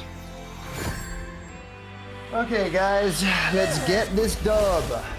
Let's get this dub. Chat, I know I need to attack healers, but sometimes the environment is too packed, and I can't tackle the back line, especially if I'm the shit, soul we gotta tank. get to defend. We gotta leave base, guys. How do you contain such vast energy? If I'm the soul tank, it's hard for me to. Oh god, what am I doing? It's hard for me to even find the place where I'm supposed to be. Yeah. It's like Kudo. I don't think I'll be able to hit him. The battle starts in 5. I feel like we need another tank. Wait, sorry. What'd you say? I didn't hear. I was listening. It's like when it gets low, you'll probably do Oh yeah, break this bridge. Break the bridge. Break the bridge. Ellum loves tanking. Yeah, we can Oh, I love tanking. Yeah, Ellum said he would tank for us. So. No, I love it. Come on, die. They're portaling. Die. Oh wait, no, never mind. I lied. I lied for What fun is on the that? internet. What is that portal? Dodge. It's not a portal, right? No, it's like. PvE. I don't know what it is. Yo, Thor up top. She's overextended. Get his ass. Get his ass. Get his ass. Oh. Okay. Punisher is also kind of weak. Thor kind of extended again. Brother is lacking that move. No, but he's getting healed. Here. Oh shit! That was a great move from that Winter Soldier. He pulled me in. What is trying to beat me right now? Go chill, all right? Jesus. I'm dead. I'm dead. If I used C there, what do you mean C? Okay. All right, I'm on the way. I gotta walk so far. You have no bro. heals for now. Oh god. Okay. Okay. All right. Come here. Damn, they took that kind of fast. Yeah, they kind of did actually. Oh, I'm gonna put it. Not today. I'm gonna ship him point. Today. Ah, they're all cooking me. That's okay. This is the spawn. We can back up. We can back up. We have the drop. Venom doesn't get the ability from I don't want to play. I think Venom is. Yeah, I mean, we can do some big damage. I think Venom is a soul tank. I'm an off tank. I can't do anything. Like if I die with Sykkuno, that's just one thing. All the whales away. But there's just nothing I can do. You know what I mean? All I can do is just like put my body out there. Oh yeah. But we're just gonna keep getting dunked on because our comp is no bad. healer ults. Both of their healers. I can play Strange. Taylor said learn Strange, but. What do you mean? You psycho. Alrighty. Molting. Hey, good shit. get a weapon. You get a weapon. Run it up. Okay. I'm on the way. I'm on the way. There's a Thor like smacking you guys from behind. Oh, yeah, he's being really rude. Good shit. I'm on the way back because it's a long ass walk for some bizarre. It is. It's a very long walk. Okay. Up top, Thor by himself. He doesn't Backing look it up. Oh, you got people now. You got people now. Yeah, I'll take that one. I said. I'm dead. You lied to me. I'm gonna shoot the point. Execution. Run. Can you come down? Oh, the whales are wailing. Get cooked, you loser. Me? This map. No, the Punisher. I just fucked him up. I thought you meant me. I was like, screw you. Dude, I just wailed the Punisher and that was it. Oh god, man. That was satisfying. Okay.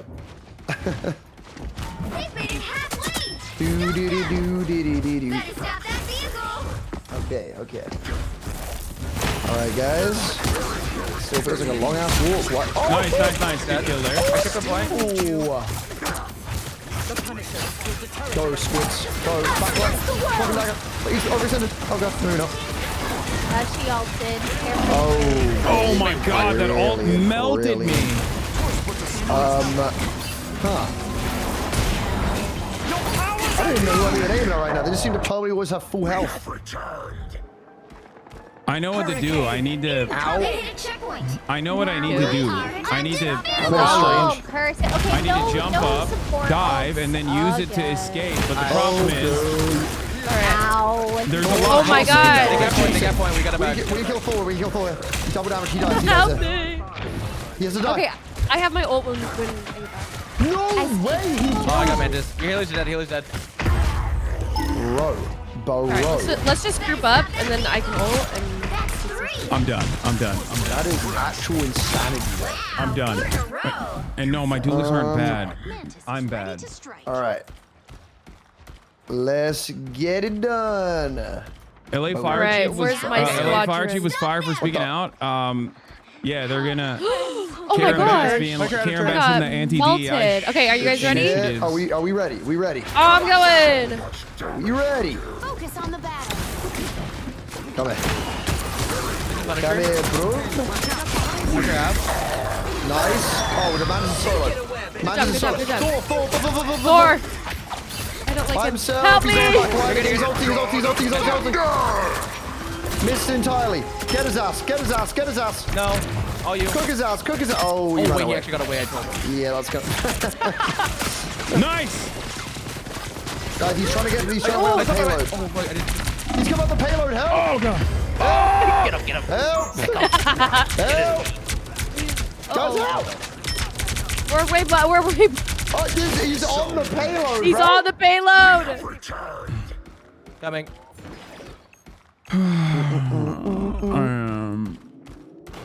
I saw him. He's one shot. Great job, okay, John. good. Holy. I have ult. Ooh. Okay, keep it going, Mark. Keep it going.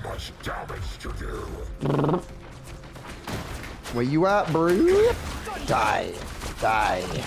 We stopped them in their tracks. Alright. Okay, I have ult. Nice. Oh. Dude, Brit's guy just wants me. I don't like you like that, bro. Leave me alone. Oh my. Ow. Oh my god.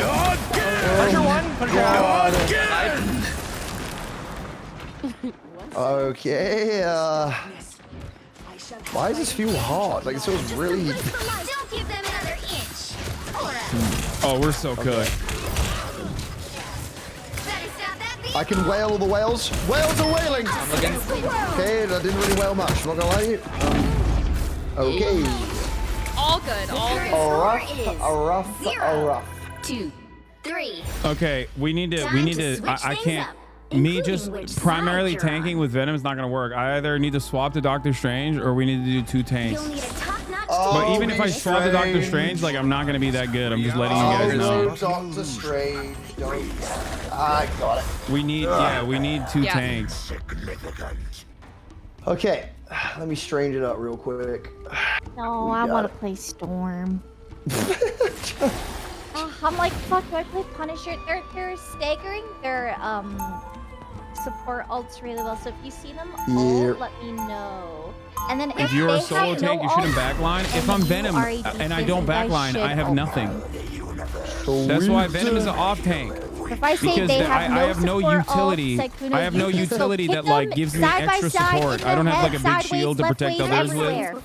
Love that. My shield is also limited in general in comparison to the other tanks. Get their ults out. I soloed Q tank the GM3. I'm just trying to give you honest advice. Let's get it done. I can't like I need to. Hello? Venom works best if there's another dive character, so you can dive backline with him. If you kind of stack like me and Sykkuno could dive backline while one tank actually does the primary tanking This boy duties. likes to fly, so I will do my best. Boy I'll likes just try to fly. stay. All right, Sykkuno, you and I can now dive backline, and Elam can provide tank. Let me do a thing. Let me do a thing now. I'm doing the portal trick. They had 4 people in that little cell. I'm doing the. Oh. I'm doing the portal trick. Sykkuno? But Elam, you're so far. Oh my god, they're on it. I'm going in. I'm in, guys. I'm in. I trolled again. I trolled. Oh my god, what is happening? Hello? He got paid off. I trolled. I got one guy.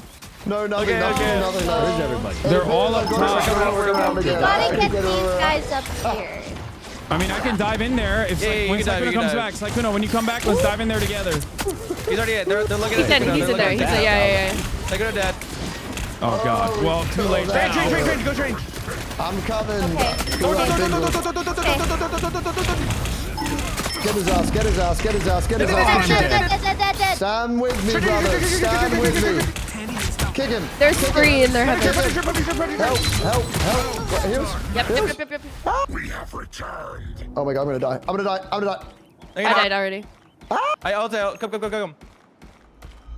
Coming back. Be in their ass. They're all on site. Not a fan of that. Okay, I'm holding. I'm standing deep 2 right now. I need help. I have a long run. I'm gonna die. Oh, he's on dangerous. I stopped him. Yo, throw on our ass again.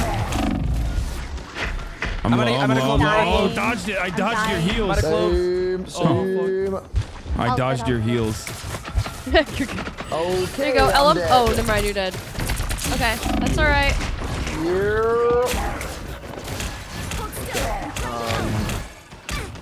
All right, we need to push in. We need a plan of attack to push. I have my ult. I have my ult. No, not just us two. I'm saying like when everybody comes back. I'm coming now. I'm coming right now.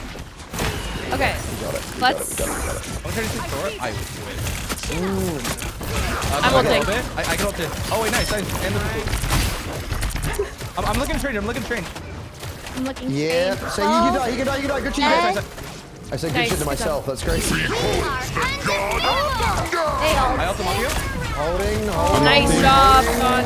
Holding. Max is hold. Oh wait, Thor can die. Good Good job. Healer's dead too. Okay, we can take it. We just win. We just win. All right, he's above. He's below. Okay, he's dead. Like that. Nice. Good job. Okay, on the payload, guys. Quick. We almost have strange ult. We can actually look for another stagger. Vehicle to its destination. Wait, Janet, should I wait for your ult to pair it with mine or not? No. I ult when They're all turning to you right now. A second. Okay. Okay, we good. There's like 3 in second. We just hold left. Just hold left. Be good. Enemy in front of us. Holding. Here comes the Thor. I'm gonna dive backline. Sykkuno, you wanna come? I've got ult here. Look at Thor. I'm looking Thor. Dive in. No, not dying. Got him. Got his ass. Okay, he close ulted.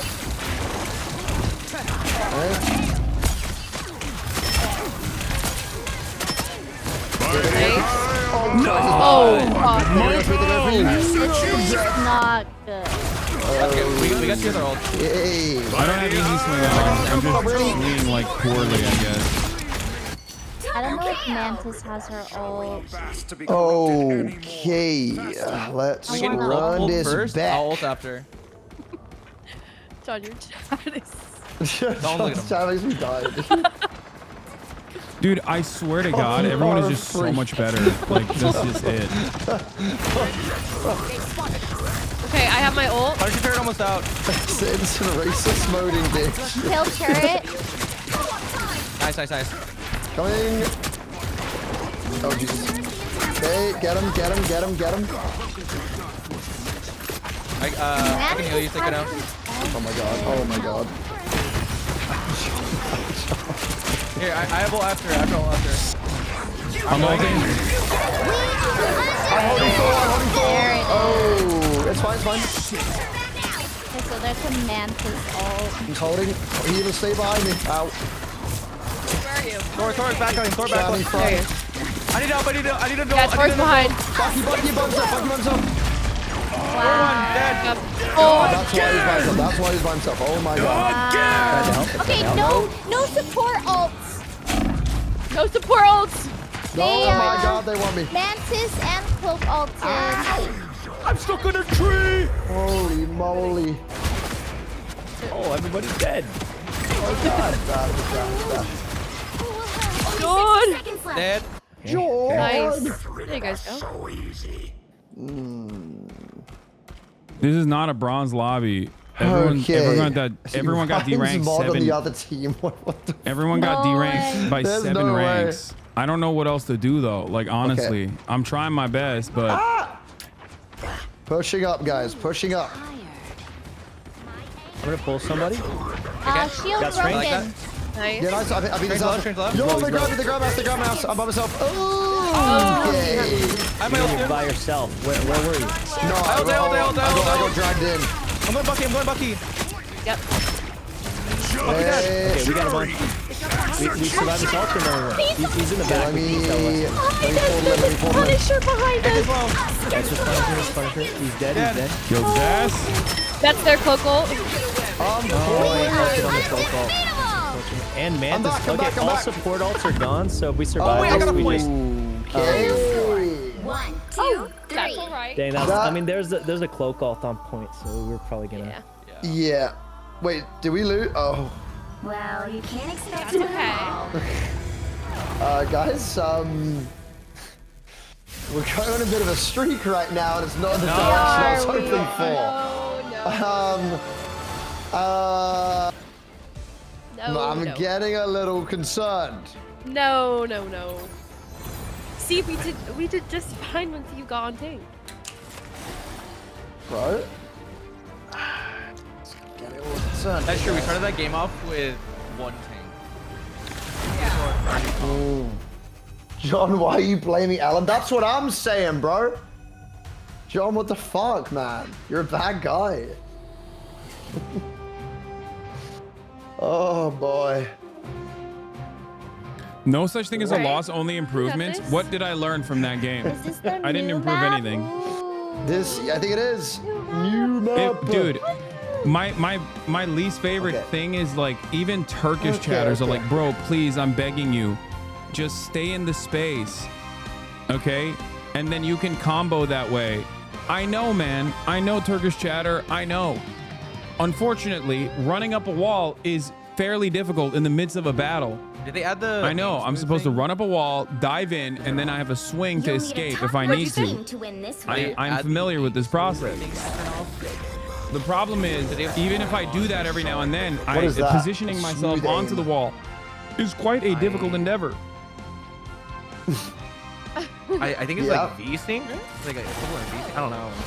That's what smooth aim is? I never even heard of that before, man. Okay. All right. I'll start on the more, and if we need a switch again, I will go back to a tank. It's like watching some old folks home. I'll switch again if needed. Wait, you're not gonna, if you're not gonna tank, if I'm gonna solo tank, I'm gonna go with Dr. Strange. It's fine, I can No. I think our team comp is bad if I'm solo tanking Venom, because I'll just go Dr. Strange. But if you start to switch, I'm happy to switch back if it feels like shit straight off the rip, right? We'll just switch back. I think like one tank is difficult though in general, but maybe I'm wrong. I don't know. I can definitely. Honestly, I'm super down to do 2 tanks. It's fine. I'm fine either way. 3, 2, 1. Okay. Let's go.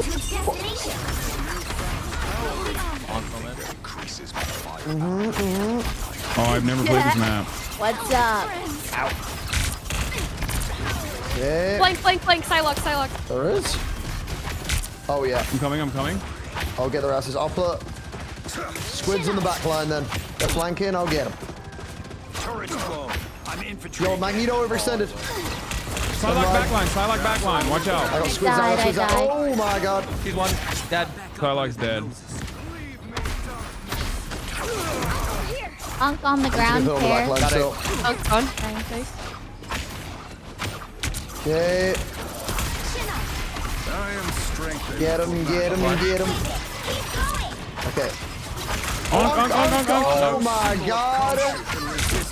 The calamari carry to the rescue. What the hell? Already? Wow. How did he already have us? Oh, that's crazy. I think those unks will probably tear us apart, I can't lie. Okay, if we gather up together, I have. He survives that? Sound like There's an unk who's literally next to our door. I broke it. All right, I'm gonna ult. You guys ready? I'll get the unk. I ult after. Yep. Okay, we just keep an eye out for the unks again. I'm ulting now. Unk on Janet, got rid of it. So strange on Janet. Moon Knight on right. I've been slept. Moon Knight low. Moon Knight one. Psylocke. Oh, no, I can't do it. Damn. If we get a strange ult, tell me I can pair it with the whale. Whaling out.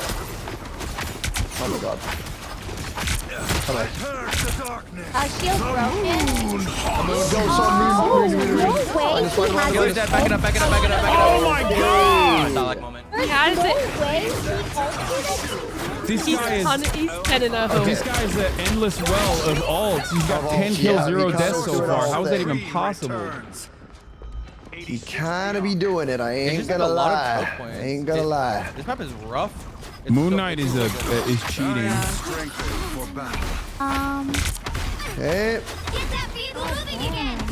Are we good? Magneto can die. Am I? Oh, the whales are wailing. Okay. Psylocke is coming. He's right here, Psylocke. Die, Mantis, die. Am I dead? Die. Wait, you down the back line. Psylocke on. Fuck, I don't. All right, I have my ult again. Almost there. Don't turn Come here, Mantis. I will kill you. I haven't even I'm figured gonna out ult. the other match. And we're already. Psylocke on me. Come here, Mantis. Psylocke on me. Okay, coming. Dead. You're good. Such a fucking nightmare, bro. Like, Yo, Spider-Man. Mantis one.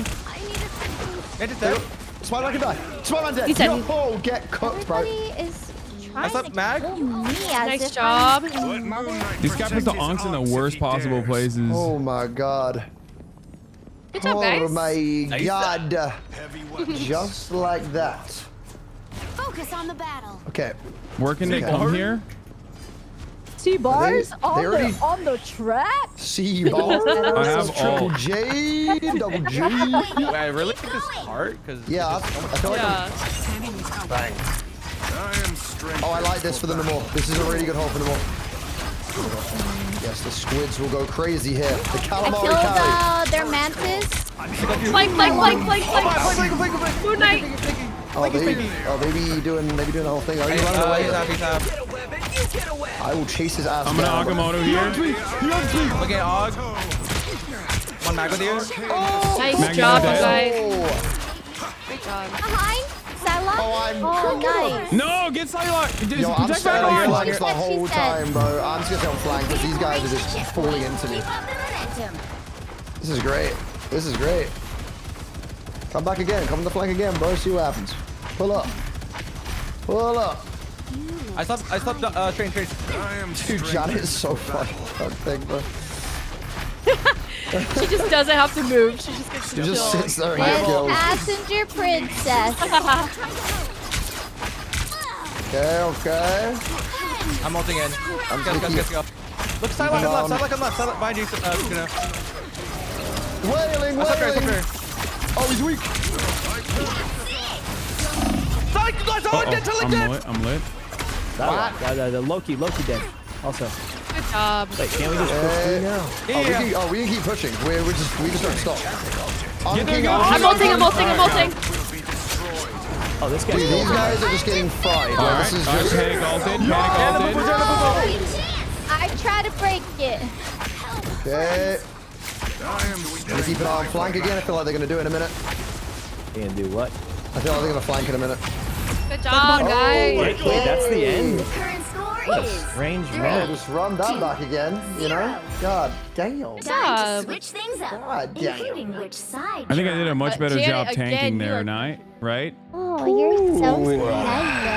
I love you. You're so good at Brooke, you're so sweet. All the girls are girly. All the girls are good. Holy All the shit. girly girls. Moon Knight's just OP on this. Damage Yeah. block almost That was 13,000. That was a crazy. Dude, especially Don't forget with the his ult shield. now, like, I have no clue why they buffed him because he was already super good at what he does. But Same with like Squirrel Girl. Her ult is actually good again. I think yeah, it's really good on the well, her ult was really bad before, so I think that's true. Hasan, you're holding it down as well, brother. Holding it down. Solo tank on the case. I think it was yeah, I think if I was playing Venom here, we would have gotten cooked. Yeah, it's the diving. Yeah. We'll be coming in 30 I feel like seconds. the shield Stay helps. strong. Okay, let's get it done. Run it back again. That'll be our first win. It's time. It's I time. have noticed the similarities. Where are we holding? Oh wait, oh my god, I'm going way too far forward. Because I'm Wait, gonna Unks. go in turret. Unk and Squids on the side. Unks and Squids on the side. Get him with the ultimate trap. 4, Oh, you're gonna trap him? 2, So get him with the Unk, brother. Put an Unk down, brother. This is it. Yes. Yes. Nice. Farm them. Farm them. Oh, this is a beautiful hole. Beautiful. They have a squirrel girl. Hey, bro, they can't get out. He's These guys are so stuck. good These now. guys are actually That's stuck. crazy. Ow. Yo, they may look for a flank. They may look for a Oh, I flank. gotta back up. I gotta back up. I gotta die. I'm gonna die. Okay. good. Oh, get that We good.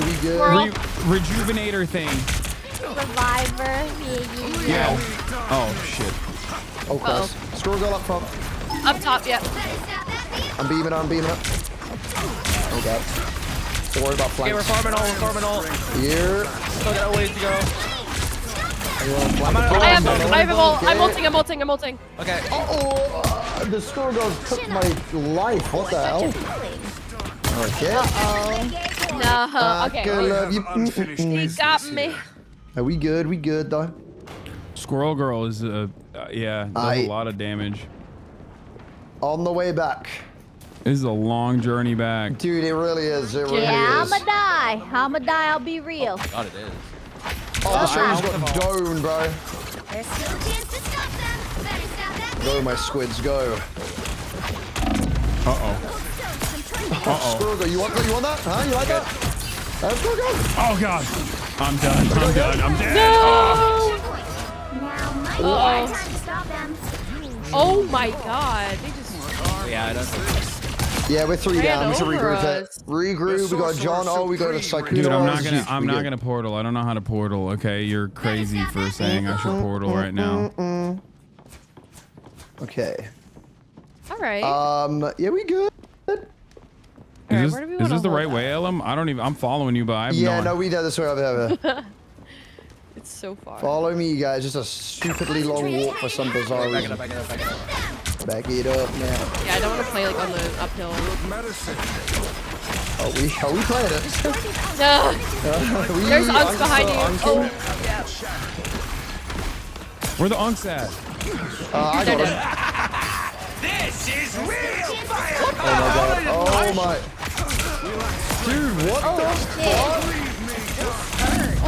Oh my God, they are destroying me. Okay, I just got scrolled. Okay. Guys, we have 4 ults. Wait, back it up. Now might be a good time to stop Back it up. We can stop him here. 4 ults. I know we need 2 tanks, but I don't. If no one wants to play tank, it's better to just like make people play their We're gonna get up on this best characters rather than. They're just chasing me. They're just hard chasing me. Oh, they're on the flank I'd now. rather They're have hard chasing me Ellen to play the, his to the favorite right. character than play a tank poorly, because then. I'm ulting. That was pain.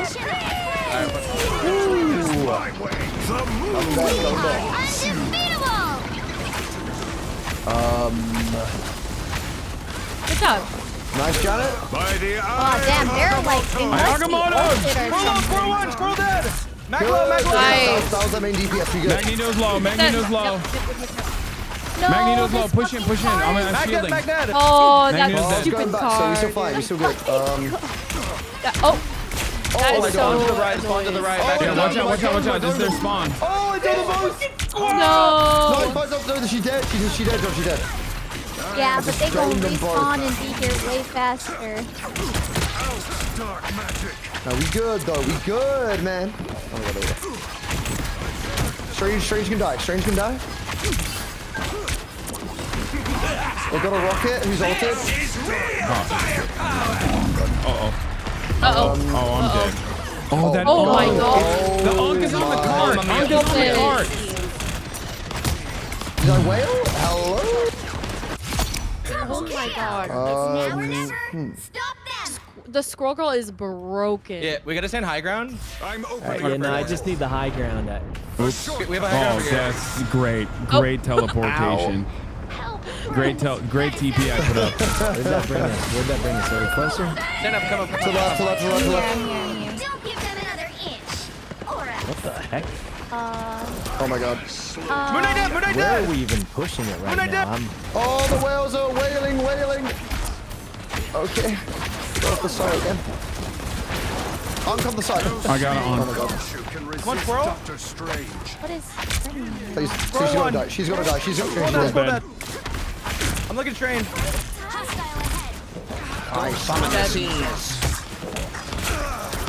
Oh, what am I getting? Is that an Unk again? The frick?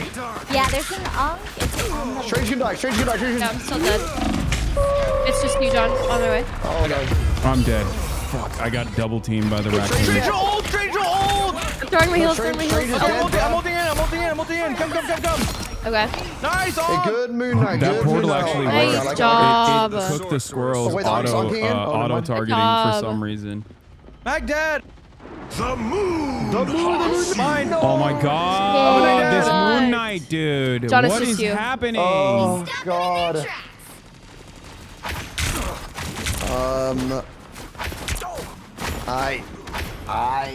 Oh. Help is here.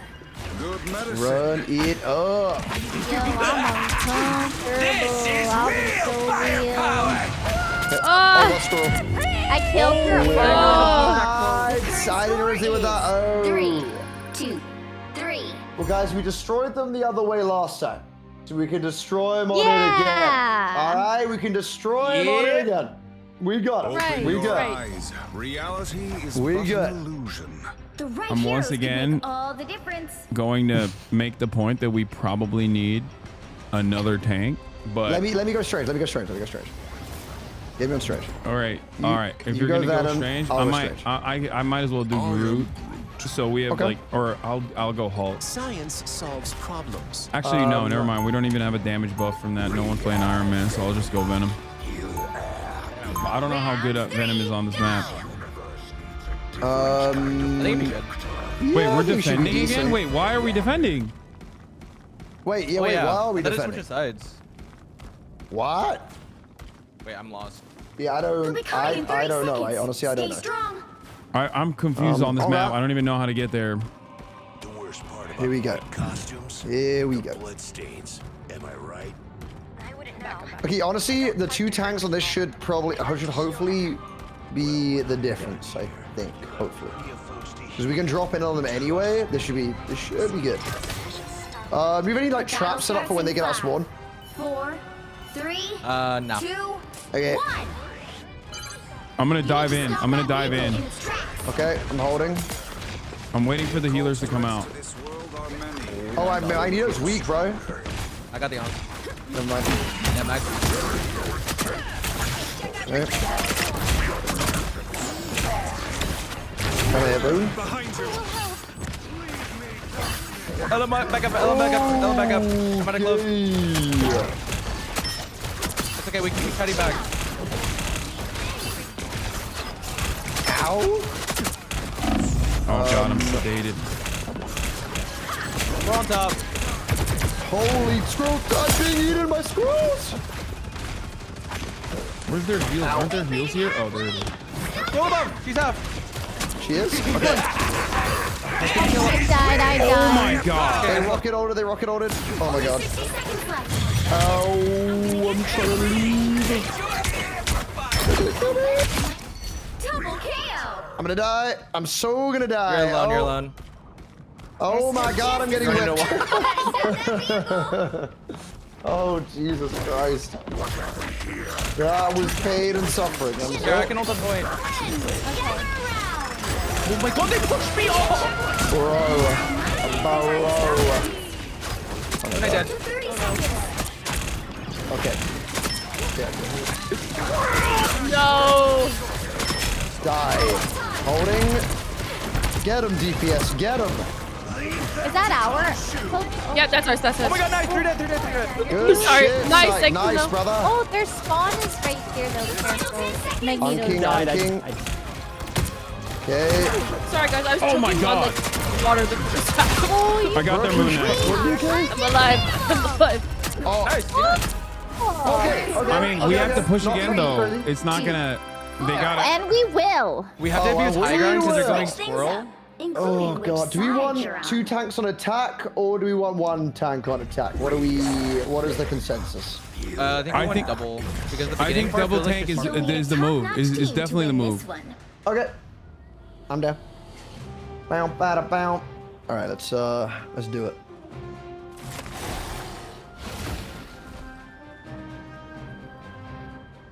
Bro, you have 6 skills. I have 41,000 damage blocked. What do you think my job is? What do you think my job is? I love this control. Oh yeah, it's awesome. Wait, is there a buff for Hulk and Doctor Strange or no? 30 seconds yes. before you attack. What is it? For Strange's E. Oh. What does it do? What does it do? It does more damage, I believe. Okay. Oh, your E does more damage? I see. Do you know how to use it, right? Yeah, I know how to use it. Yeah. All right. I did learn earlier today. I'm not gonna lie. I had no idea that's how it charged up for. Battle starts in 5, 4, 3. Okay, let's go, guys. The nerf on Strange, by the way, is you have to be like on. Noob down. Just showed up. God damn it. God. I always die to them. I did never. Back up. Go back. I also died. Wait, we have a Hulk? Yeah, I'm Hulk. Oh my god. Okay, I'm on the side of the car. Oh These guys play so annoying, bro. Okay, I'm going forward. Push with me, guys. Push with me. Any heals? I'm just with heals. I'm coming. Oh my god, I'm taking so much damage. I'm shielding. Yeah, we can. Behind us. Sidewalk behind us. I'm hiding behind the car. I'm hiding behind the car. Oh god, I'm bruising out. Oh my god. Gotta go. Alright. I'll have to go high ground on like right and left. Ayo. I lock it down here. Okay. Did I come through the green door? Here we go.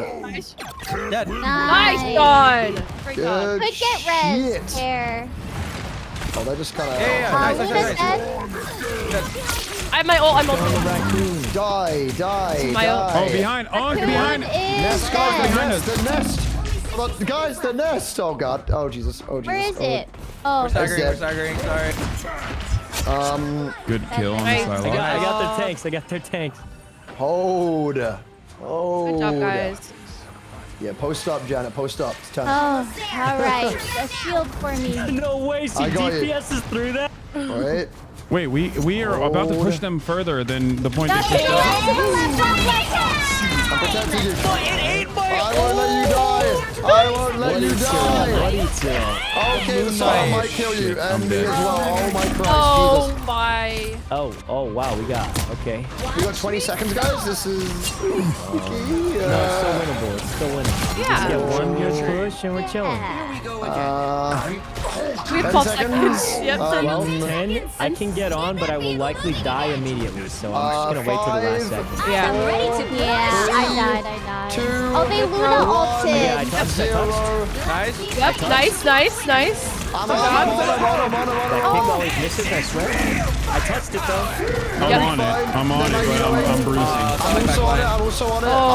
I'm holding. I'm gonna die. I'm dead.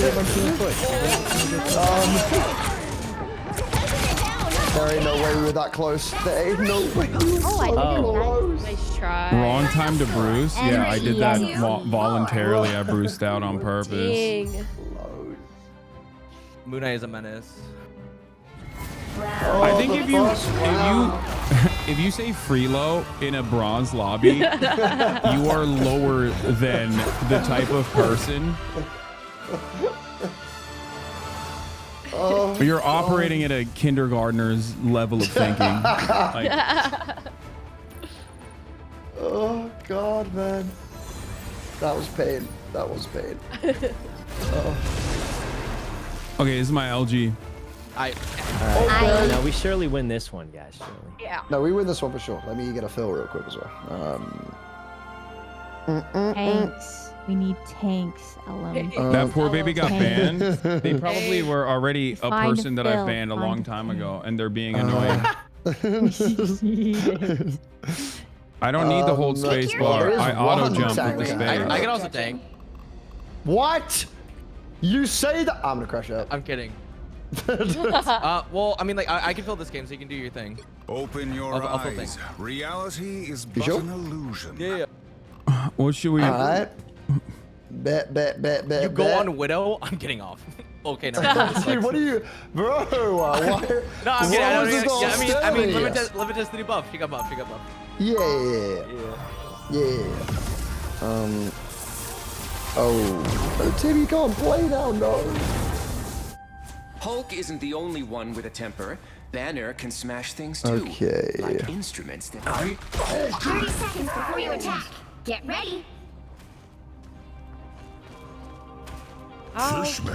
Hulk hates stupid fishman. All right, let me. Give Hulk one good reason not to toss you back into the ocean. I will drag you down with me. Okay. Ellum, I think the more is outclassed by Moon Knight. Battle starts in 5. Yeah, no, I would agree. Might have been hard nerf. Yeah. Like accidentally nerf. 1. All you need to do is capture the mission area. Got it? Why am I seeing LMD buff, Saikuno? Why am I seeing an LMD buff? Huh? Come here. On the way. I'm on the way. It really be your own, man. It really Dude, be your own. shut the fuck up. No way. Ow. Looks like the mission area is yours to capture now. Come here, Hulk. Where are they? They're all up here. They're all up here. Ow. I'm in. Okay. I'll just venom once my ass, bruh. Get away from me. Ow! Hold up, point. Yo, the venom's just chasing me, bro. What's up with you? He's bannering. Oh, the air strafing. I forgot about that. God damn. All right, got close. Okay.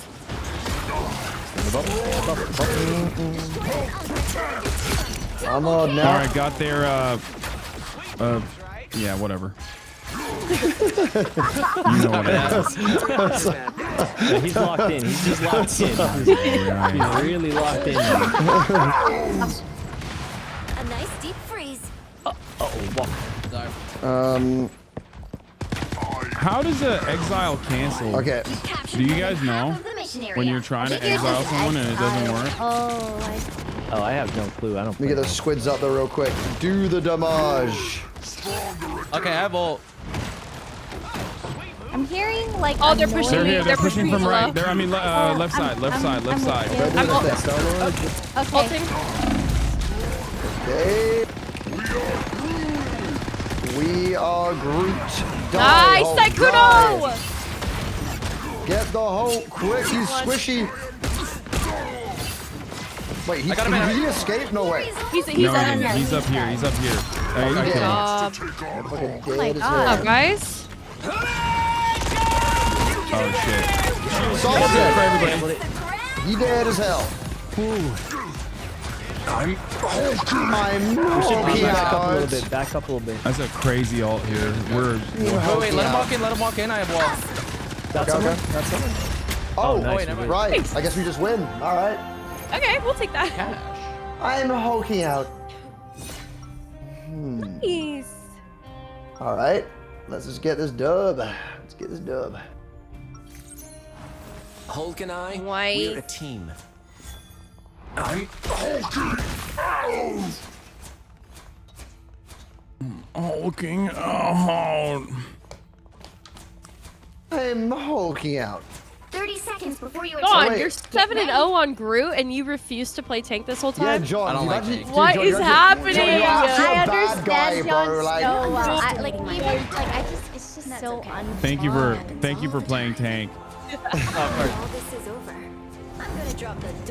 What is happening today? Why is there I don't so know. many more cringe? Why are there so many more cringe like stream snipers? They're obsessed with you.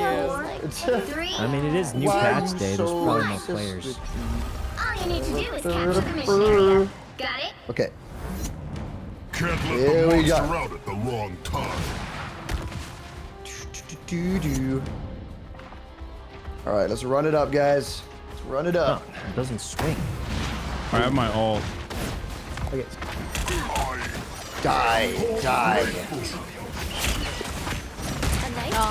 I am. Yeah. What the fuck? A little more chill. Good job. Nice. Okay. I'm hulking out. Oh my, we're running them down. We are running them down. There's a Bruce Banner. There's a squishy Bruce Banner.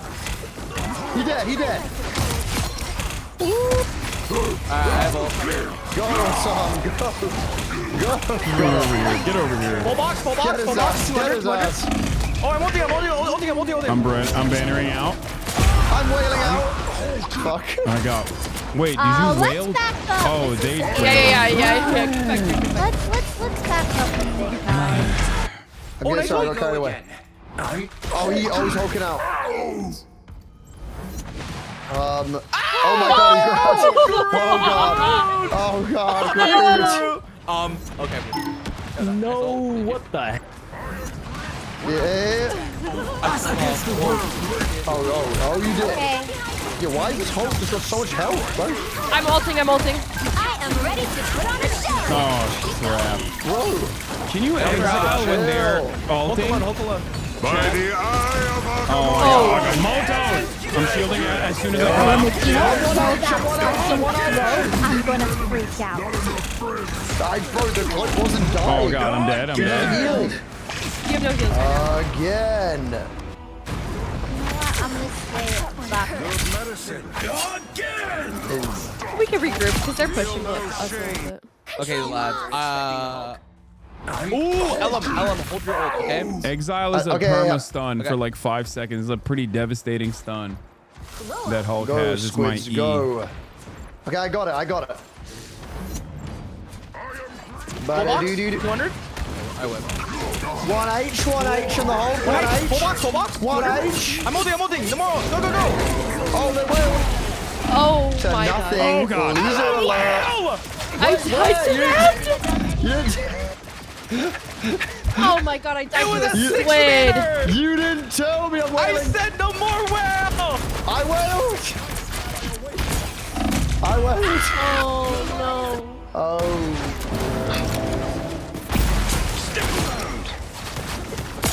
Okay.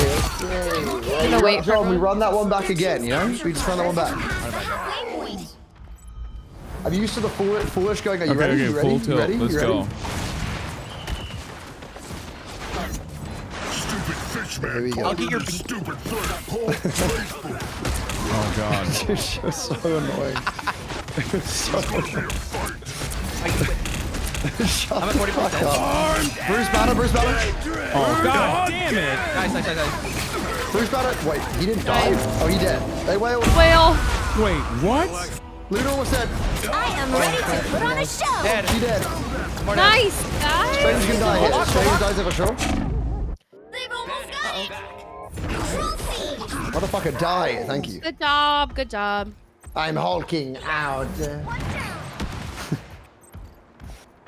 Okay, get us up high. Get my squids down. Wait, we just went straight off my squids, bro. That was rude. The hell?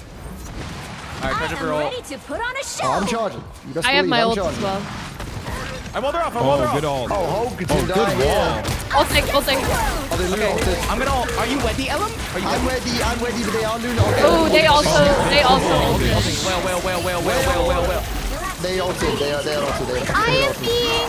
Oh, that's her ult. Yeah. Luna dead? You're gonna I'm ulting. He's hulking out. We can win. We can do this. Oh shit. Oh my god, I died to a squid. Banner, he's Banner. Deal with Banner. I'm going back. He's wailed. No, I picked up. We still win. Okay. I'm here. I'm healing.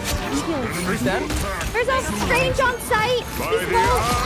Good job. No. No, I'm trying to throw my heals from back here. We're coming back. One H dead. I killed him as Nice. One H. There it is. Let's go. Get Banner. Get Bruce Banner, bitch. There it is. Oh my god. Oh my gosh. Wow. That's what We gotta keep the win streak going, Alright, guys. it's a good LG for me on this note. I gotta go. Wait, we gotta go till we lose, man. No, I gotta win can't. streak. I can't. I got a fill view, son. You good. Hey, what if we start losing? God damn. Masayoshi with a 20. Yeah. Crazy. Cash. After all of those defeats, I got a 56 banger on this one. That's crazy. Why did our... Wow. That's a... It's because the game is trying to get me to stay and keep playing, but I can't. I gotta go. GG's. Okay. All right. Thank you for the games, guys. Bye, Hasan. Bye. All right, everybody. That'll be all for me for tonight. And that's it, honestly. Tomorrow I'll be back. I'm going to try to do something charity related to the fires, like with the IRL component to it, if I can this weekend. That's my goal. But in any case, this is all I got right now. All right. Peace, everybody. Love you all.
PTQ Air Force.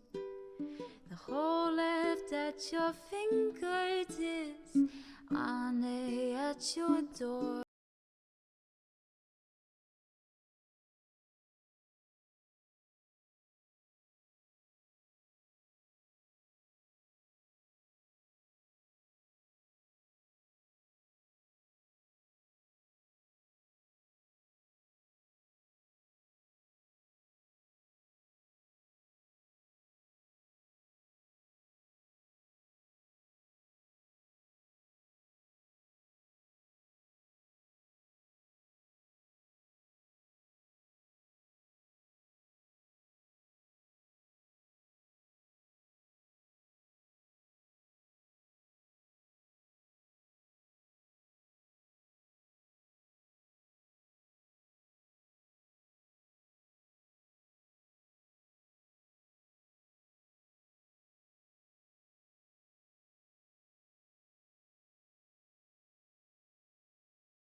Is broken, cover blown. A full-blown mass pandemic, monsters streaming at your home. Total radicalization coming out to find the system you were taught to trust in was broken the whole time.